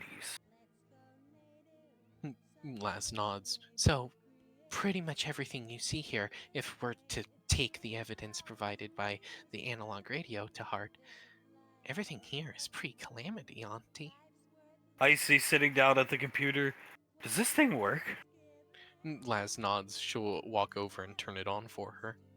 Towns. She'll look back at Towns, and Towns will hear. I'll give it a crack, but I mean, I don't know. I've never used one this old. As up here, Sam. Now you don't get to have all the guns, Mother. Sasha, excuse me, comes up to her daughter. JJ puts his hands up. Some of them are going to save my father, and Sherion, and other people who quite enjoy eclectic and rare guns like this, Auntie. Elizabeth. Okay, fine. There's duplicates of every weapon here. Pequod inspecting a Gatling laser. But we figure we part out the guns for gifts. Your gift is up there. Pointing up here. JJ points up there. That one, for you, is the big mama, if you will. And mind you, JJ was the one to uncover it for you. She smiles at JJ. Bullshit! Excuse you? You were busy down here talking about the guns and which ones you wanted and which ones you wanted to give to Ash. She clears it. Cool. Soul nods. Me and Colt here were the ones who looked up there and actually found the cool thing. Sasha flicks Samantha on the nose and puts her hand out to Soul. Take me. Soul will smile, take her hand, also take Colt's hand, and as a bit of a cool thing, she'll fly her up there onto the Woo! ledge. Coming up here, Pequod. Nice try, Sam. Sam, rubbing her nose. Julius chuckles, looks back at her. To be honest, I probably would have tried the same thing. And, to be frank, these are amazing gifts to give to Ash and Dad. Looking around the room, Ash might literally shit his pants when we hand. This is a railgun, I'm pretty sure. Sam, yep. Julius nods. What are the odds that Dad faints when we hand one of these to him? Hey, Julius, what's the information on her? Julius starts to laugh. Julius, we need information on Ash. We need information on Ash. He hands him the gun. Oh my god. Oh, catch me, dear. Catch me, Davine, as he falls.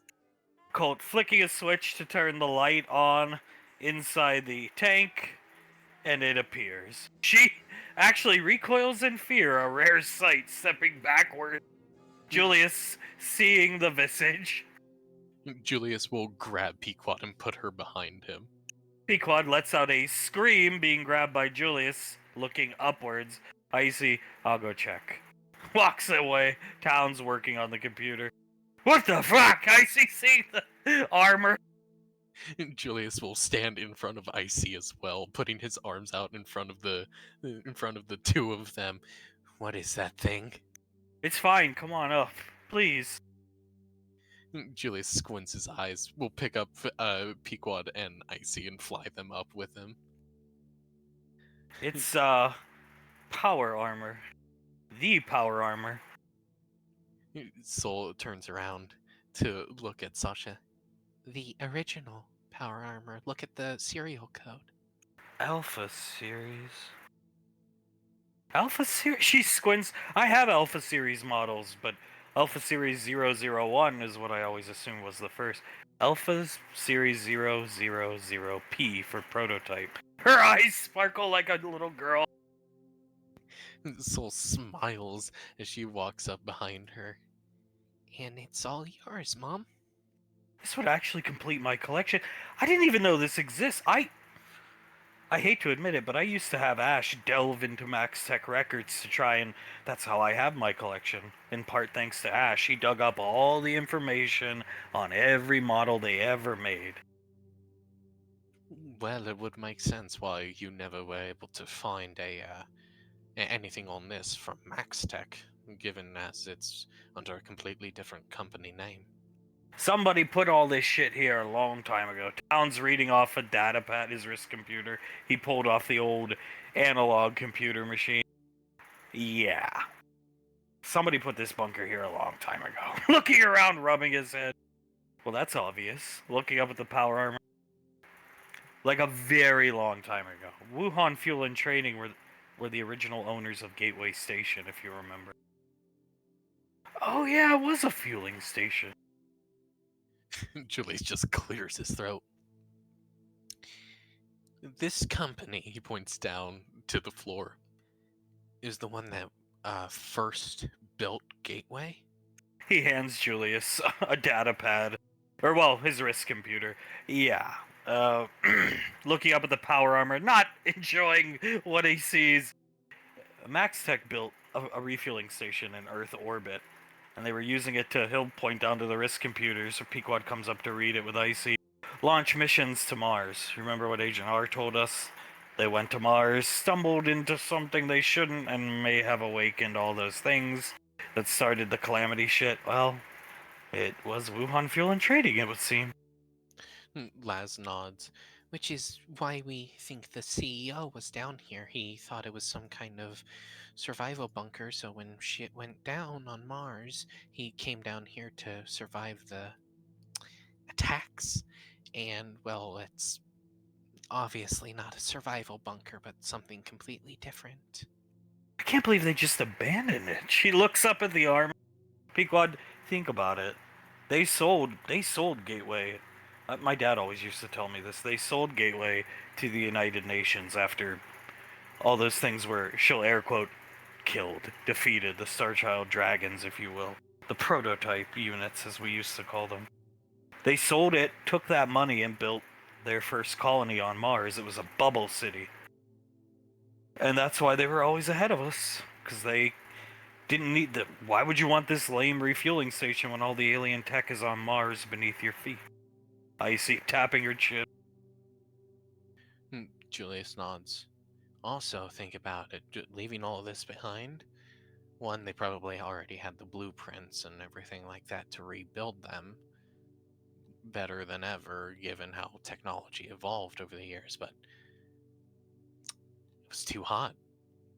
By that point, EarthGov started taking over, and the United Nations at that point, I suppose, but imagine trying to come down here and carting out that. He gestures towards the power armor, trying to keep that hidden from everyone, I doubt they had spellcasters like me and Soul that we're gonna make this very easy to get this thing out of here, but yeah, she's reading Towns' risk computer.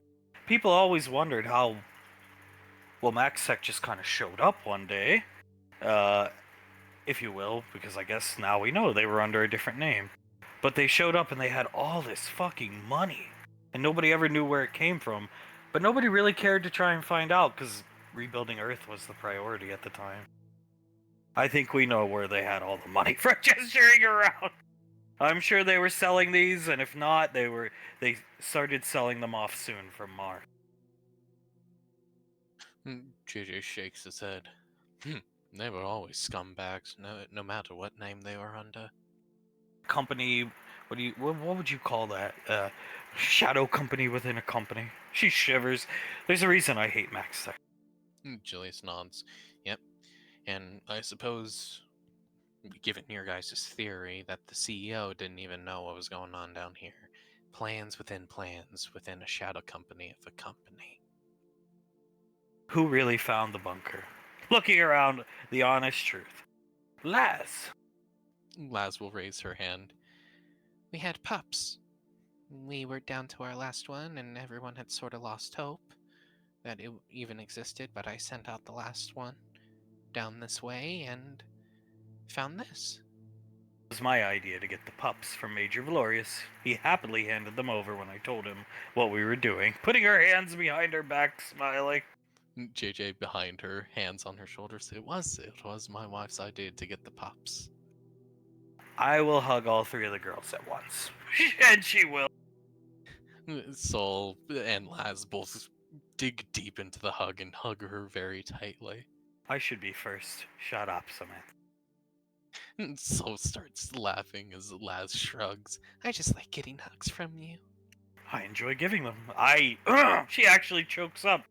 This actually makes me feel good. I haven't felt good since Ash left on Friday.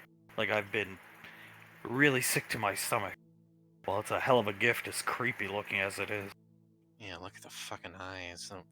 Bug eyes, Those guys really affected you, didn't they? Looking at Peacock. Not me. I was sitting on a ship, and you know what? I consider myself very lucky I was. Julius just sighs, looking up at them. He looks behind himself to Icy. You don't have to look at him, you know that. You won't look at it! They had such a reputation for being the best of the best, and we knew they were very good. And we saw the commander. I saw Julius beat that man like no man has ever been beaten, and he kept getting back up. Julius just exhales heavily, thinking about it. Not when we fought them the final time, but when he was, we were at like I can't remember. It's the day Davine got attacked by the cyborg ninja and Hunk had to save her. It was that mission. We were at a triangulation station. And this guy, I will just call him, Julius beat that man, and he kept getting back up. And then Hunk tried to break his neck, and he stopped it. Sam shot! Julius nods. He also took like 3 shots from your sniper rifle that you just put into the forge. 3 shots from my rifle, multiple shots from Ash, Hell, everybody was shooting at him. Icy, I was shrugging. When I wasn't healing and pumping up Julius, even I shot at him. Julius shakes his head. You kids have seen me in action. He looks behind himself. Imagine me. Bit, less strong, of course.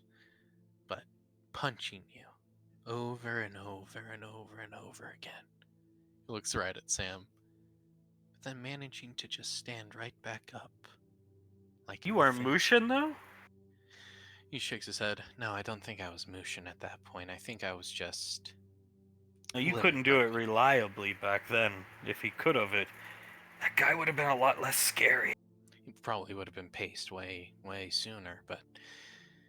Yeah, I couldn't do it reliably. Back then, it was sort of, I would just fall into that form when something serious would happen. Taking her turn hugging the boys. Colt smiling. Well, Pequod, you can have this and the rest of your armor on display at your new home.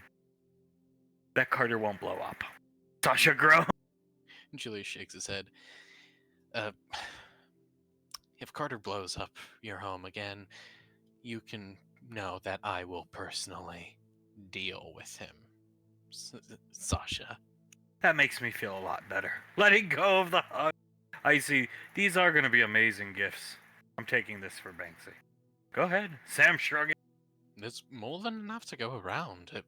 Anything that you'd like. To father, to Ash, to you, Sasha. Anything. Go on. It's yours to take. Even their origins creep me the fuck out. Staring up at the armor. Locking eyes with it. Julius shakes his head. Then we have to fight them for a fight to save the universe. To save the universe, then fight to stop them from blowing up Mars, causing it to crash into the moon, and then Earth. And people wonder why we have PTSD. I think anyone would have PTSD if they just looked at this thing, let alone fought it.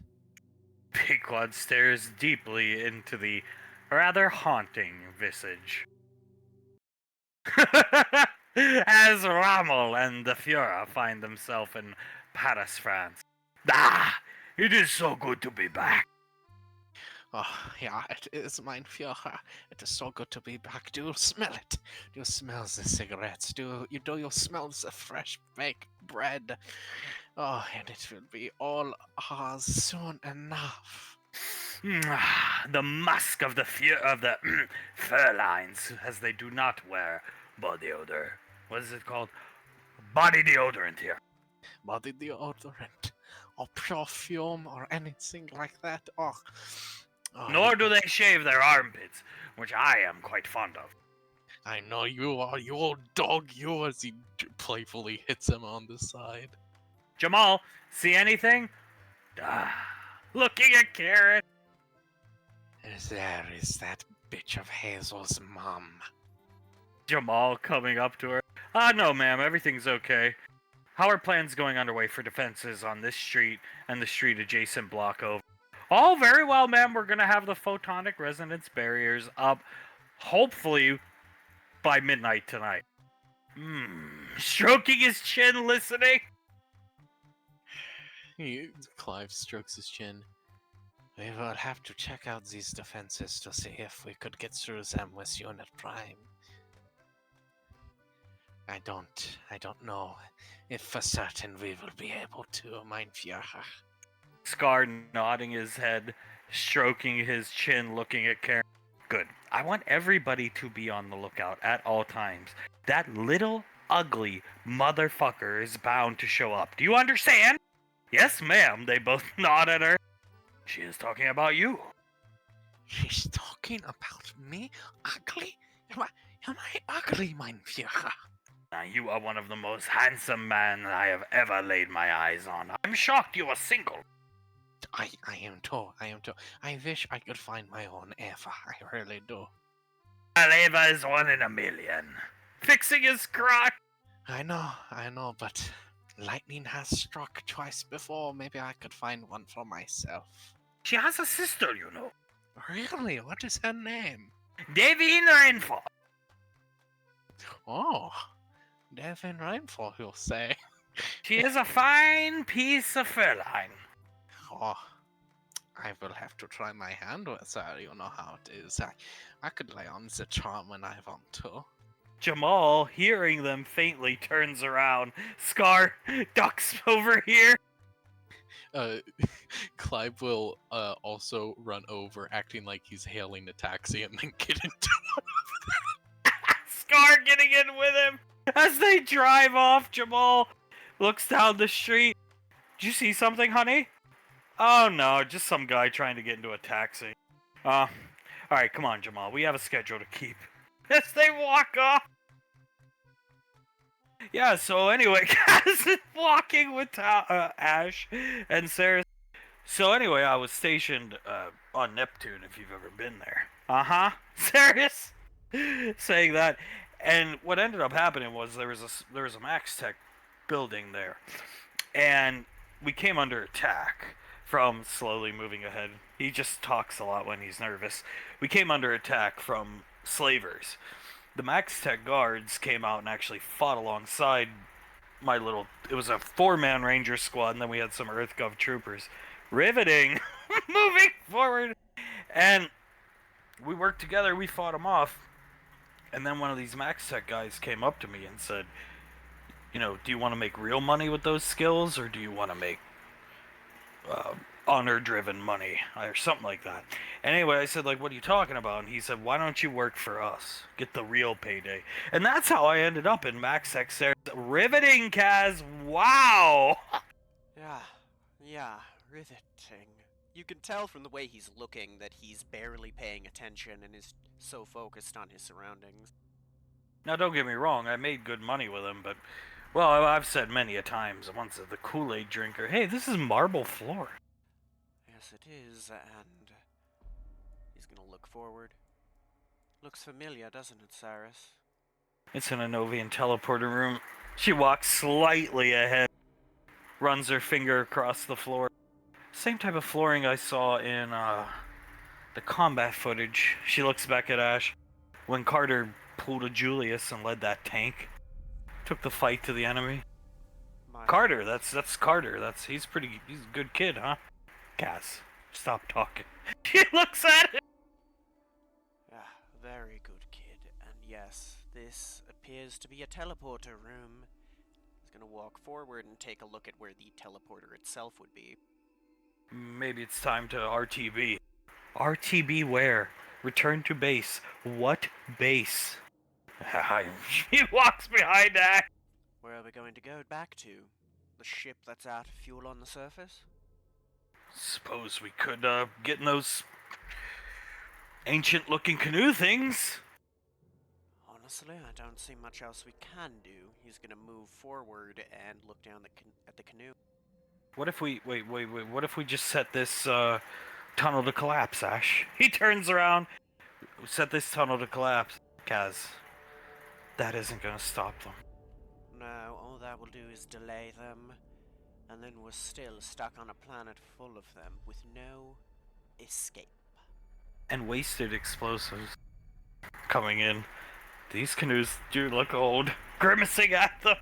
Well, they're probably like 400 bajillion galleon days old or something. Ash is gonna gently kick the front of the canoe, just to see if it's rotted. Looks sturdy! Anovians make good shit. I'm getting in.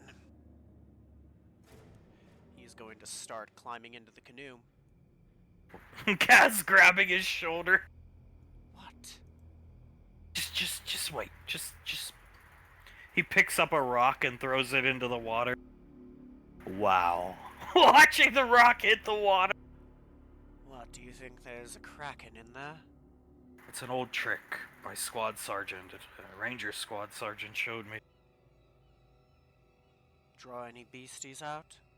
We were on a Nova one time, and he told me to skip a rock as slowly coming out of the water is the biggest xenomorph Ash has ever saw. The token doesn't represent very well. All Ash can really see is its teeth and the front of its head crest. And you skip to disturb the water, and then any cat stops talking, seeing it. Go. Go now. Get the bloody fuck out of here! He's too shocked to move. Sarah's running, turning, seeing him he's in shock of what he sees. Ash is going to grab his shoulder and yank him along with him as he runs towards the exit. As Ash runs, he hears a roar that starts collapsing the tunnel he's running through. Not killing him, collapsing behind him, obviously. Ash knows it's game time. Guys, I'm gonna need your help now! He's coming out of it, but he's still shocked. Alright, let's see here. We're gonna call Ash and everything's gonna be A-okay. Elizabeth looks over at Benny. How many times has he called him again? 732, my love. It's so impressive. She looks at her wrist computer to check how long they've been there.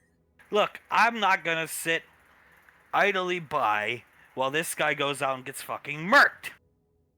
Everybody feels the same way. I hope I get murked, let's be honest. Elizabeth just sighs heavily as Davine shakes her head. Which you are not going to get murked, dear sister. And yes, everyone feels the exact same way, my love. Everyone wants Ash to be okay, and our children to be less stressed, and everything like that. Just... She looks down at the wrist computer. I don't think we can get through to him, my love. Hunk looks at Davine, takes her hand, kisses it. Just let me try one more time, or a couple more times. It keeps my mind busy. She thins her lips and gives him a kiss on the nose. Couple more times, okay? I mean, wasn't the afterlife good, you said, Benjamin? Well, I don't have a lot of memory. I had memories of it the day I came back, but Nicole said it would be normal for me to just, like, kind of blankly forget about them as the days went on, and all I can really remember is sitting with Bash and Okir by a cottage. That's about it. Well, I loved Bash and Okir. I think it's a shame we didn't give them scarves. An oversight by the head of the family herself. Davine sighs. I do wish I gave them scarves. They certainly deserved it. Most definitely would deserve to be part of the family. But no, if it, God forbid, the lass brings back up somebody with no fucking teeth and he gets one. That's your husband, Auntie. She does not say anything. That makes Elizabeth grimace when she doesn't respond and just give a very awkward look over to Benny. Carter gets one? My daughter's in debt because of Carter. Yeah, Memrian tried to give Carter credit for unit craft.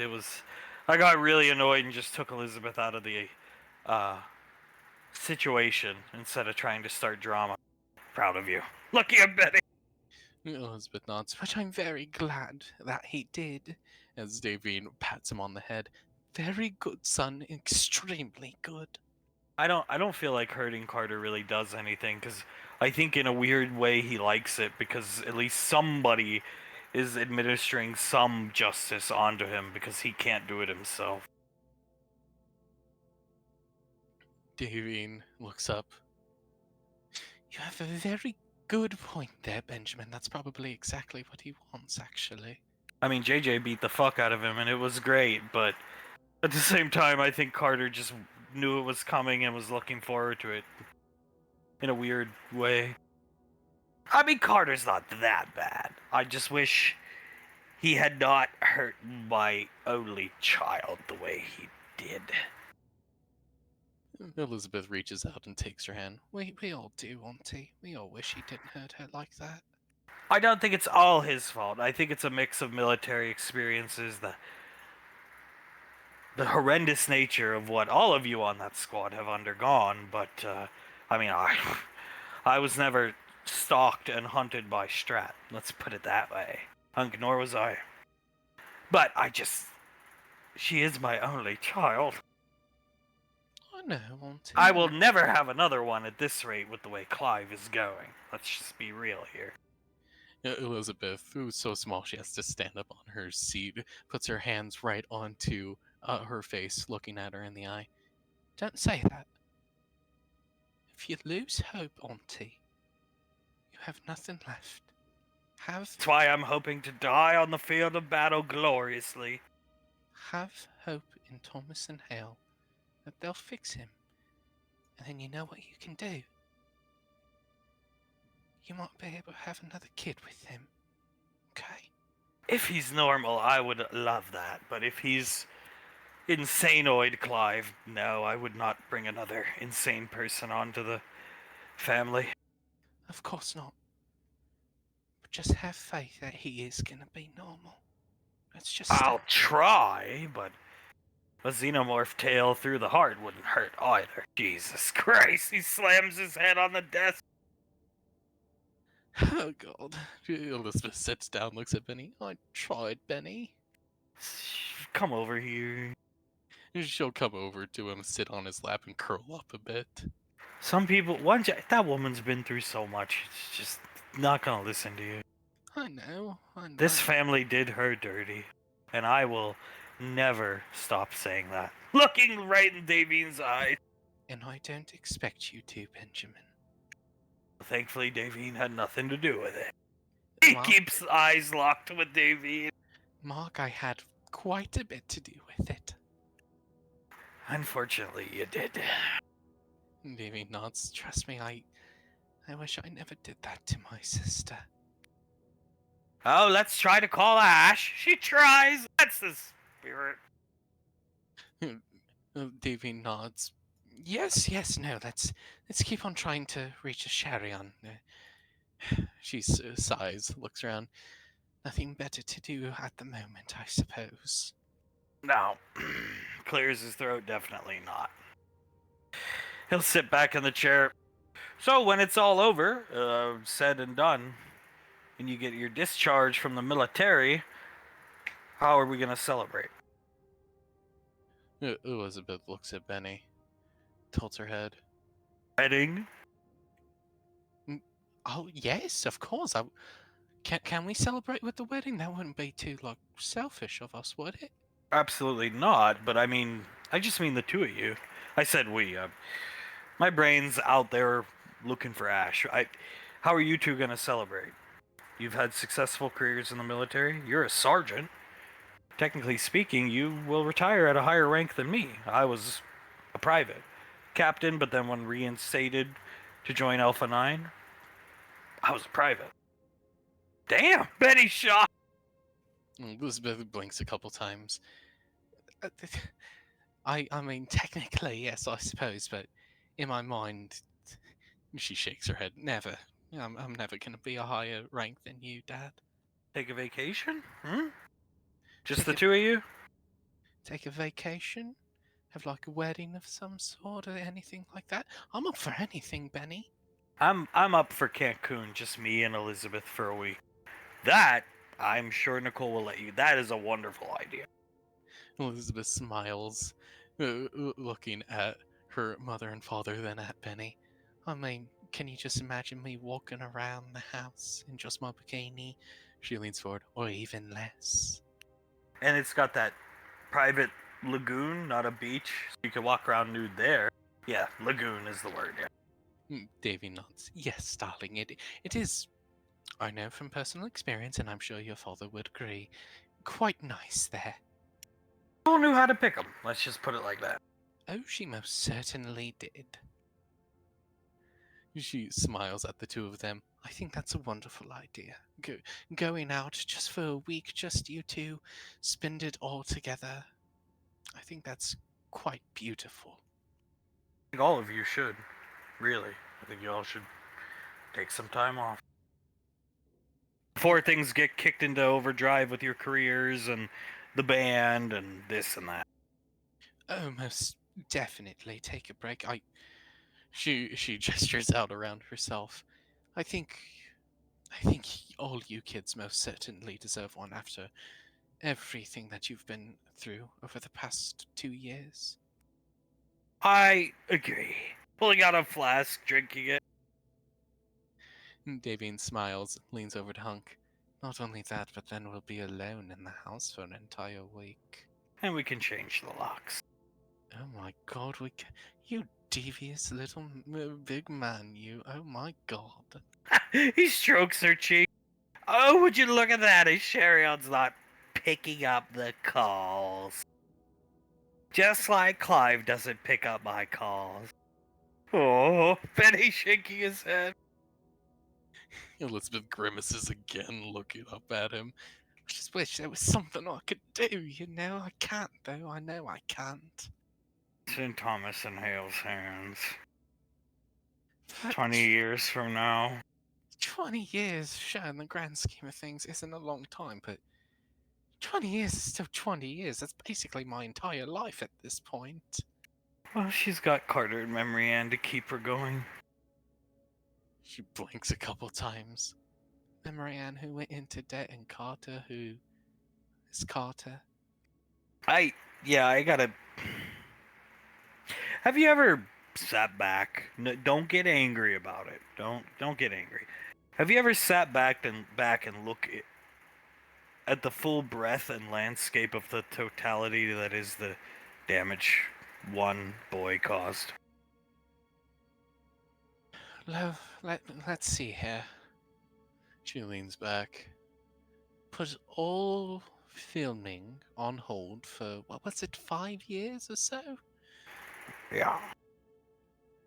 Then after that, the whole Hazel drama and all that, well, that would be before that. But then after that, went to the military and caused all the problems there, Memory Ann and him, all the drama that occurred at the Headhunter's base. And after that, Memory Ann with her Hazel demeanor, let's say, was caused Let's by not him forget Scar starting to lose it long before Clive came around.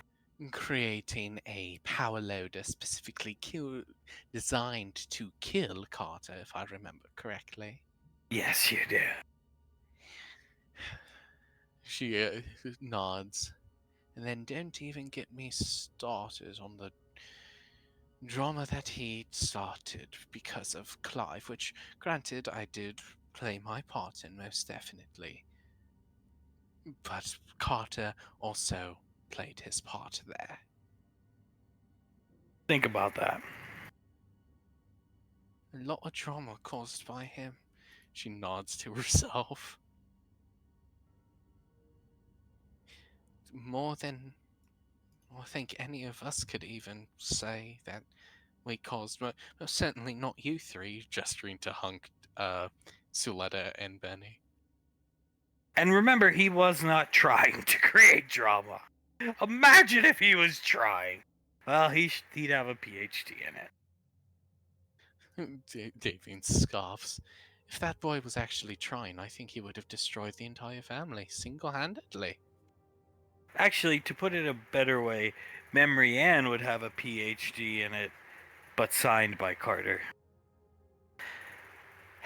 She sighs. Davine just grits her teeth a bit and shakes her head. Are you sure you guys won't pay for her college? No, I am not. I don't care how much money I have. And I know we have a lot, me and your mother here. I don't care how much money I have. I will not pay for her education.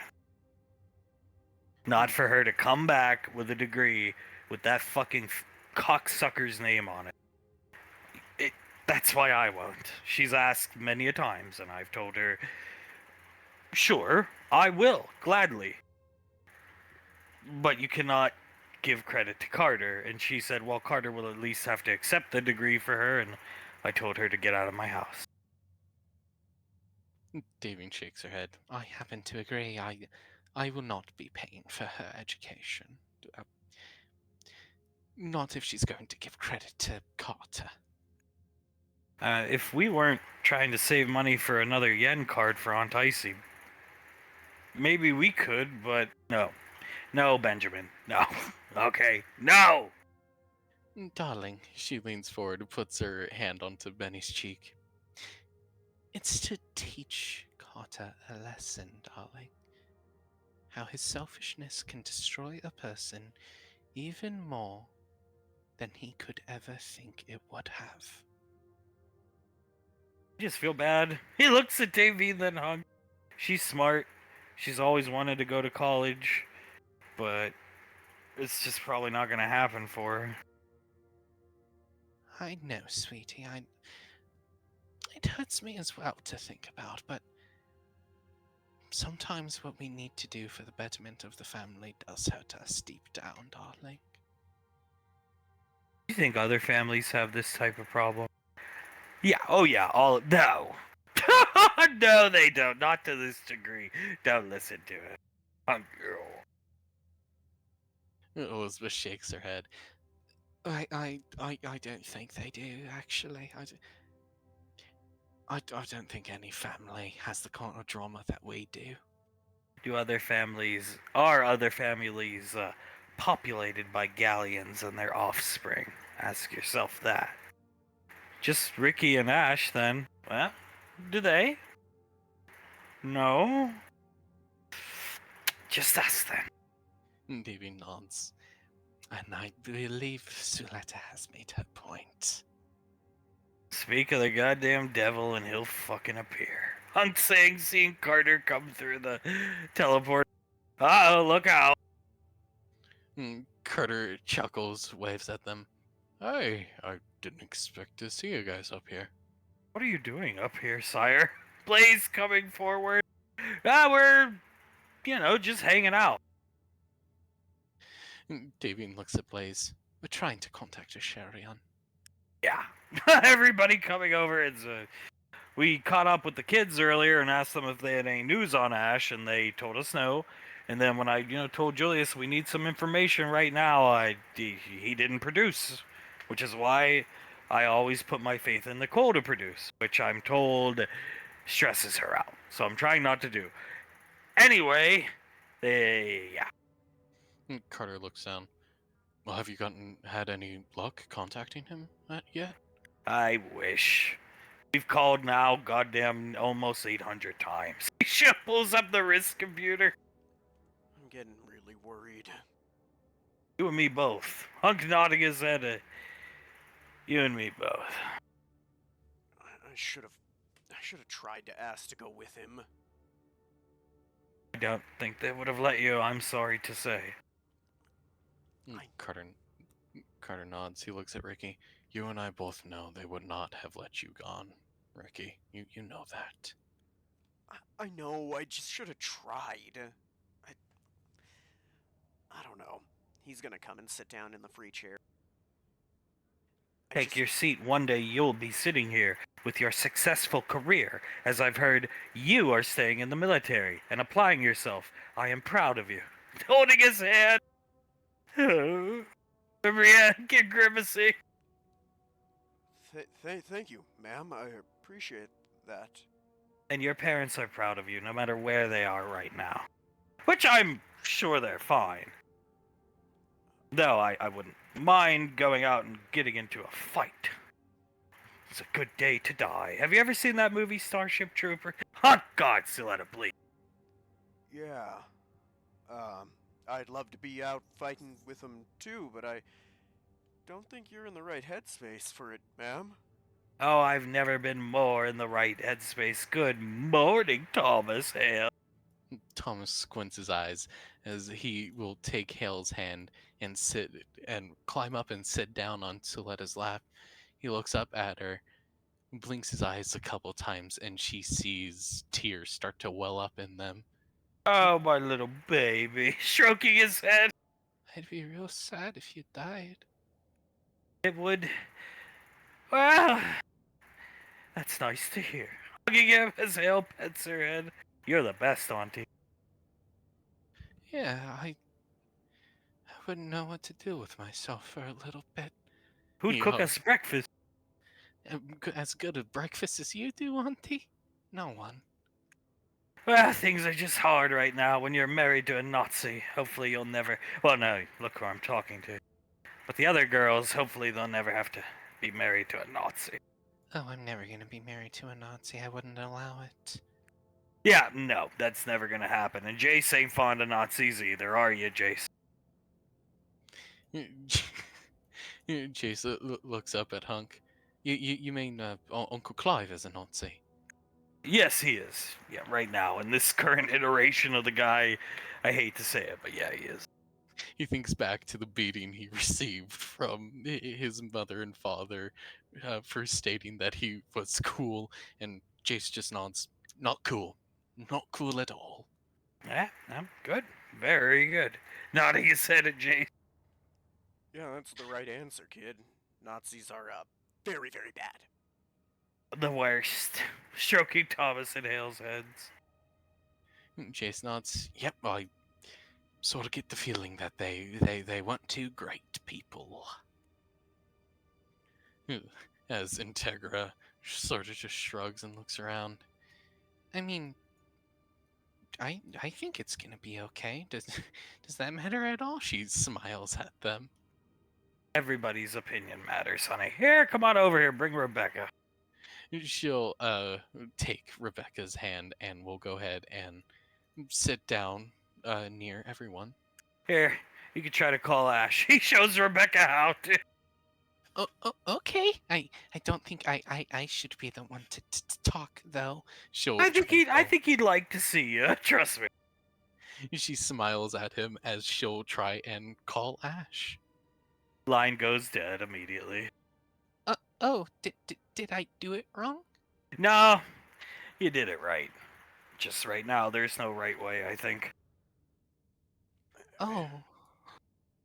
Have you ever heard of something like this, Hunk? No.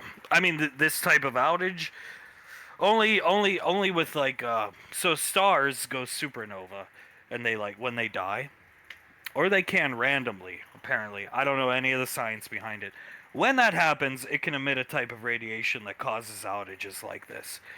That's the only time I've heard of anything like this. That being said, it's not able to interrupt spellcasters, from my understanding. And, you know, that's why we're all a little concerned, because if Nicole can't reach out to you, something's off. Something's wrong. You know, it's like she said, she could tell Ash isn't dead, but she can't communicate with him. And that's like, something's really wrong. And that's why I'm up here. He shrugs. If I didn't know that, I'd probably be able to relax. But knowing what I know, I can't relax. I didn't know that she couldn't contact him magically. That's fun. Yeah, no, we just found out this morning. I tried, I said, well, all right, give him a call in your brain, Nicole, and she said she couldn't. So, yeah. And Would enough concentrated RC crystal be able to block that kind of connection? Fair point, and I have no answer. I'd asking the wrong person. We'd have to ask her. Or maybe Drunk Leto over here. I'm not sure. I don't know, son-in-law. I mean, she's the time deity, right? She definitely stepped up her game with that title, so I would venture a guess not, as RC crystals don't affect her anymore with that whole time deity thing, but take what I say with a grain of salt, because the only thing I know for sure is the liquor. Right. Well, we shrugged. That's the best guess I have, really. And even if it were a supernova, we'd know if something like that happened, right? You would know.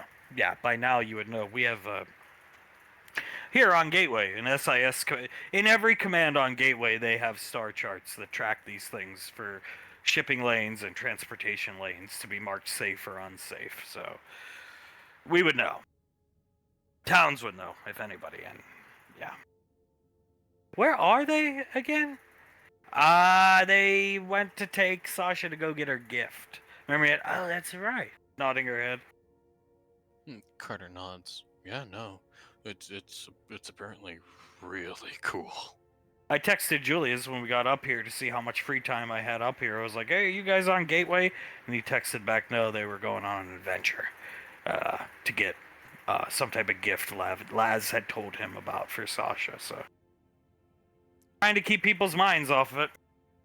Otherwise, you end up sitting up here calling Ash 800 times. He chuckled. Davy nods. She looks around, looks at Suletta.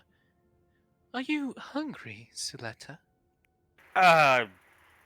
No. She looks at Davy. I don't eat much anymore. I prefer to drink. I'll be honest with you, the last thing I ate, I actually regurgitated after I found out my daughter went into debt, and I haven't eaten since, which was a few days ago. Carter just sighs heavily, pinches the bridge of his nose. Thomas looks up at her. You need to eat, Auntie. Ah, well, there'll be time for that. We have to prepare for our battle. By calling Ash. She tries to call again. Thomas puts a hand onto hers. You need to eat, Auntie. It's not healthy. Well, I suppose I could whip us up something and we could eat, I guess. Blah, blah, blah, blah, blah, blah. It breaks my heart seeing my master this way. Rebecca, they all see Rebecca start to pout a bit and tears well up in her eyes. She reaches over and starts petting Snuffles. She says, It's okay, Mr. Snuffles. Blah, blah, blah, blah, blah, blah, blah, blah. All because of this cocksucker gesturing his paw up to Carter, who sees him doing it. Carter, looking down at him, looks over at Rebecca and then back down at Mr. Snuffles. Do you want Thomas to slap him again? No, because he sees Suletta's enjoying Thomas's company. Do you want Integra too? Blah, blah, blah, blah, blah, blah, blah, blah, blah. Maybe you could. Okay. She'll, look around, close her eyes real tight, and start to telekinesis herself, floating up to Carter's level. Oh, look at you, sweetie. That's so cute. She just slaps him across the face. Hey! I'm almost standing up. Ow! He rubs his cheek. Looks at Marianne. That hurt more than it should from a baby. Oh, my poor Carter. Rubbing his cheek. She floats back down, sitting onto Hunk's lap, giggling and looking at Mr. Snuffles. You gotta watch with these magic kids, man. You gotta watch them close. These magic kids, oh my god, they're a bit crazy, aren't they? I do think that would be a good idea. Why don't we all head up to the apartment where the... Is there anywhere else we could maybe go? Because the gym is there, and Marianne, we have food up there that can be used to cook. Why not just go up there? Plus, everybody from the squad's meeting us there later when they get back. Yes, but that apartment, he makes a fist.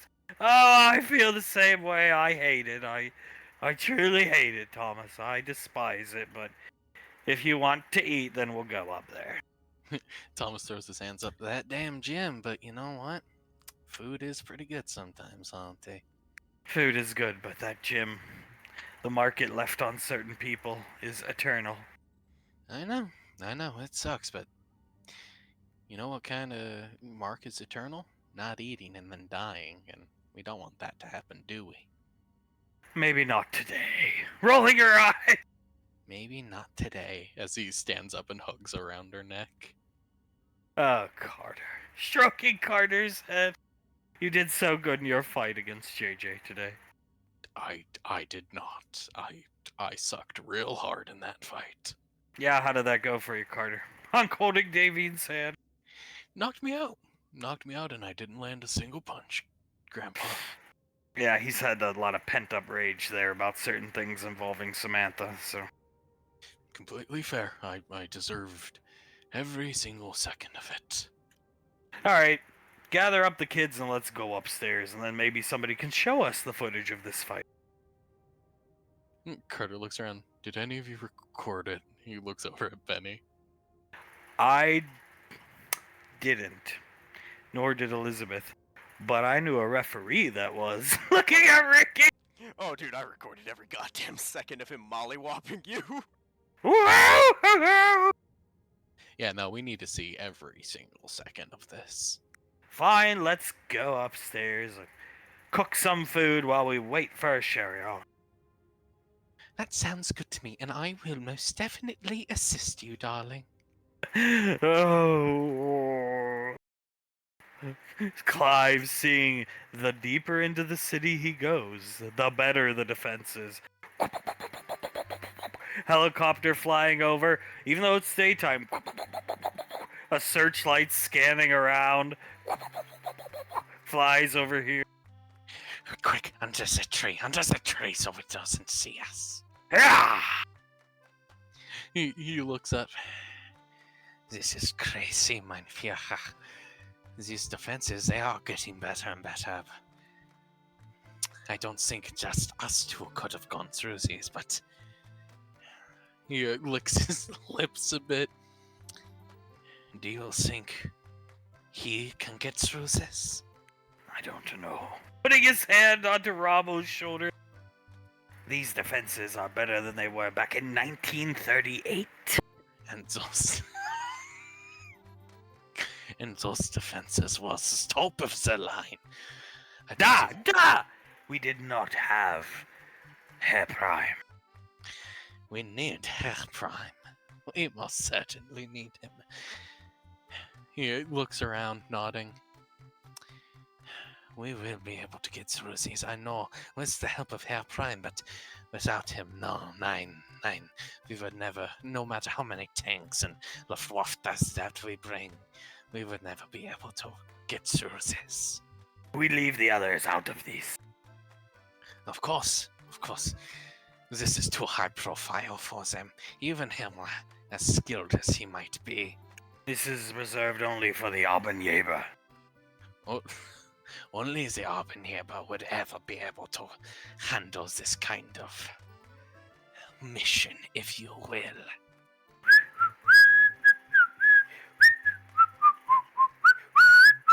Hey! He jumps back, seeing Clive. You're that. He comes in for a closer look. You're that Clive Goblin guy. He comes in for a closer look. Clive springs into action immediately, pulls a knife out, and just starts repeatedly stabbing into his jugular. Please! Putting his hand over his mouth.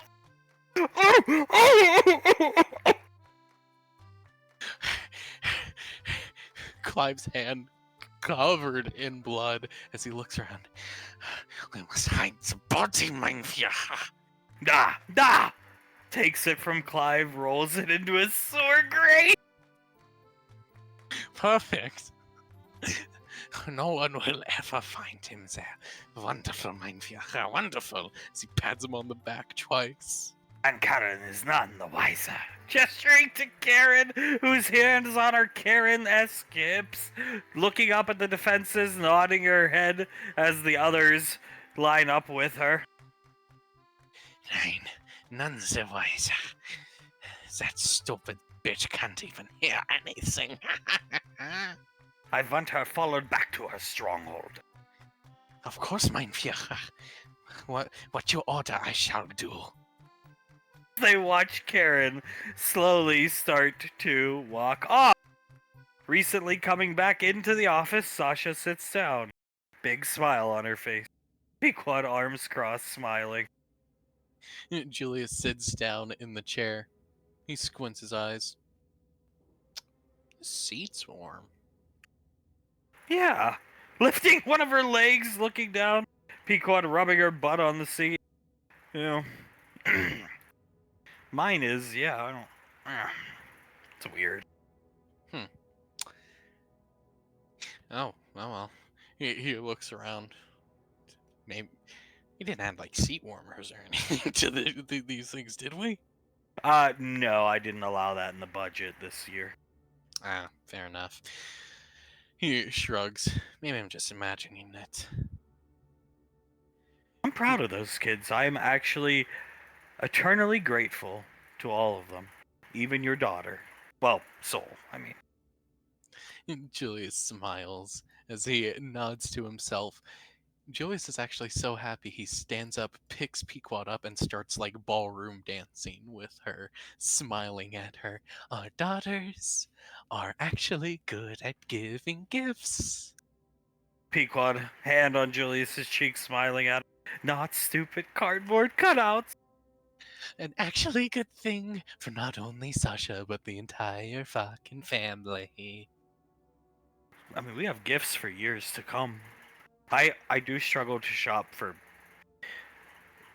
Dad. Mom is I've always kind of thought was easy to shop for. You just get her a picture of Nicole or something for her and Nicole, painting kit, something Nicole. Dad, I've always thought was difficult to shop for. Oh, 100. He's like at least 50 times harder to shop for compared to Mom, but now we got gifts for like years to give him. And Ash. Ash is fucking hard to shop for because the default thing is firearms. And then you come to realize he has every fucking firearm already. Such a laugh. That and Ash is pretty damn modest and stuff. He sets her down and sits back down, still holding her hand. If you just like ask him, hey, if I were to, get you a gift, what would it be? And then he's always like, oh, you don't have to do that for me, please. You needn't do that, Julius, please. Get you an unlazy eye. Get, get you a haircut, unlazy eye, and no avocado for the rest of your life. Avocado allergy. Avocado allergy, Jesus Christ. Wow! Ju- Comes walking through. Julius's eyes widen. Kralin? What the hell? Pequod putting her hand over Julius's mouth before he can speak out. Coming down to face you down in you Woodbury, Julius. Me going to defeat you. No fool, no galleon can kill me. Die now. Goes into the teleporter. Takes her hand away. And Julius slowly looks at Pequod. Was that the Witch King of Angmar? Did the Witch King of Angmar just challenge me to a duel? No. The autistic Witch King of Angmar did. The autistic Witch King of Angmar just challenged me to a duel. I don't. He leans back, crossing his arms. Should I accept? I feel like I need to accept. No. How didn't he notice us? I don't think he can see out of that helmet. That's not made to be worn by a star child. It's clearly made for like an elf, a human, a dwarf, somebody that doesn't have his ridiculous proportions. Completely blind. Do you think it also muffles sound as well? The crown? Well, his ears are kind of small, the little slits, and it looked really tight on his head. Julius nods. I mean, I'm sure it muffles some kind of sound wearing that thing. Do not come between Krellin and he pray. Walking out the door. Julius stays as still as he can while Krellin is still in the room, and as soon as he leaves, he just starts laughing. Wow, elevator. Can't see buttons. Just hits a random one and goes down. Oh no, he's loose on Gateway. That's fine. People will think it's a publicity stunt. We'll make money off of it. My question is, why didn't he just go back down to the lane? Because obviously he thinks you're somewhere else on Gateway. I guess. Little does he know, he's right. It's just he's walked past you now. Twice. If he walks by me a third time, I think that'll be the funniest shit I've ever seen. Well, she'll type on her wrist computer.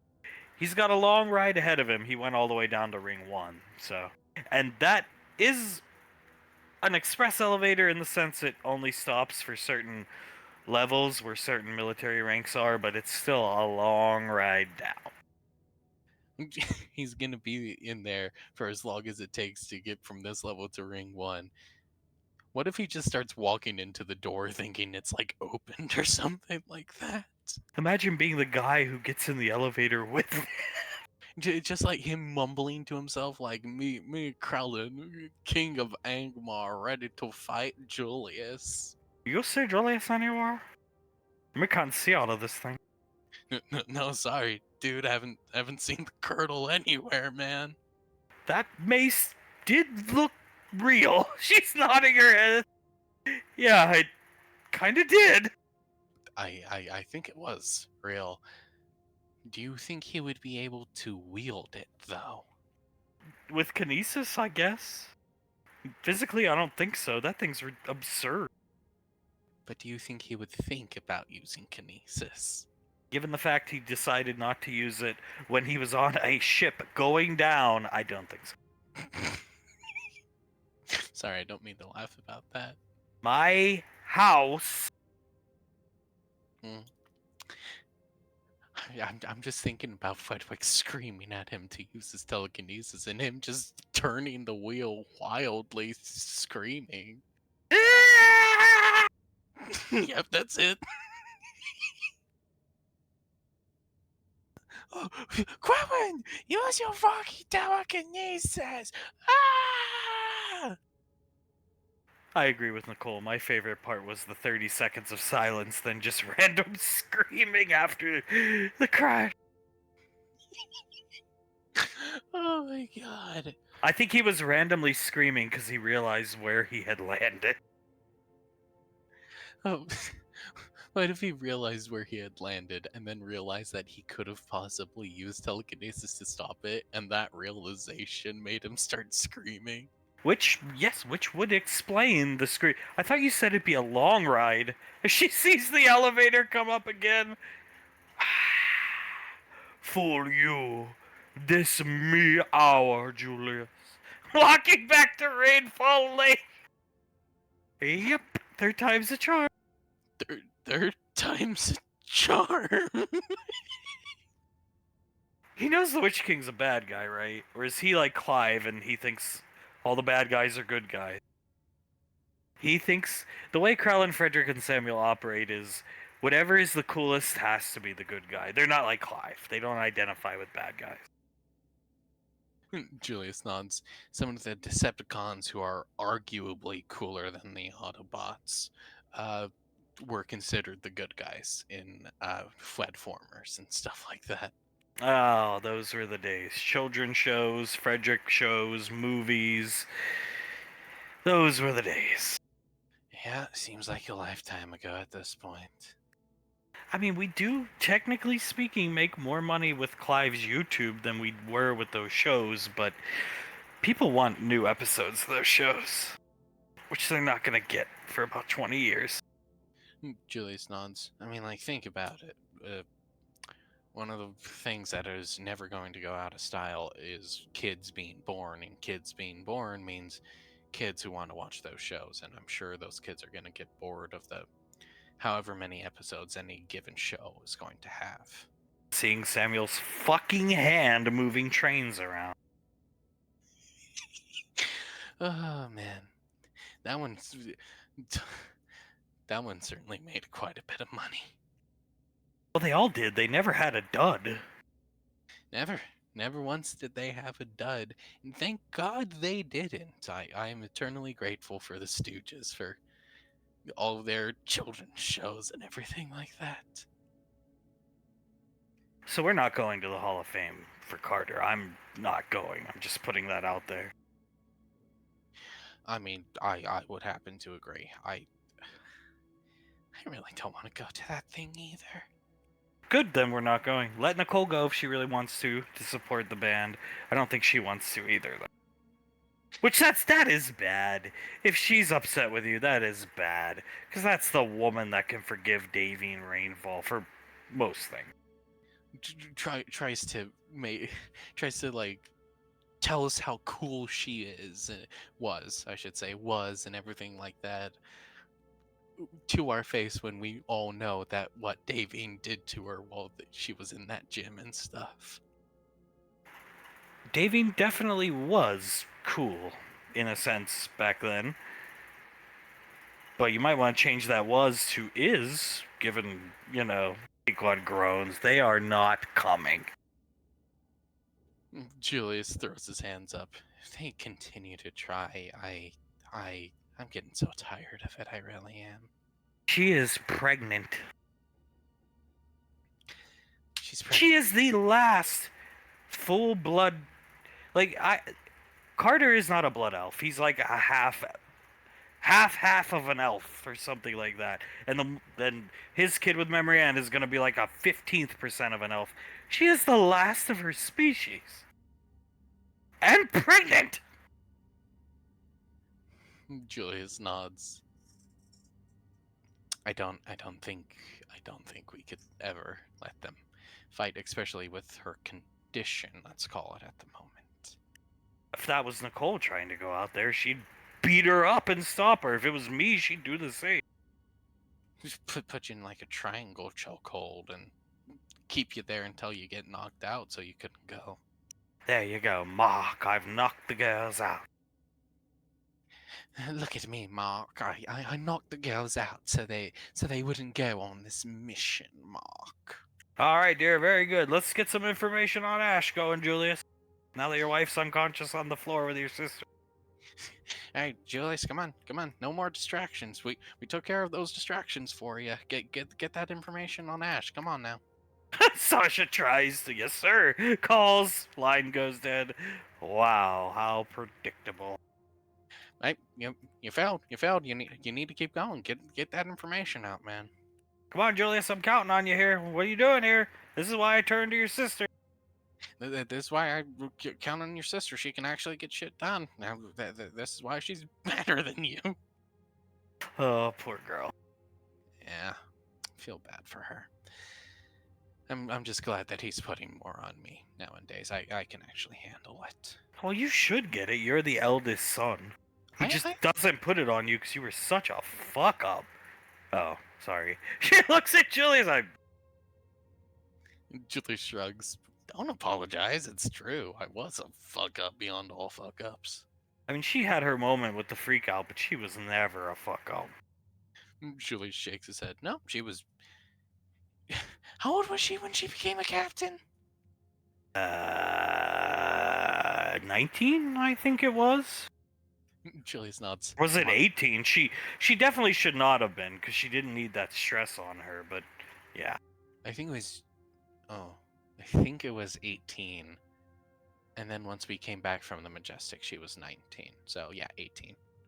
Yeah, I mean, she's quite young. Definitely, she was promoted before me. I'm pretty... No. I think I got my lieutenant before her. Either way, it doesn't matter, but yeah. She was never a fuck up. That is for sure. Julius wasn't so bad. Sasha just looks out the window behind. Julius looks at Pequod. Honey. You gonna start giving Julius credit for everything? No. Yeah, please don't do that. I would never be able to forgive myself. I mean, for God's sakes, the other day, yesterday morning, I'm down on the goddamn lane. I'm walking around with Towns, and we're with Nicole, and Memory Ann and Carter walk by. I say hello. I don't say anything about Carter blowing up my house. I keep everything amicable, and I'm happy to see Carter. Oh, do you like the grass? Aunt Sasha, Carter cut the grass for you. Look at that field. As you know who was out there on a little riding mower cutting the grass? This guy named Rolly. Oh, my fucking son. I am so disappointed in that boy. She's just gonna get worse. I mean, the Battle League's gonna kick off soon, and that'll give her something, but she is just gonna end up like Suletta. Will it give her something? Well, I hope so. If she wins and demands Carter name be on the trophy, I'm gonna find the tallest building I can and scream at the top of my lungs atop that building. I'll fly you up there. She's probably gonna do that, but yeah.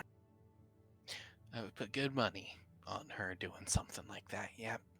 You've probably been asked a million times, and I don't mean to bother you about it, but are you sure maybe just not coughing up the money? Cough up the money for education for her. I can't. Your kids and mine, but especially yours, have been given enough out of this military. I can't. They've gotten enough nepotism. Have you ever considered just let her go to school? It'll give her something. No. Shaking your head. Julius shakes his head as well. It's not fucking happening. No matter what anyone says, we're not changing our mind about it. If I thought there was 1% of a chance she would take credit, I would pay. Knowing that odds are she's not. But I know there's 0% chance. Yeah. If my son goes up there and accepts it for her and everything like that, oh, Sasha, I would be so angry about it, and she deserves all the credit for it, and we're not doing it. We're not doing it for her. As much as I would love to see her succeed in everything, especially with a college degree and everything like that, he shakes his head. No. I still can't do that kind of thing to her. I don't think Towns would agree, but I wear the pants, so ultimately it's up to me. Would you be against the idea of me and Towns paying out of pocket? Extremely. Glaring at Sasha. Okay, putting her hands up. Julius nods. Yeah, no, we are 110% against you guys paying. Nobody is paying. Either she figures it out for herself to get into it, or some other way, or she never goes to school. Carter should pay for her to go. Her husband should provide for her. That's a husband's job. Julius nods. He looks at Pequod. You know, if you ever wanted to go to school, I would pay for you. Yeah, but I don't. My point is, you go to work and you bring home money. It's irrelevant money because we're rich, but you could just sit at home and do nothing. You don't. You uphold the image of the family. That's kind of more important than money if you guys actually think about it. It's just way more important. You could bring home $1 million a day, Julius. Having a good, clean image, being a role model, getting troops to join, that is way more valuable and unquantifiable. Julius nods. Very true. Clean image, everything like that. It's going to give us, like you said, an unquantifiable amount of money now and in the future. He rubs his face. He should just buy her, you know, her way into college and everything like that. But Well, I'm sure he has the money, given how much money he makes from his little band. He's probably saving up the money. He should already have it. Crossing your heart. he should already have that kind of money. He just wraps his fingers against the desk a couple times and shakes his head.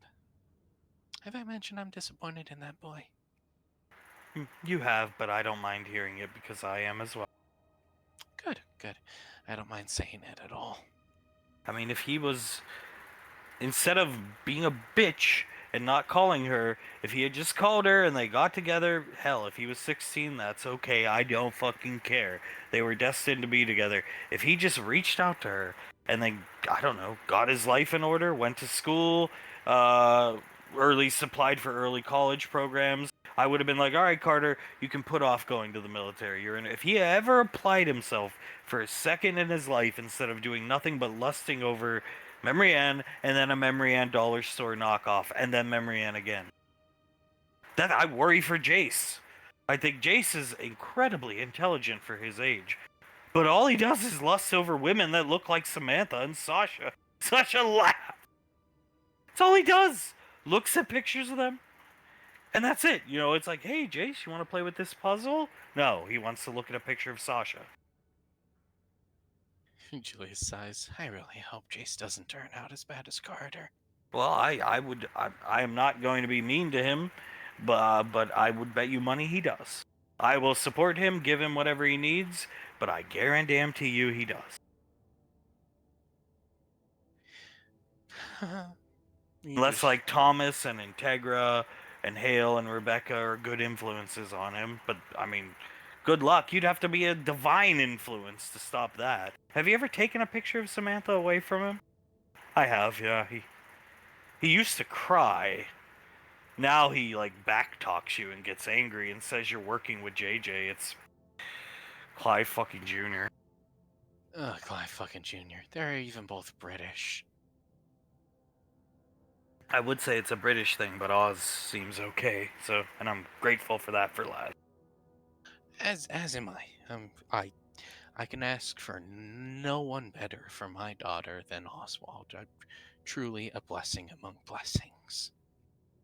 I see running into the office at high speeds, not teleporting. Julius stands up when he sees her running, walks up. What? Shit's went down. Town's struggling to keep up behind her. One of Sasha's guards following behind, panting. Julius looks behind himself to the two of them, then back at her. Is it like bad shit, or what kind of shit? Come on. Bad shit. She comes over to the computer, sits down in Julius's seat. We've got 17 different colonies reporting outbreaks, like massive outbreaks, numbering in the, depending on the planet, millions to hundreds of millions.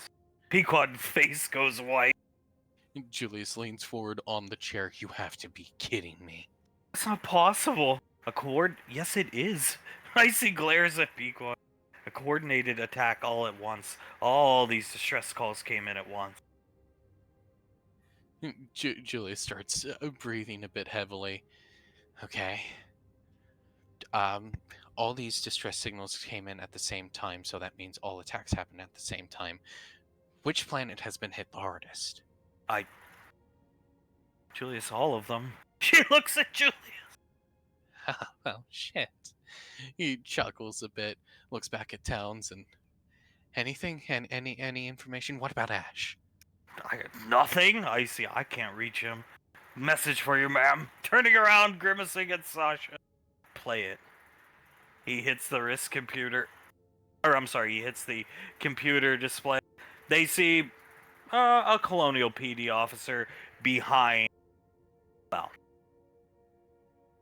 to their point of view, in front of an APC. This is Palavan Command to all any units EarthGov in range. Under catastrophic xenomorph attack. Mayor Fedorian is dead. He looks behind himself.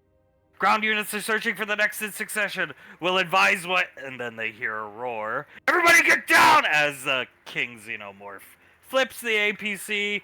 They see guys shooting, getting crushed. And then the APC flips into the guy talking into the camera. And the transmission cuts off. Shit. He looks at Sasha.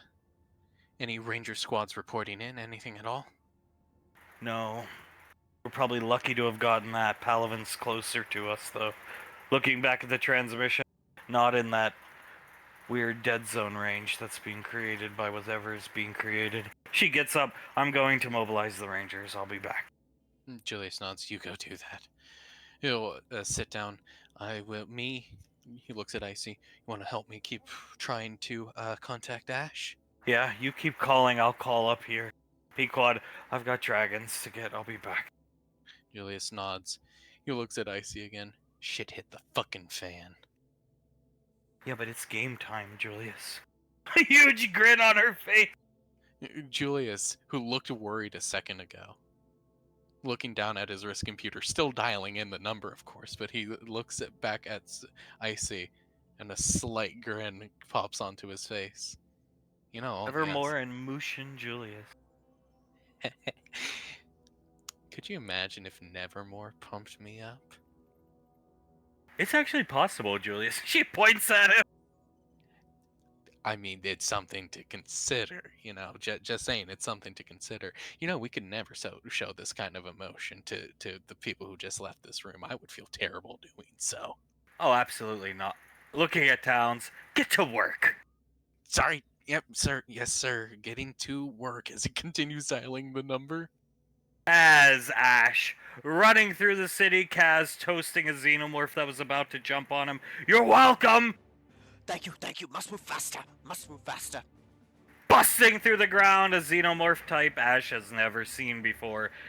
That distinct prong tongue it has, never seen one like it, and it's super lean and muscular. Yeah, let's go that way. He's gonna grab Kaz and pull him and Saris with him.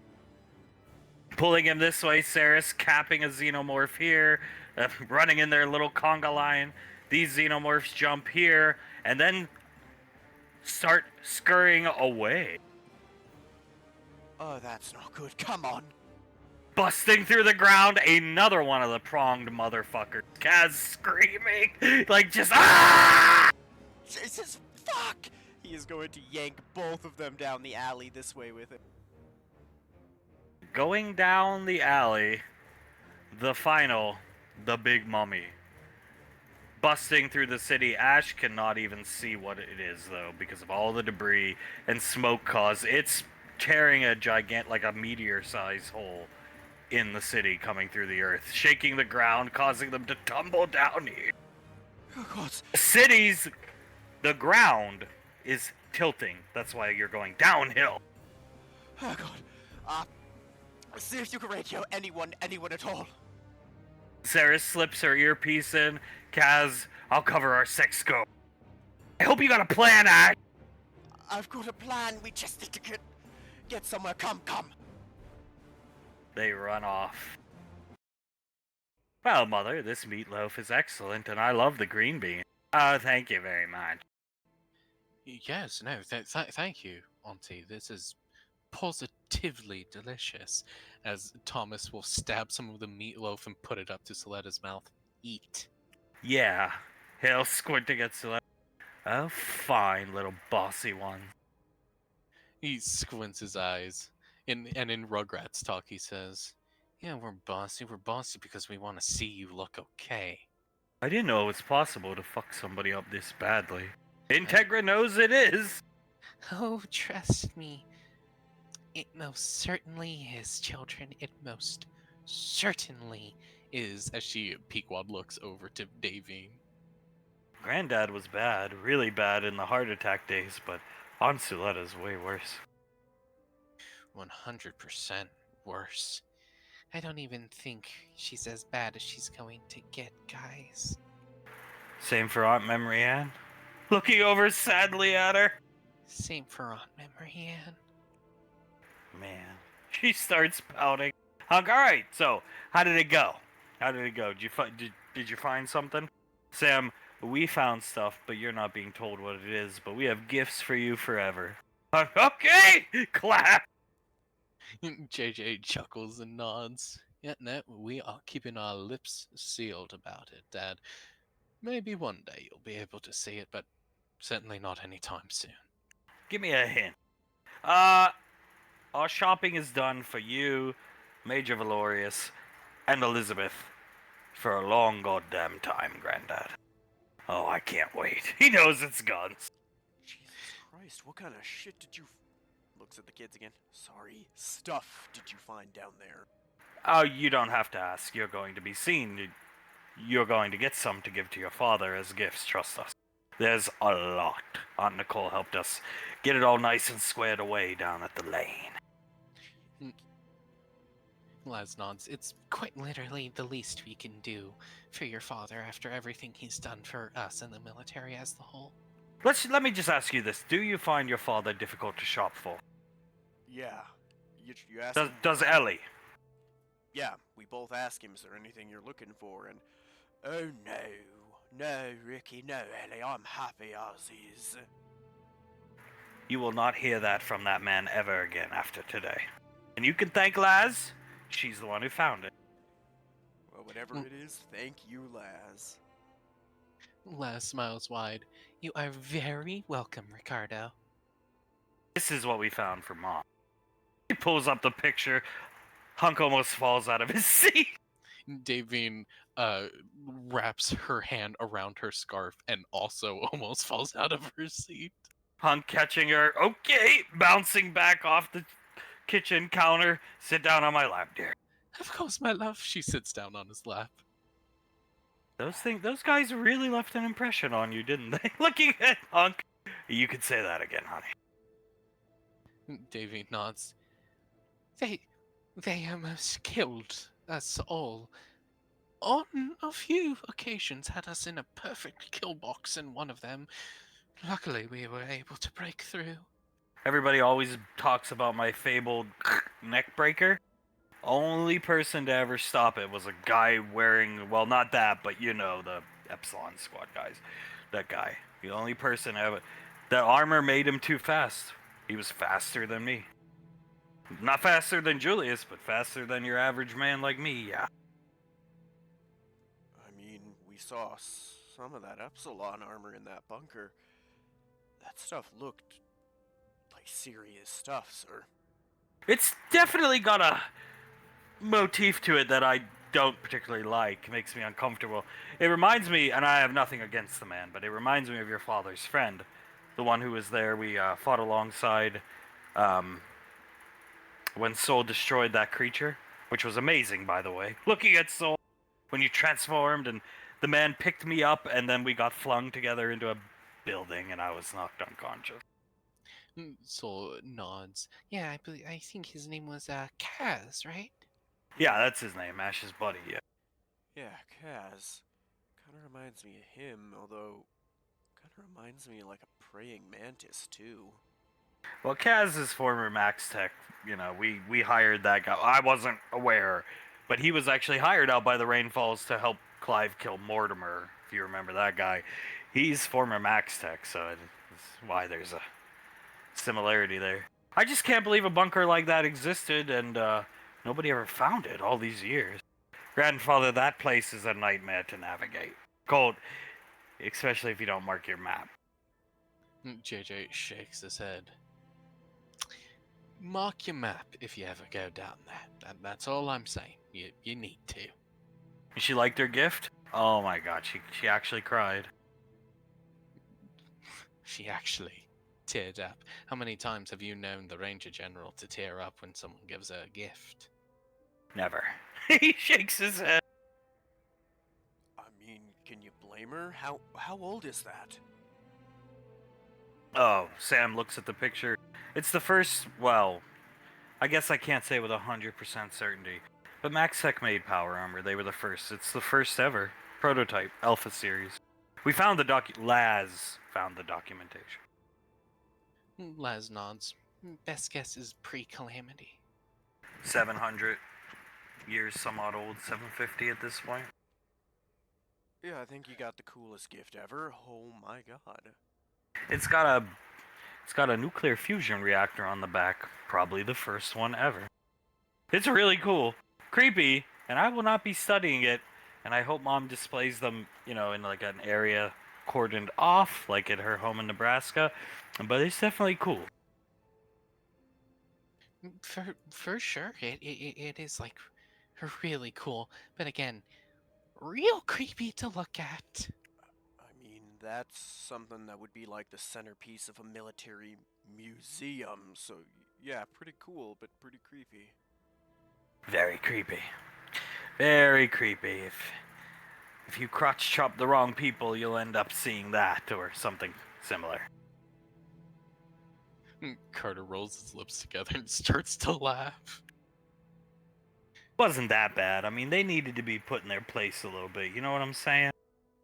Our superior officers needed to be put in their place? I'm just saying we accomplished a lot, and, you know, maybe they could have got us like pizza and had a pizza party or something like that. She's just glaring at him. They might have if somebody had not crotch chopped them, Benny. I believe, if memory serves, playing with Soul's hair, they were congratulating us, and then you just crotch chopped them. Oh, yeah. You crotch chopped them, said something along the lines of, give us something hard, booyah, crotch chop them, and then they gave us something hard. How out of the realm of possibility would it be if we were in combat for you to accidentally behead me, JJ? I'm just asking out of curiosity. Hunk slams his fist on the table. Oh, there's a 0% chance of that ever happening, won't it? Oh, unfortunate. Eating more from the fork from Thomas. Thomas squinting his eyes, shaking his head at her in Rugrat talk. Man, the tears didn't work. She's depressed. Looking at her. Yeah. It'll I'd be take more. depressed too if my life ended up that way and my daughter was in debt. I would too. I think it's gonna take something more than us. He looks at Hale as he feeds Suletta. Something like Clive to take her out of this one. The fabled and normal Clive, which I don't think exists. Which they claim we are going to bring back, and we don't even believe is real. I don't think he's real. How can we bring back someone who doesn't exist? Jace, do you remember normal Uncle Clive? Isn't he, my parents said that he did exist. Him and Uncle JJ and Samantha all said he did exist, but I don't think he does. It doesn't sound like Clive to be, like happy and caring and all that. I just don't think he really existed. I think they wish he was that way. I think they do too. Even though he is sort of cool, Rebecca. Yeah, no problem. And she smacks him upside the back of the head. What the hell's that? Sam hears the armory elevator go off. Give me halfling she-elf. Julius, where the fuck are you? Stupid motherfucker, hide from me. May hit you with this mace. Walks by. The hell was that? The Krell King of Lanemar? Oh! Was that a real mace? I do believe it was. It certainly looked that way. What the hell's he doing looking for Julius? To fight him? He nods back at the doorway. The Krell King eliminates the Galleons, sir. I don't understand. I mean, shouldn't he be doing stuff with the unit? He said they haven't seen Clive in quite a while, so they're kind of just free to do their own thing right now. Oh, that's not good. When Krellin, Frederick, and Samuel, they are very good when they direct their energy at something. Ergo, television, right? Like making kid shows or movies. When they have free time and don't have anything to direct their energy, well, you end up with what you just saw, which was him in some type of Halloween costume. Yeah, no, I don't got a good feeling about that, not one bit. I mean, you missed their performance on the streets of Palo Alto. Yes, we actually bumped into them earlier today. They were entertaining children, saying and LARPing as people like Carter Soul and Grandmother Davine, and spouting off drama and nonsense that the public doesn't need to know about. Well, it's a very apt example of them being free to, what's the word? Having free reign over things and not having something to put their minds to. For God's sakes, this pathetic excuse for a family has tasked them with watching after fucking Clive and Scar. They deserve some time off. If he wants to LARP around as the Witch King, he's earned it. Because if anybody should be wasting their lives, it should be the people that caused fucking Clive. I agree. Shrugging at Suletta. Davy nods. You make a damn good point, Suletta. They were actually useful and made us money as a family. Carter sighs. Yeah, she's right. No, she's not, Carter. Don't listen to her. She's just angry. Carter opens his mouth and closes it and shrugs. Yeah, maybe you're right, honey. Maybe she's just angry. Seeing Benny stands up straight like the Witch King in the movie. Elizabeth sees the mace dropping. Elizabeth's eyes widen as she starts to crawl onto Benny a bit to shield him. Ah! Sending the mace flying down. Sam pushing Benny Elizabeth into Blaze out of the way. The mace crashing into the table. Oh! Sam punches him. JJ whips around and kicks him in the back of the knees to send him to his knees. Ah! Swinging the mace around at Julia. JJ does one of those like backhand springs out of the way to dodge. Uncle, please!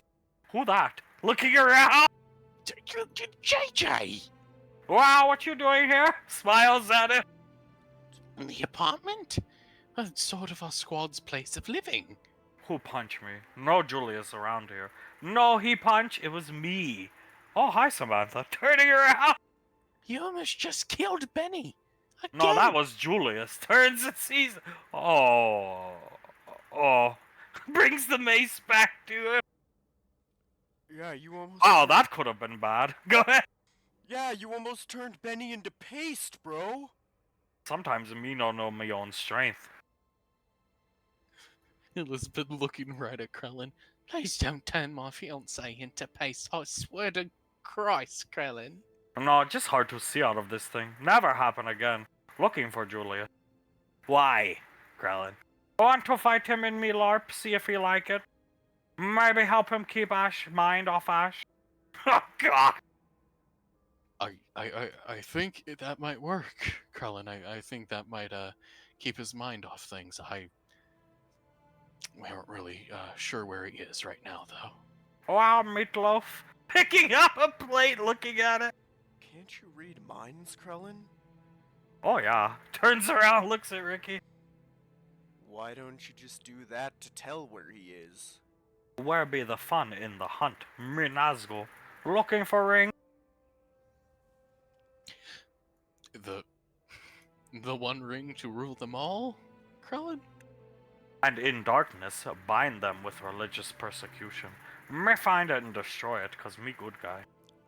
She starts laughing, waving for JJ to come back to her. And JJ comes back and sets her down on his lap. Would that ring happen to be located on the right ring finger of Julius Rainfall?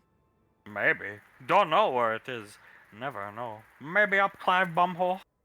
Marianne starts laughing.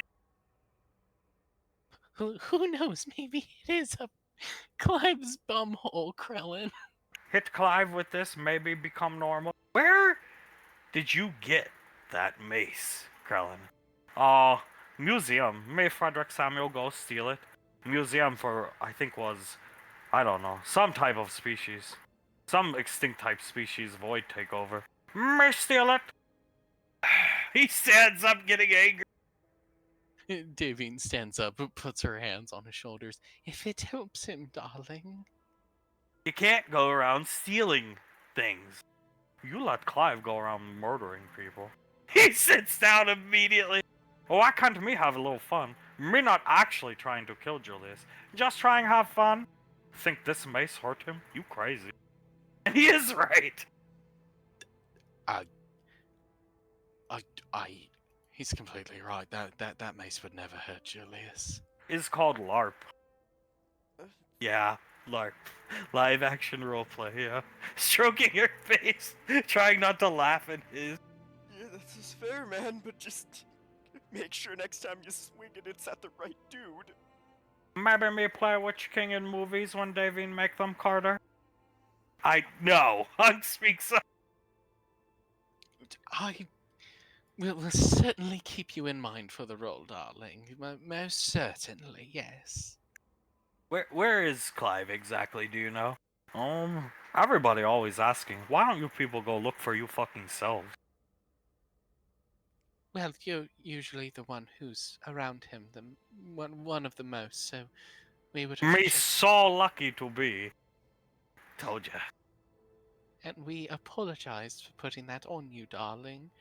We were just wondering and were hoping that you might have known. Yeah, of course. He locked away in Groom Lake. Thomas gave us magic artifacts, but couldn't figure out how to use them to get through gate. So then Clive come out and scare us away. Sam chuckling. What type of magic artifact did Thomas have? Great creations of Kumo's court. Name unspeakable in Starchild words. Everybody turns and looks at Thomas. And Thomas looks up at all of them as he's cutting another piece of meatloaf. Bobby pins from my girlfriend's hair. That's what they call come from a Novian hair. Gifts of Kumo to her and her mother. Davy, looking down at Thomas, looks up at Krellin. How exactly did you use them, darling? While Frederick try connect them and then make explosion, that no work. Then me channel all me brain power into one and it disintegrate. Then me throw one over wall. Then Samuel shoot one. Something like that. Puts the mace behind him. Thomas just rubs his face. I would have expected that kind of thing from Krellin, but Frederick and Samuel, you would have thought they would have at least figured something out. Most ancient artifacts do not come with user manual. Penny laughing. Oh, poor uncle. Rubbing Carter's head. Carter shakes his head. I'm sorry the bobby pins didn't work out for you, Krellin. I'm real sorry. Let me see that lop. It looks good. I want a closer look. Yeah, okay. Dragging the mace, ruining the floor. Wow. Oh, I'm so sorry. It's okay, honey. It's okay. She pats him on the chest, looks at Krellin. That's actually pretty good mortal gold crown, and that's really good material and stuff. How much did this cost you? Only 999 credits. Worth down payment of 500 credits in advance. That's not bad, buddy. That really looks like something that could be in Grandmother's movie. That's actually like a huge steal. Like, I'm proud of you, Krellin. You got a good deal on this. Only the best for the Witch King. See? Watch me. Laz leaning back. Wow, that's really good, Krellin. You know, as much as I think Julius probably would like his mind taken off things, I don't think you showing up and fighting right now would go over that well, given we're all kind of stuck waiting for Ash, so... Oh, yeah. Carter nods, pats Krellin on the back. Yeah, no, you might enjoy it, you might, but I don't think it would be very appreciated, buddy, okay? Maybe me go back home. Was walking around looking for him. Couldn't find him. Go back down lane. No find him. So take shuttle up to Gateway and look for him. God. Yep. It took the shuttle and you could have just taken the teleporter, bud. Why don't you... Well, might have been on shuttle. Julius, very crafty. Carter just closes his eyes and looks away to hide his laugh. All galleons very crafty. Might be low IQ and intellect, but know how to survive. Basic rat instincts. Elizabeth raises her hand. Oh, goblin instincts in my case. Looks down at her. Very smelly goblin instinct. See, you and Krellin the Grace. It's okay, honey. Kiss her on the head. Why don't you go down and enjoy your free time with Samuel and Frederick, since you don't get a lot. Okay. Drags the mace all the way out, ruining the floor. Not like that! Scraping on the floor all the way out. Please tell me I'm not the one who has to buff that out. There ain't no buffing that out. That has to be completely redone. Soul looks at it. God damn, I could try to mend it, but I don't know how much I could do. My mom is gonna fucking flip. Thankfully, not at us, because we got her a birthday gift. Yep, this one's on Carter. She's gonna rip his face off. That's not Carter's fault. The Krell King of Lamemar decided to come here. Carter thins his lips. I don't even look like Julius. He has red hair. I have blonde. Wild Heart will see in that thing. And you have blue eyes, which he might have two different color eyes, but one of them is green and the other is red. Did you see that helmet on his head? He can barely see out of one eye. I that that helmet is far too mismatched for his physiology and everything like that.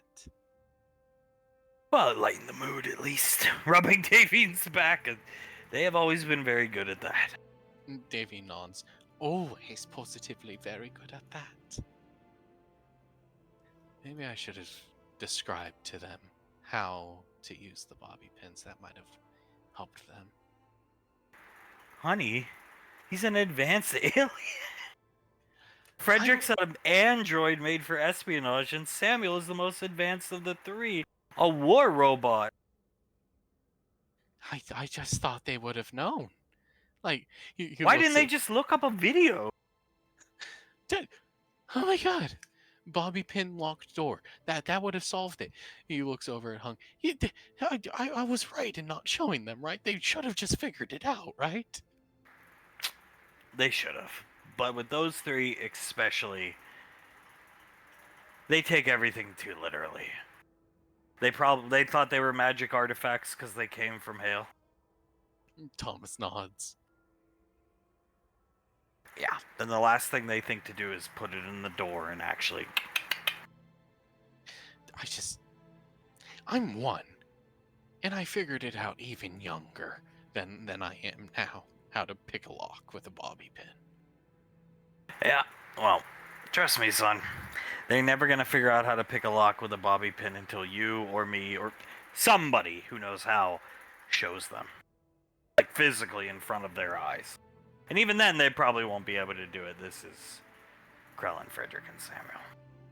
Yeah, no, they'll probably just call me some kind of wizard for being able to do it and access the power of the bobby pins that they couldn't. Wow, Thomas, so powerful of you. And Thomas just starts laughing. More powerful than Moon Maiden. Wow, and less fat. Colt says! Because you know they're gonna say it. Oh. Soul looks down at her stomach and pinches the like 0 body fat on it. Which you are not, so you just need to ignore them. I'm trying to prep you to ignore them because I want more kids, so you're gonna be pregnant. Soon. Soul nods, smiling at him. Of course, honey, whatever you want. It is a good idea to prep yourself for the fat insults. You know they're coming. Oh, 100% they're coming. I wouldn't expect anything less. Carter nods as he looks over at Elizabeth. And Benny, watch out, you guys might have some more fat soul material to work with in your future games. Oh, you bet I'll be watching and taking notes. I was the one that came up with Fat Ass Strider. It was a really good idea. I can't wait to get some more of them. Clive and Scar demanded she be fat in the game, but they didn't say what unit. I came up with Fat Ass Strider. And what a just positively stroke of masterpiece that was, Benjamin. Positively. Watching Ricky eat his meatloaf. Oh my, Carter, this meatloaf is excellent. You do know how to cook. She looks at the fork, ponders stabbing herself with it. Hunk will take it from her. Yeah, Thomas looks at her. I'm gonna be the one feeding you. Don't worry, Auntie Suletta. And the green beans, Carter, just how I like them, and Samantha likes them. Thomas inhales heavily. Honey, take the knife away from Integra and take the fork away from me. We're gonna throw them at my brother. She starts levitating them to her. Hey, Carter, you want to have an MMA match with JJ as the ref? I will ref that. And Carter nods. If that's what you need, Ricky, I am up for it. I don't like my green beans like this at all, actually. I like JJ's. He puts walnuts in them. JJ puts his hands up. I know what my girl likes, and whatever she likes, she gets. Oh, well, the mashed potatoes are made to Colt's exact liking, I know.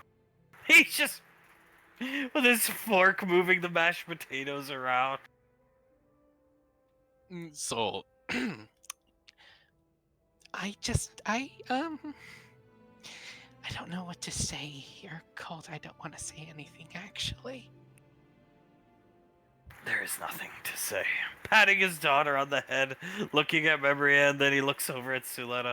Other than I feel like we're seeing the future unfold in front of us into that. Oh God, please don't let that be true. As she looks up at her father. Papa, Uncle Carter's stupid. I don't like admitting it, but he is a little STU. Yes, super. Rebecca nods. Don't worry, I have trouble saying words sometimes too. I've noticed. It's okay. It's cute when you're this young. Rebecca nods, smiling up at her father as she holds his finger. Carter just sighs heavily. Your mom made them, sweetie. Oh, they're excellent, Carter. Kissing him on the cheek.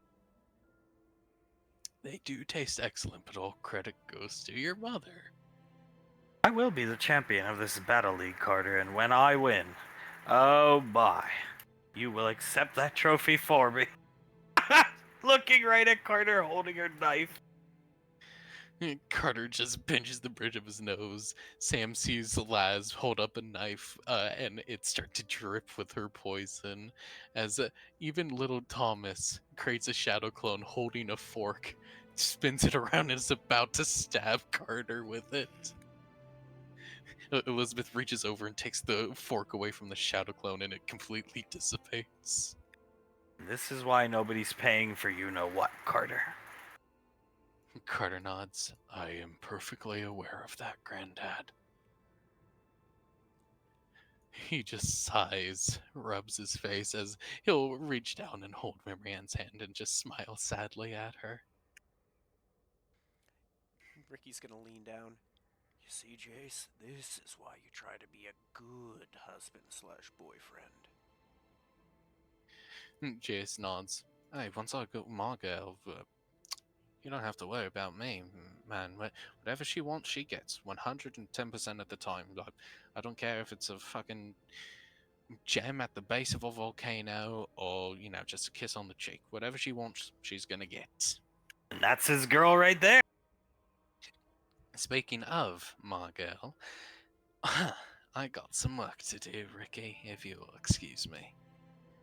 As he will stand up, hop down, and walk through everyone over to Sam, hands on his lips, and he starts smiling up at her.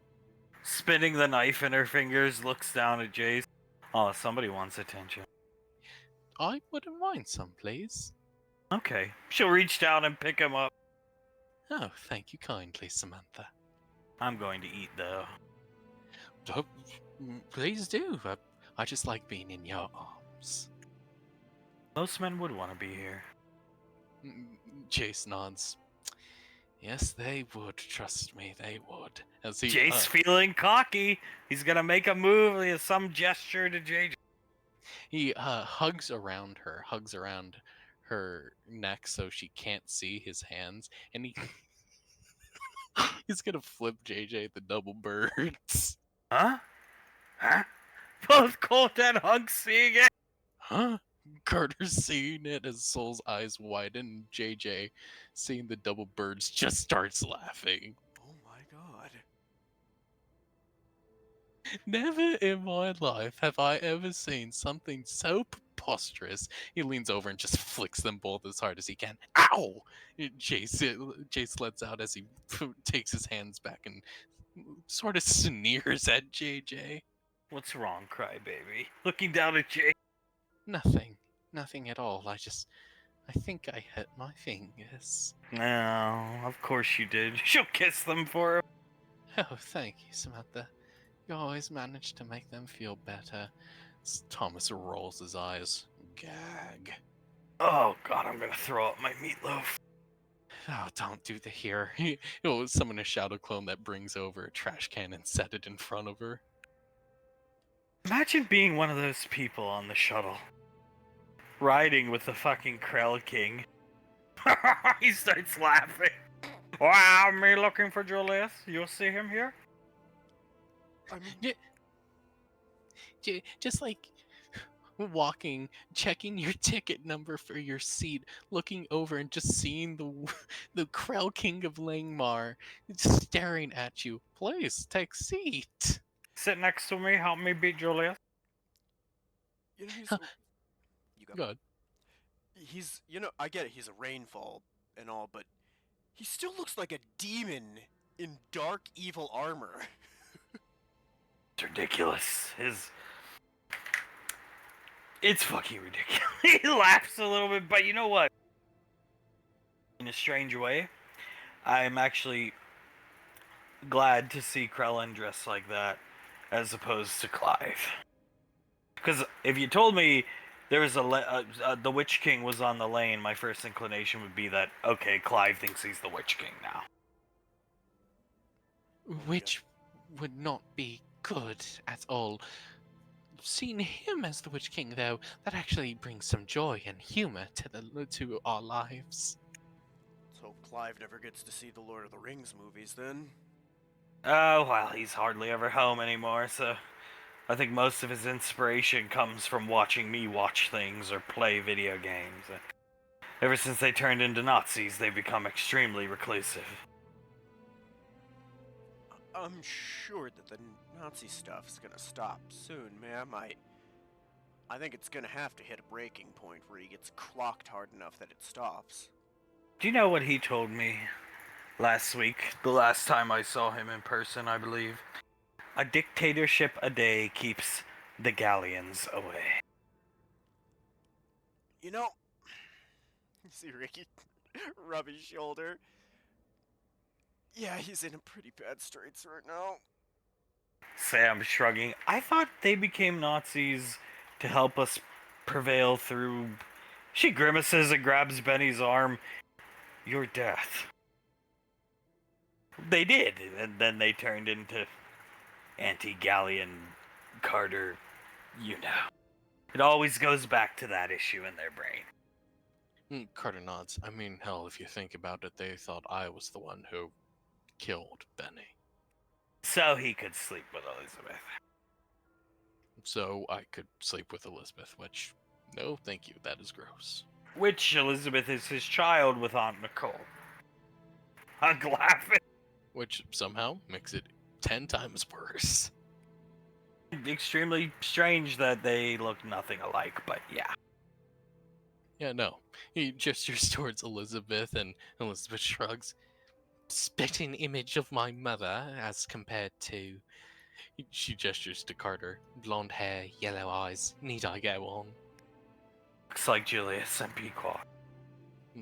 Yeah, Julius and Pequod's facial structures, so on and so forth.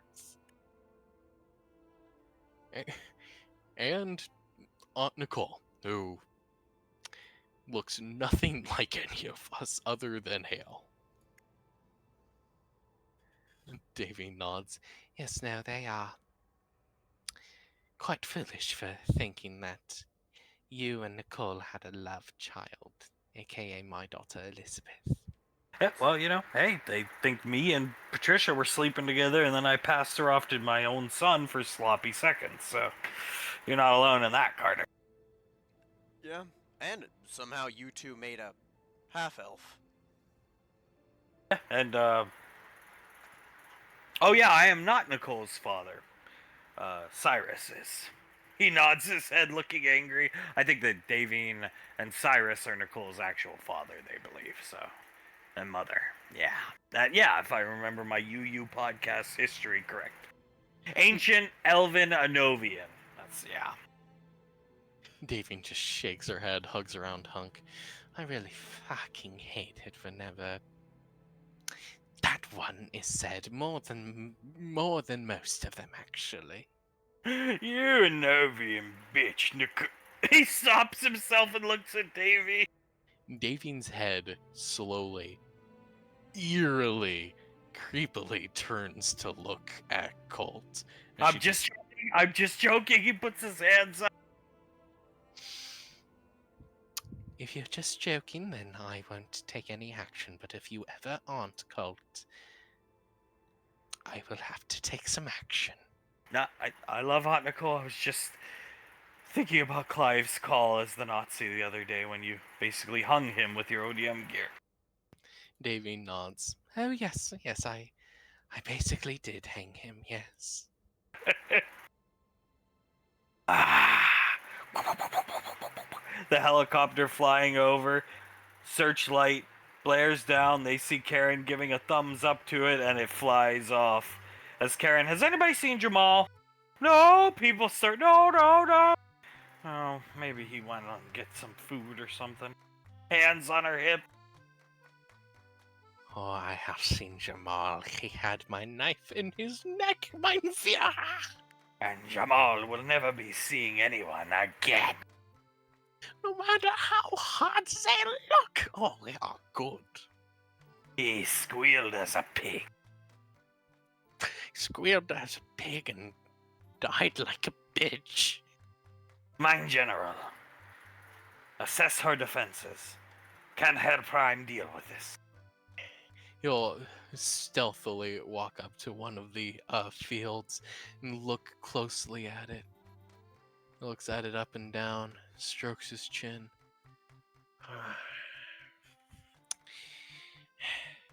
I do believe, mein Führer. He walks back over to him. That we will be able to pass through with Herr Prime, crush their defenses easily. Herr Prime will deal with Karen and the UCF, mein Führer. Then we liberate France once more We'll from li- tyranny and oppression of Western influence. Oh, yeah, mein Führer, from the tyranny of Western influence. We must begin the charging process on Herr Prime as soon as possible.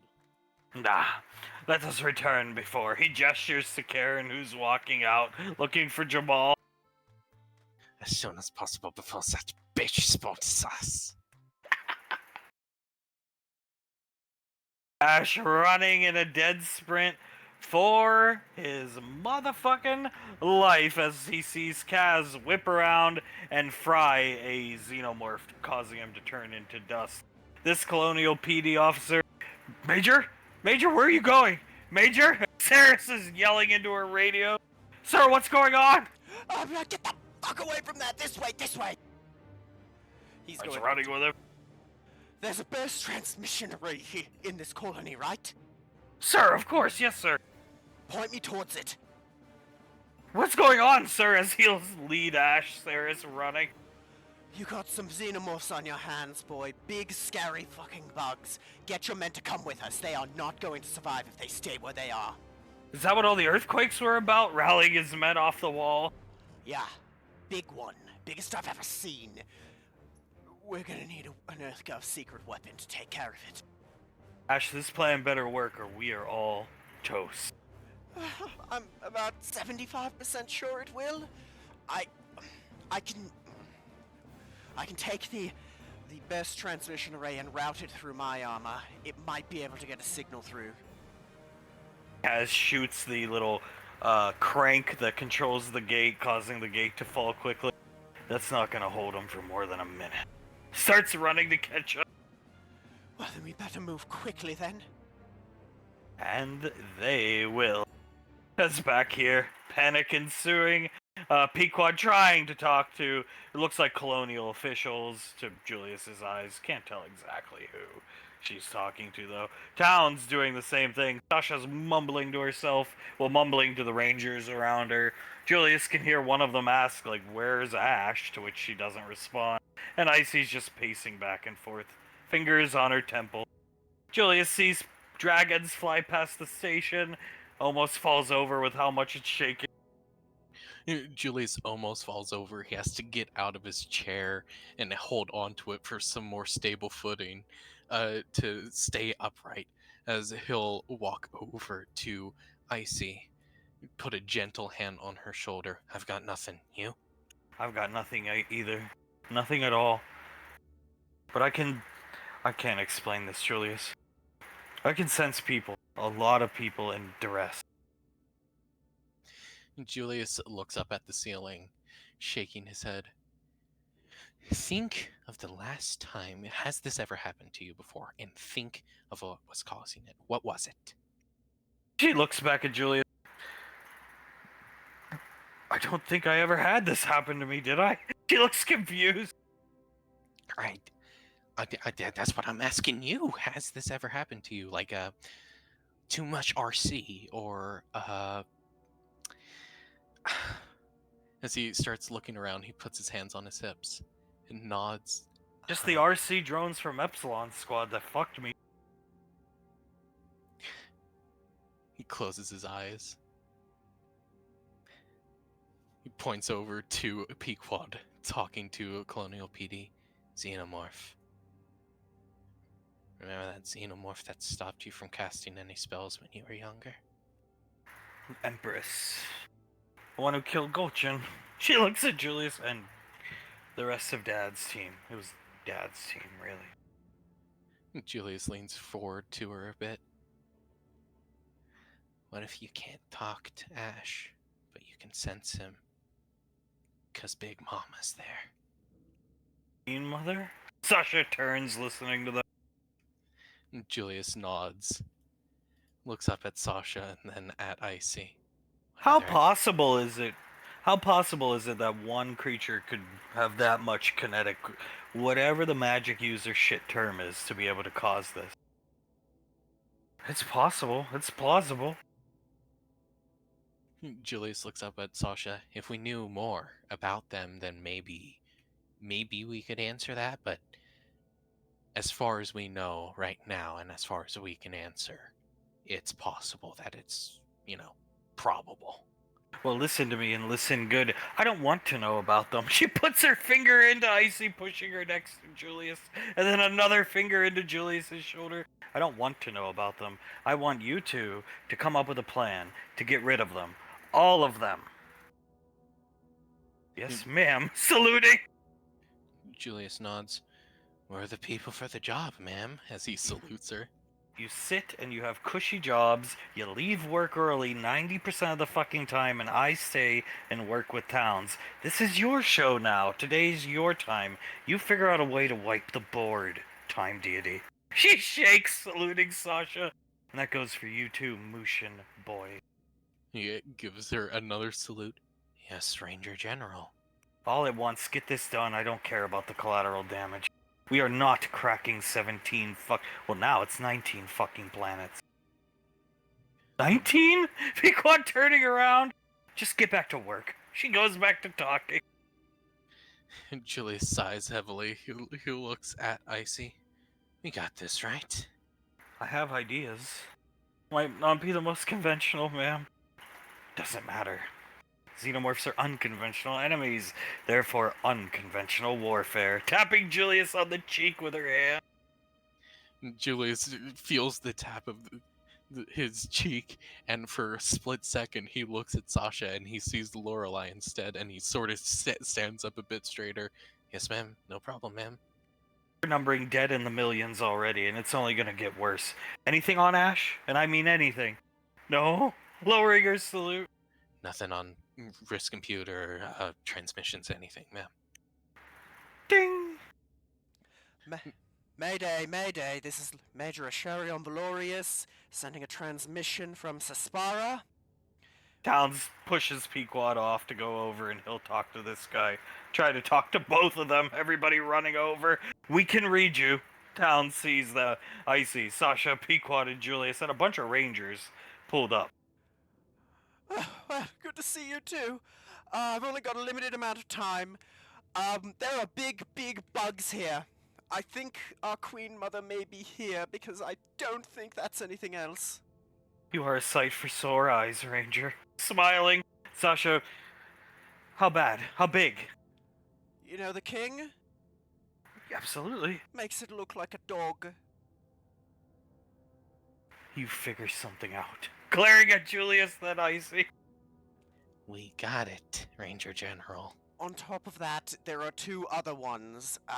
Big, not quite as big as her, but big, lean, with forked tongues. I've only got a limited amount of time. I'm having to route their burst transmission array through my armor to get through it all. Alright. We're on our way out to you. You have to stay alive until we get there. Ash, you're not alone anymore. We have 19 planets reporting a coordinated attack. All at once. I believe it. Nothing was happening here at all. Empty streets until we went down and, well, saw her. She let out a scream and then everything went to shit. We're on our way, Ash. We're gonna scramble the kids, we'll bring Ricky, and we're on our way. Sasha, you just stay alive until we get there. Or I'll kill you myself. Looks at Ash! It will be done, just please do me one favor. Bring me as much of my collection as you can and as much ammo as you can carry. It will be done. I see smiling at Ash. The transmission. Figure it out. You have until we get to the planet. She walks past, knocking this ranger over here, on his butt. Julia's staring at where the transmission was, looks over at Sasha leaving, and then at Icy. Shrugs. I mean, we're the best at being unconventional, right? I was part of the Headhunters, one of the best to ever exist. She's rubbing her lips nervously. I have an idea. Trust me, I got it. I do, I have an idea. Just might be hard getting there, but it doesn't matter now. No, it doesn't. Just work it out, do whatever you have to do, okay? I see nod. Sis, all my faith is on you. Don't worry, anything you want me to do, you got your big brother doing it. Just so you fucking know, Towns looking over his shoulder. Just so you fucking know, I was looking at the cameras. Your goddamn parents are up in the damn apartment where the kids are. God. Fuck! When it rains, it fucking pours. The Rangers run out of the room to go to their assignment. Oh, Carter, Mr. Snuffles loves you, Carter. Carter just is staring down at Mr. Snuffles, who I assume is brandishing his claw at Carter. Blah, blah, blah, blah, blah, blah, blah, blah, blah. Claw out. He said he hates you. I don't doubt that, Mr. Snuffles. I don't doubt that at all. Oh, he's always had a fucking attitude. Thomas looks over at Suletta. Yeah, an attitude for people he doesn't like. He's always been a bad boy. He tilts his head, looks over at Snuffles. That true, Snuffles? Always been a bad boy. Blah, blah, blah, blah, blah, blah, blah, blah. I was the model pet. I never asked to be murdered. Shut up. Thomas rolls his lips together and covers his mouth. Oh, Jesus. Oh, my God. Freakouts happen. It's natural. If a spellcaster doesn't have them, it means they're probably going to be fucking useless and waste of potential. Do you think it's going to happen to us? Absolutely. You and Hale both. But you'll have a family. You'll have us to support you through it. Not somebody who hides in a gym. Speaking of which, if anybody would like to blow that gym up with me in it, I'm game. And I know how to work with plastic explosives. Not as well as, per se, Samantha, but I'm just face palming. I swear to God, if anyone raises their hand, I'm chopping it off. Nobody I play is raising their hand. Nobody I play is raising their hand. It's going to be alright, Auntie. We will be here to support you the next 20 years. Thomas and Hale are gonna fix Uncle Clive. Giving Thomas a thumbs up. Fuck. Yeah, sure. In Rugrat talk. In Rugrat talk, shit. And in actual talk, you got it, Uncle Oz. You can count on us. Aunt Suletta's happiness is riding on our shoulders. That's just no pressure. Smiling at her aunt. We're fucking, 2 and 1 year old. No kind of pressure to put on our shoulders. No, none at all. Oh, God. Jace, feeling it, wants to put his hand in front of his face. Hey, Sam. Yeah. Check this out as he whips the hand out. Boom! Right in front of his face. Oh! Oh, kisses his head. I still got it. You see that, Integra? As Integra just looks over at him. Gonna take a page out of your book and just flips him off. She's just jealous, in my opinion. She doesn't have a beautiful woman kissing her hand, that's for sure. JJ's gonna try. Hmm. No, let's see how that really works.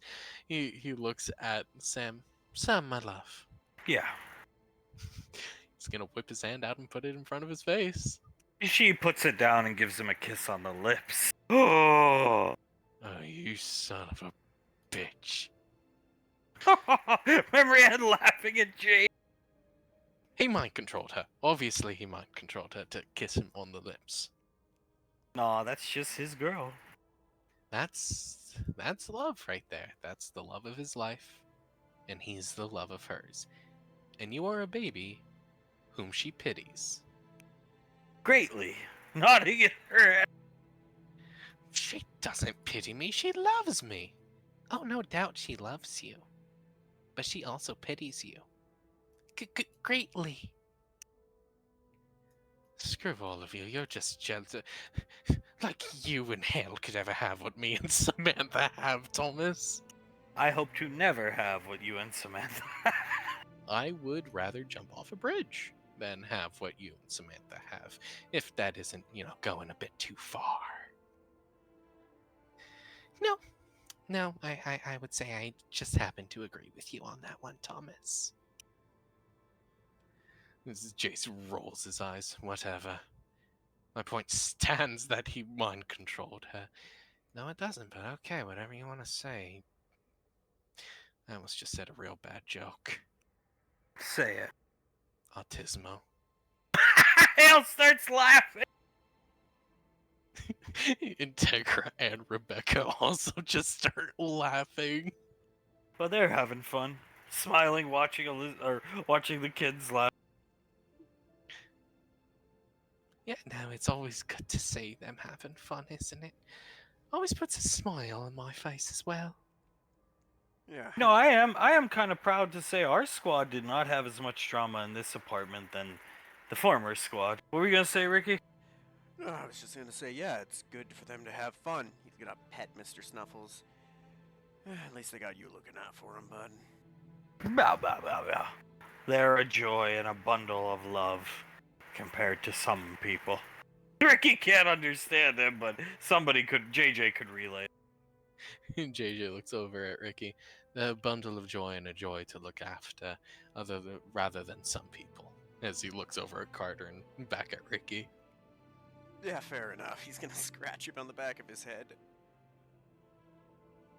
Are you coming to the Hall of Fame with us, grandfather, grandmother? Yeah, we'll come. Of course, darling. We'll go to the Hall of Fame. We'll make sure to get seats right next to you. Carter's parents told me, when I first told them about the letter, that they were not coming. Right. They said they're not coming to the Hall of Fame then. No, they won't go. Naveen just looks at Hunk. If we go, they have to go as well. They're not gonna come, honey. Oh. Naveen just looks down. I wish we could get out of things like that sometimes. As the head of the families, there are certain things and responsibilities we can't get out of. Nicole's coming, right? Don't know. Every time I try to mention it to her, she avoids me. Yep, she's not coming. No, she is not. And Davy leans on Hunk. Heavy is the Rainfall Crown, is it not? Or better yet, heavy is the Morgul Crown. I'd say the Rainfall is far heavier than the Etsy crown. Davy laughs. I don't know, it was heavy enough for Krellin not to see out of, or barely be able to see. And think Benjamin, who looks nothing like him, was Julius. Yeah, we're not paying for that damage to that table, by the way. No, we're not paying for any of this. This is not our fault. Alright, Rick, why don't you try giving your dad a call? Sam sighs. I mean, no hurt to try. He'll try. Dead. That's what I thought. He looks down and just stops petting Snuffles, clearly frustrated. We will find him. Don't worry. Memory Ann nodding her head. And we will meet the enemy head on in battle. JJ nods. Yeah, no, we got this, guys. Don't worry. We're gonna meet the, like my man said, meet the enemy head on in battle and give it back to them tenfold. And Carter nods. Oh yeah, we are. We're gonna find your dad, and everything is gonna be a-okay, easy peasy, lemon squeezy, Ricky. All right? It would be nice to be the ones to rescue the Ranger Major again. Yeah, we'll do that, and we'll make sure everyone gets back this time. Soul nods. That would be pretty cool to be able to save him again. She chuckles a bit to herself. Yeah, you're definitely rescuing him once is 1 feat. More than once, it's got to be a record. Well, I'm sure Ash hasn't had to be saved for a good long while. I'm sure he's always been able to handle himself quite well.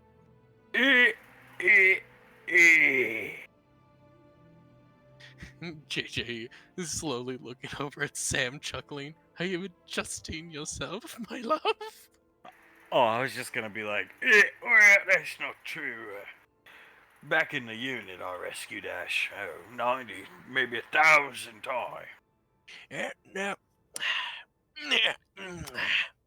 Best around, you know how he saved him. He was a rookie back in the day. He couldn't shoot for shit. He was the worst in the world at it. In fact, I was the one who taught him everything he knows about weaponry like that. I even gave him most of his collection. Most of his collection? Me personally, I gave it to him out of my collection. I had everything that he has currently, and even more. You know, I taught him everything he knows, but I didn't teach him everything I know. You know, I do find it ridiculous when Father claims to be this expert marksman. But the shot that cocksucker made with that dart gun that got me in the neck that day when he was resurrected. I'm laughing! I mean, they spend... That was over 3,000 yards. Think about that, everybody. Well, I'd hope he's a good shot. All they fucking do is fuck with Carter, train their shooting, or go on maneuvers. And they do love to fuck with my poor baby Carter. Carter nods. You are caught in the crossfire too, at times, and I am not too happy about that at all, my love. Oh, I definitely get caught in the crossfire, yes, but thankfully I usually end up just cleaning up the messes like the minefield. Goddamn minefield. Closed circuit fucking minefield. You know, there's a real shot that Clive and them have more firearms training in just total time than multiple people in this room put together. Oh, it's a potential. Yes, it's a potential for sure. Given how much they work. And a higher body count than all but, what, 3 or 4 of us in this room? I don't even know my final body count, but we were talking about it a while ago, and Clive, excuse me, might have me beat. I don't fucking know, to be honest with you. I know for a fact I wasn't going around mass genociding people. Davy nods. I do believe he most certainly has me beaten in terms of humanoid deaths. Mr. Blaze, do you think he's got you beat? Oh, absolutely. He shrugs. There was not much fighting after the Calamity Wars till the Archfiend Incursion, and I was in more of a supportive role in our squad back then, walking over here with Suletta until the very end. Then he entered a frontline fighting capacity, and he spent the final year fighting on the front line. Happy times, holding Blaze's hand before the dark days of Clive and the unit. Davine sighs. Those dark days will turn into light days, honey. There's always going to be a sunrise after the dusk. I don't think they were that happy given Earth was being invaded. I would take them over these days any day for sure. I mean, the bitch was still alive then, so that's a downgrade. Oh well, yeah, her. Laz clears her throat, looks at Oz. It's real bad when she says something like that, Ozzy. I feel sorry for your aunt. As do I. She looks over at her and then back at Oz. Real bad for her. She needs another child. A fresh start. She can, help mold, prepare her not to end up like that. I think so as well. I most definitely think she needs something like that, but I mean, like, with Clive out of the picture for good 20 years, I don't see that happening anytime soon. In the meantime, Julius and your mother have another son, and that son takes her from... Oh my god. Laz just sighs heavily and shakes her head. I swear to God, if Thomas doesn't end up good, honey, I'm gonna be so beyond angry you don't even know. Well, I think he's going to. Watching him feed Hale, I think he's going to. I like to try and be an optimist, but he does look so much like your father. I have hope in him, sure, but whenever I see that shit-eating grin, I just can't help it but I get a little angry at him. Same one as your father. Same one as my goddamn father. She just sighs and shakes her head. But here's to hoping, right? She holds up the coffee and clinks it against an invisible glass and takes a sip of it and hands it off to Oz. Thank you. Taking a sip. Well, I don't know. I'm starting to get... Is anybody else getting a little anxious just sitting here? Yes. We should all drink. Davin shakes her head. No, I don't think we should all drink, darling. We're on the clock still, Mother. If we're caught drinking, oh, the Ranger General will let you slide. The hell she will, ma'am. She'll kill me. Ricky's in line for Ranger selection courses. I think that's a good way to tank one's career. Oh, right, yeah. High standards of the Rangers. Yeah. I gotta be in tip-top shape at all times. Especially with the conditioning I'm gonna need for that. Yeah, no, we're maybe off the clock we can share some beers, Auntie. That would be okay. Yeah, off the clock, I think we would all be more than willing to share a couple beers with you. We're actually off the clock in like 35 minutes, so just hold out till then. Hold a hand on her shoulder. What's another 20 to 30 minutes? Soul nods. Yeah, just wait that long, and then we're gonna be a-okay, and we can have as much fun as we want to for the day. Maybe my sister will share a drink with me. She's pregnant, honey. Oh, yeah. Davy nods, patting her stomach. Yeah, no alcohol, smoking or anything like that for me for at least 9 months, darling.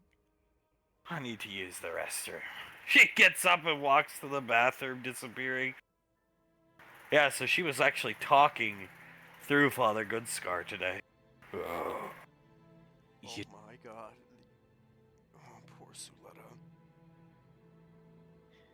Carter sighs, shakes his head. Like, was she even doing the lisp and everything? Well, I'm not the biggest fan of Carter. Yes, she was. Oh my god. Carter looks over at Hunk. I'm so sorry, Grandpa. He shrugs. I just hope you learned your lesson and you come to learn that some mistakes can't be mended or apologized for, and now you gotta live with it. Carter nods. Trust me, I've learned my lesson, and I'm still learning that lesson every single day. Because me, your grandmother, and the rest of the heads of the family wanted better for you. And better out of you. Davy nods. Far better out of you, young man. Carter nods. Trust me, I'm sure everyone had very high hopes for me when I was younger. Well, the nice thing about it is there's still time. Get done with your little fucking band and do something. Gesturing to Beverly. Carter nods. Oh, I'm gonna do everything in my power. Grandfather trusts me. And you Points right at Thomas. There's even more riding on your shoulders, and I'm not talking about your fucking crazy suicidal aunt. Thomas looks up at him. Yeah, there's even more on my shoulders. Yeah, and I don't like putting it on a fucking 1-year-old shoulders, but I didn't make your father turn out the way he turned out. Part of life is inheriting the sins of your parents. Some of us get really lucky. He points back to himself, and I inherited nothing because my mother was always great to me. My biological father, not that great, but he vanished, and then I got my stepdad, who was an incredible influence, and though I had some social issues, he kept my ass in line. The same needs to happen to you. Yes, sir. Yes, sir. 'Cause that blood that courses through your veins might be a gift, but it's also a fucking curse. Curse of a galleon, right? Exactly. As much as I hate to admit it. Rubbing Davine's shoulder. No, I'll freely admit it. Every single moment of the day, being galleon is certainly a curse. Right. In Rugrats talk, thanks a fucking lot. Even more on my shoulders. Wonderful. I have to be better than my father. You know, the Mooshin guy. The guy who saved the universe. Eating her meatloaf. That's all I gotta do. Be better than the guy who saved the universe. Woo! And Thomas chuckles a bit as he sits up slightly. Want to see something I've been working on? Yes. He cracks his neck a couple times.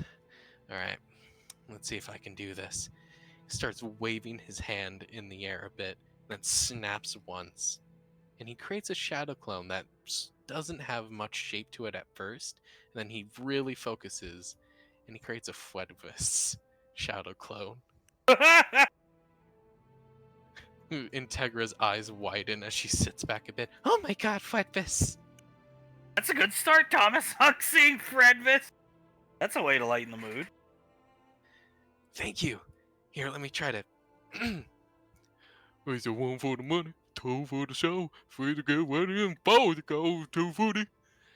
As he sort of like goes woozy for a second and it dissipates and he shakes his head.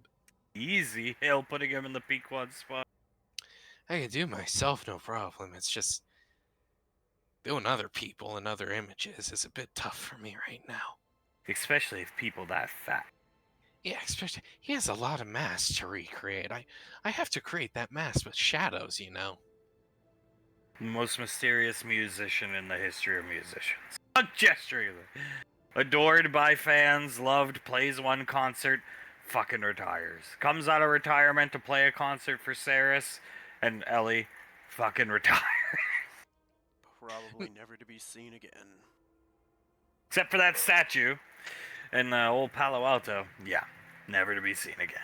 On to bigger and better things, LARPing with the Witch King. Davy nods. Oh, Fredpock, darling. Don't forget about Fredpock. Yeah, but Fred Pocket, rapper. It's, yeah. You, I don't even want to talk about it. He runs a hand down his face to let it coming back. Oh, just talk about it. Do you remember when he made that song? And they made a song claiming Clive was racist. that he had arrested him and put him in jail, and he couldn't get it out because he was on air with Pequod. Oh my god. Years ago, Clive tried to put me. Years ago, Clive tried to put me into Pequod. Sam laughing. I remember when me and JJ listened to the actual song, and it was like, holy shit, this song is just painting Clive as a racist motherfucker. And JJ starts laughing. It's like he's so overly racist in that song that I'm actually quite glad that they had the mental capacity not to put that song on air right after he was introduced as the ambassador. If I remember everybody laughing, if I remember it was Fred Pock came up on the streets of Harlem with Clive. Clive went on to be a successful white-collar businessman, and Fred Pox stayed in the streets with the homies. And then he encounters Clive later in life, to which Clive is racist and gets him arrested. I believe so, darling. I believe that is the exact law behind Fred Park and Clive. Almost like Frederick was predicting something to come. Oh my god. Carter leans back a bit. He did sort of predict a lot of things, didn't he? Elven foresight. Maybe he has fat foresight. Ooh, that's good. Yeah, no. If anyone on the lane would have fat foresight, it would be him. He's got foresight. Just him. I've got fat suit. Good. No, he's got foresight. He just only has got it when he's doing something really stupid. We're counting his chins. Cole put his finger up. That too. Here, I'll give a bit of foresight. Since Clive is how he is now, no matter what, it's pretty much guaranteed that the next version of him is up. I think we've hit rock bottom. That is actually a very good way to look at it. She shrugs and eats her meatloaf. And you can't get worse than genocidal maniac Nazi. You really can't. You just can't. Soul whispers to herself. Yeah, just wait until we find out that Rock Bottom has a basement. I hope we never do. She shakes her head. I hope so too, but it's always good to be prepared, honey. Soul sees her mother-in-law in full armor storming up the steps. She sees that happening and she grabs Colt by the collar. That can't be good. Mom? Tilting his head, Sam looking at the collar. Oh, the gold jacket. JJ looking as well. He looks at Sam. Oh shit, that doesn't happen often. Never. Well, except the Moog. Yeah, and the Moog was, well, the Moog. Some serious shit, what the fuck? Well, Carter, Pequot coming into the room with Julius and Icy. Some serious shit's gone down. Hit the fan, if you will. Does it have to do with mom and dad, ma'am, sir, ma'ams, sir? Your mom is fine, your dad is fine, their friend is fine. They're on Cespara, and a massive xenomorph outbreak has happened across 19, as far as I know right now, planets. She looks around the room. Coordinated attack. Soul puts a hand over her heart as she blinks a couple times. What's the death totals like right now, Mom? In the millions. She just closes her eyes and grits her teeth slightly. You need to let it go. Icy points right at Soul. Just shut up. Shut up in your head. Shut the fuck up in your voice. Shut up in everything and focus on the task at hand. It's done. It's over. Shut up. Just shut the fuck up and stop being a fucking, she slaps Soul, wimp. Did you want him paralyzed forever? Yes or no? Answer. No. Okay, then shut the fuck up and get ready to kill things. Lots of things. Murder things! Yes, ma'am. Do your fucking job and stop feeling sorry for yourself, because I'm tired of it. Now go gear up. You, go to the ship. Or up wherever you gear up in this pathetic fucking apartment. Yes, ma'am. Of course, ma'am. Weakness won't be tolerated. Crossing her arms, watching Soul run off. Well, that was awkward. Rubbing the back of her neck. Julius Oh, Jesus! She has to walk out of the room. Julius just chuckles, walks forward a bit with his hands in his pockets. I would recommend you all do the same. We're going out to murder things, to kill things, particularly that of bugs. Suit up, ladies and gentlemen. We're in for a fun ride today. And we've got the Queen Mother, at least what Ash assumes is sighted on Cespara. So it's gonna be a fight. Move out, no more talking. They walk off. Yes, ma'am. B Squad, move out. Carter and will pick up Memory and move out. Meow. Mr. Snuffle's moving forward. No. Pointing at Mr. Snuffle. Blah, blah, blah, blah, blah, blah. Julius, tell the cat to shut the fuck up. Shut the fuck up, Snuffles. You can't do shit. Hovers out of the room. Blaze, if you would, take the children back home. I should be going. Take the children back home. Come, Thomas. Yeah, all right. And Thomas will hop down, holding Hale's hand. Waiting on you, boss, as he looks up at Blaze. Are you sure? Back home. He walks off with the kids angrily. Davine sighs. She stands up and wipes down her like clothes and stuff as she cracks her neck. We shall be coming with you. No, that's not gonna happen. Pequod crosses her arms. Icy, I don't have time for this. Walks out. And Davine walks forward up to Pequod. We shall be coming with you, darling. Yes, we will. Mother, you are pregnant and the last of your species. You're not coming. And you are my child, as is Istrom, as is Julius, as is all of you. You are all my children in one way or the other. I'm going down there to protect you all. And last I checked, darling, if you're going down there to fight as well, oh, I'm going to be there to protect you. Because which one of us is far more capable than the other in combat, Patricia? I'm the Primarch. I have a responsibility to go. And I have a responsibility as a mother, or do you deny it? It's up to Julius. Gritting her teeth, crossing her arms. Julius closes his eyes as he looks his father straight in them. Don't make me slap you. You guys better be ready for this shit. It's been a long fucking time. You've sat and grown soft at that goddamn fucking academy. It's like riding a bike, trust me. Guys may be fit, but you might be rusty. He sighs. I have a lot to deal with in this fight. I have to help take out a fucking queen mother, so I can't always be there to protect you guys if you are rusty. If anything, it'll be like the past. Won't need any protecting. I'm gonna hold you to that, Dad. Suit up. We're gonna leave soon, understood? Ready? We'll be ready. My gear's already ready down on Gateway, or down on the lane. We'll be right back in a few minutes. And we will address Benjamin, because I saw him go to suit up as well. Davy nods. Yes, we'll deal with that. You needn't worry about it. Pequod glaring, watching them walk off. Yeah. Scar, hands behind his back, looking up at her unit.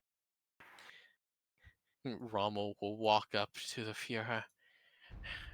Is it almost ready, mein Führer? Da. Plugged in.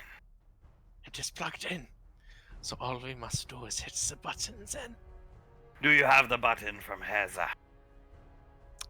Of course, mein Führer. As he takes out the button and flips open a little plastic case on top of it. 9. We push it together. Of course, mein Führer. And at the same time, on 3. 1, 2, 3. They push the button. Hear him starting to power on. It's working, mein Führer. It's working! Liberty Prime is online. All systems nominal. Weapons hot. Mission: the destruction of any and all Chinese communists. Yeah! I have done it! Flashing up here. Mom and Dad not here yet. Boom. They're not here yet. In their battle armor. Benny in his battle armor. Carter. Memorian telling Carter not to even address him. There's no point. Benny, are you okay, Soul? Looking at Soul! Soul, after hearing what Icy had to say, she looks at Benny with a kind of intensity that is terrifying. Almost aura around her. I'm gonna kill some fucking things. That's what I'm gonna fucking do, Benjamin. Yeah, I think that's the exact motivation you needed, personally. Patting her on the head. Yeah, at this point, I don't think there's a living thing that wants to be in your way.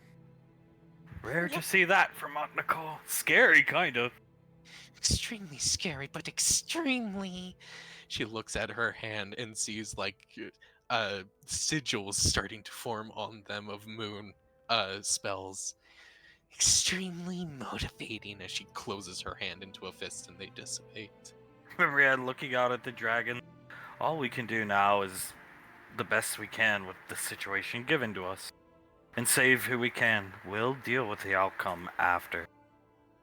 And you have your penance. She shrugs. You're lucky. I think you're lucky. Of course, you have to live with Bash and Okir like the rest, but you have your penance. You get to come clean to the public. So nods. If I want to be Vice Primarch, that's what I gotta do. And I will most certainly do it. For the sake of, Holding Soul's hand, continue. for the sake of myself, for the sake of everyone, for the sake of the people in the colonies. That's what I'm gonna do. This is probably our last mission together.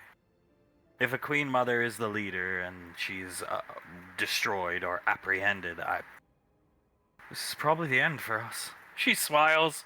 It's going to be sad, but we'll make it a good end. Carter nods. We're gonna make it end with an explosion of fireworks like none have ever seen. Go on with the biggest bang in the universe, sir? And a dragon, that'd be nice. Over here talking to town. Carter turns around, looks at Sasha, thinks for a second and nods. I'll see what I can do. Don't focus on you know what. Nodding her head up in the air, Carter. Carter nods. Yes, ma'am. I'll focus on everything that I need to focus on at this moment, aka getting the job done as best I can. You get me a dragon or you're not ever being accepted back into the military. And Carter nods, looks at Mimiran, who was obviously distraught by that, and then back at Sasha.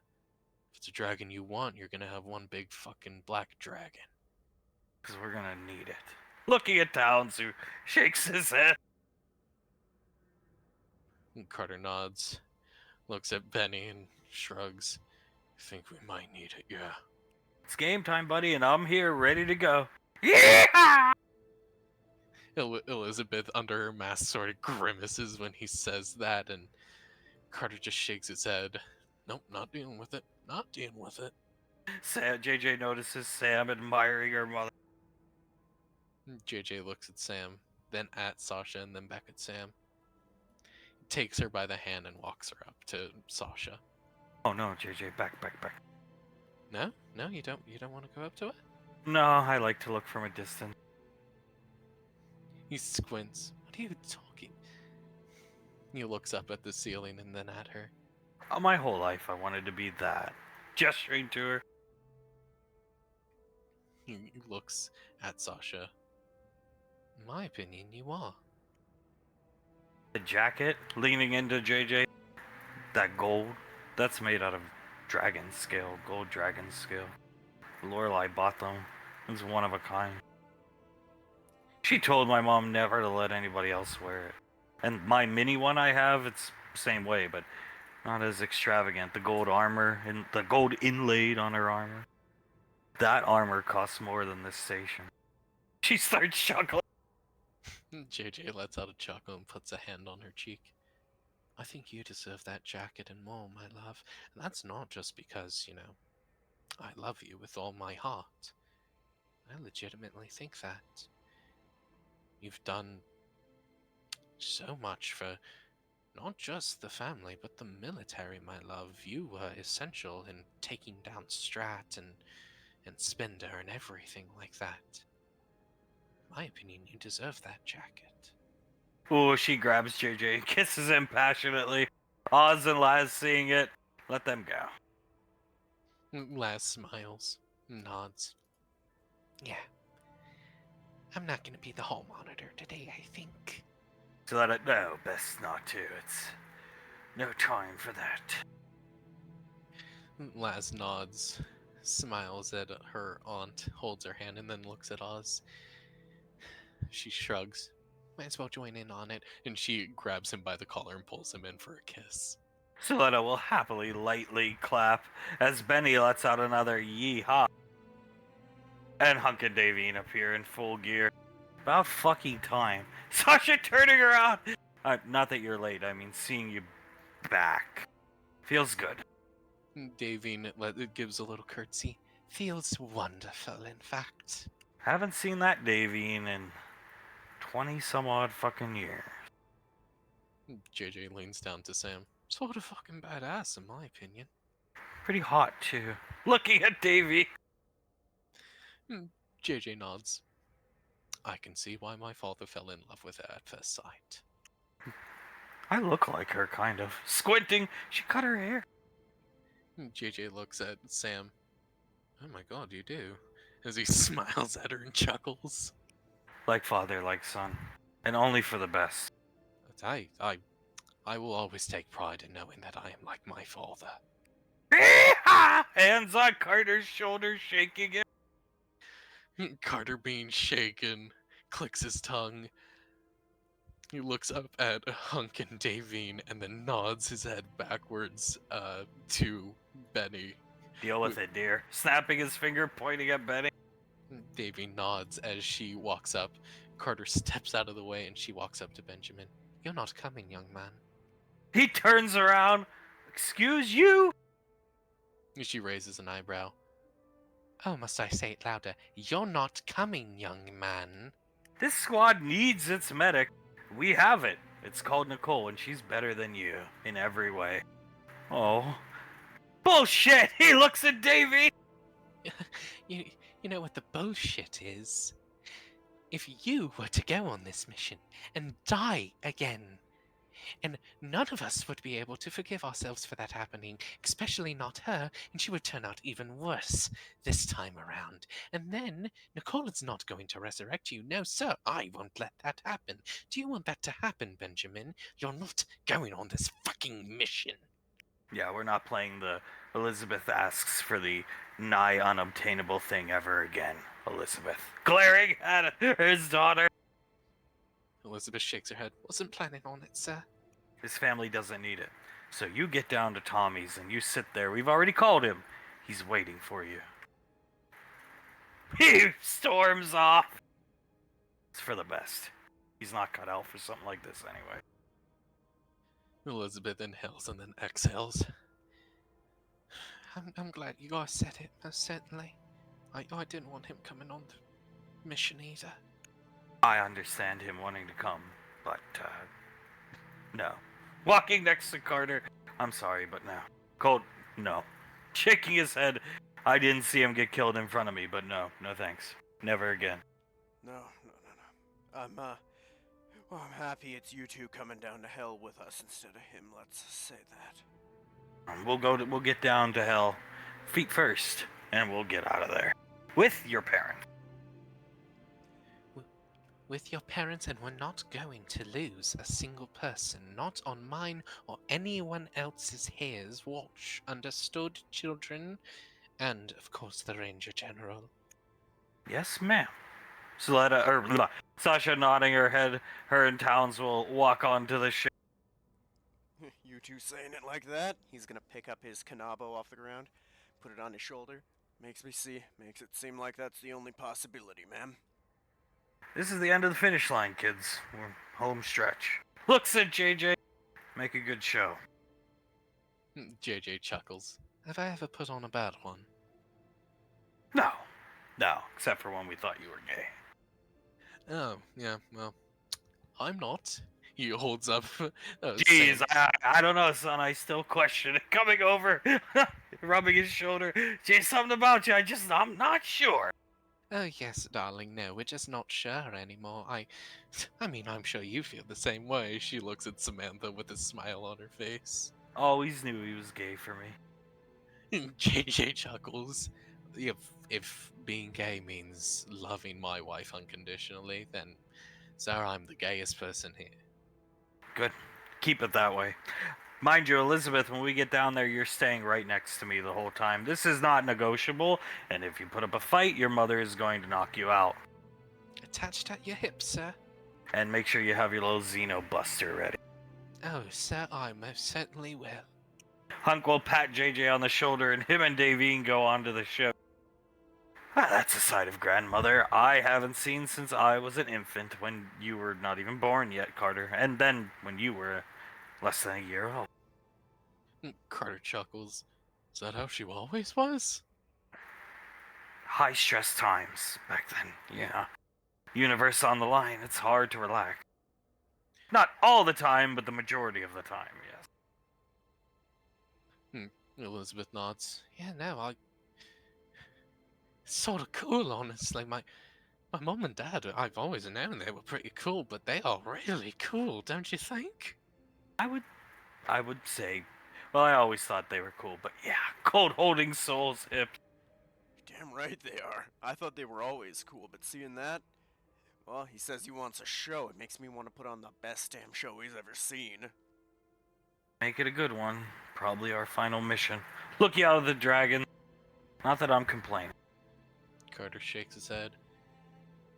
Sometimes I feel like I'm gonna miss fighting with you guys at times, but we did good work, Beast Squad. Got a lot more wins under our belt than losses. Near the end stretch there, which is good. Slow start, but we started turning into a 500 plus club, if you will. Baseball reference, I know we all hate baseball. Carter chuckles. I think this one is pretty damn fitting, my love. Good God. Good. Good God, if we gotta have a final hurrah, looks at the dragons outside, looks up to where their parents had just gotten on the ships. Ain't gonna find a cooler one than what we're about to get.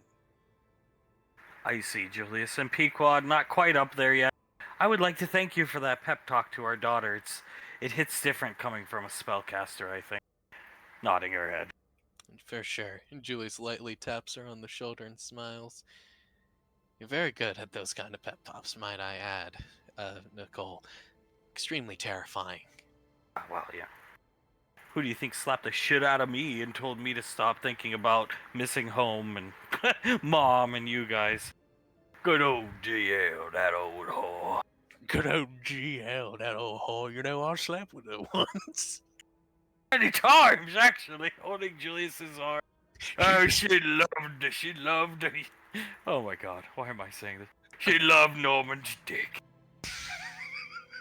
Don't tell Shuletta. No, Shuletta understands. I am a sexual beast. I'm a sexual beast. I can't be contained. Hell, we even had some three-ways at one point. God, that is so gross. I got Lorelai's my mentor, and then that's my aunt. Julius just starts laughing. I'm sorry, Nicole. I had to make that joke. I'm a goddamn sexual Tyrannosaurus, Nicole. Would you like to try it out with Norman? I see gag. You want to storm and Norman, Nicole? Norman's always wondered if the drapes match the carpet. You know how it is.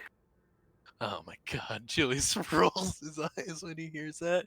Why do people even ask? Of course they do. And Julius throws his hands up. Maybe they think we're not natural redheads. Well, I'm not a natural red. You know what I mean. Fire crotch. Julius just starts laughing, shakes his head. That's one hell of a nickname to give your lover, Fire Crotch. I used to call you it back in the day, Julius. Oh, no, I know. That's why I said it's one hell of a name to call someone as he smacks her ass.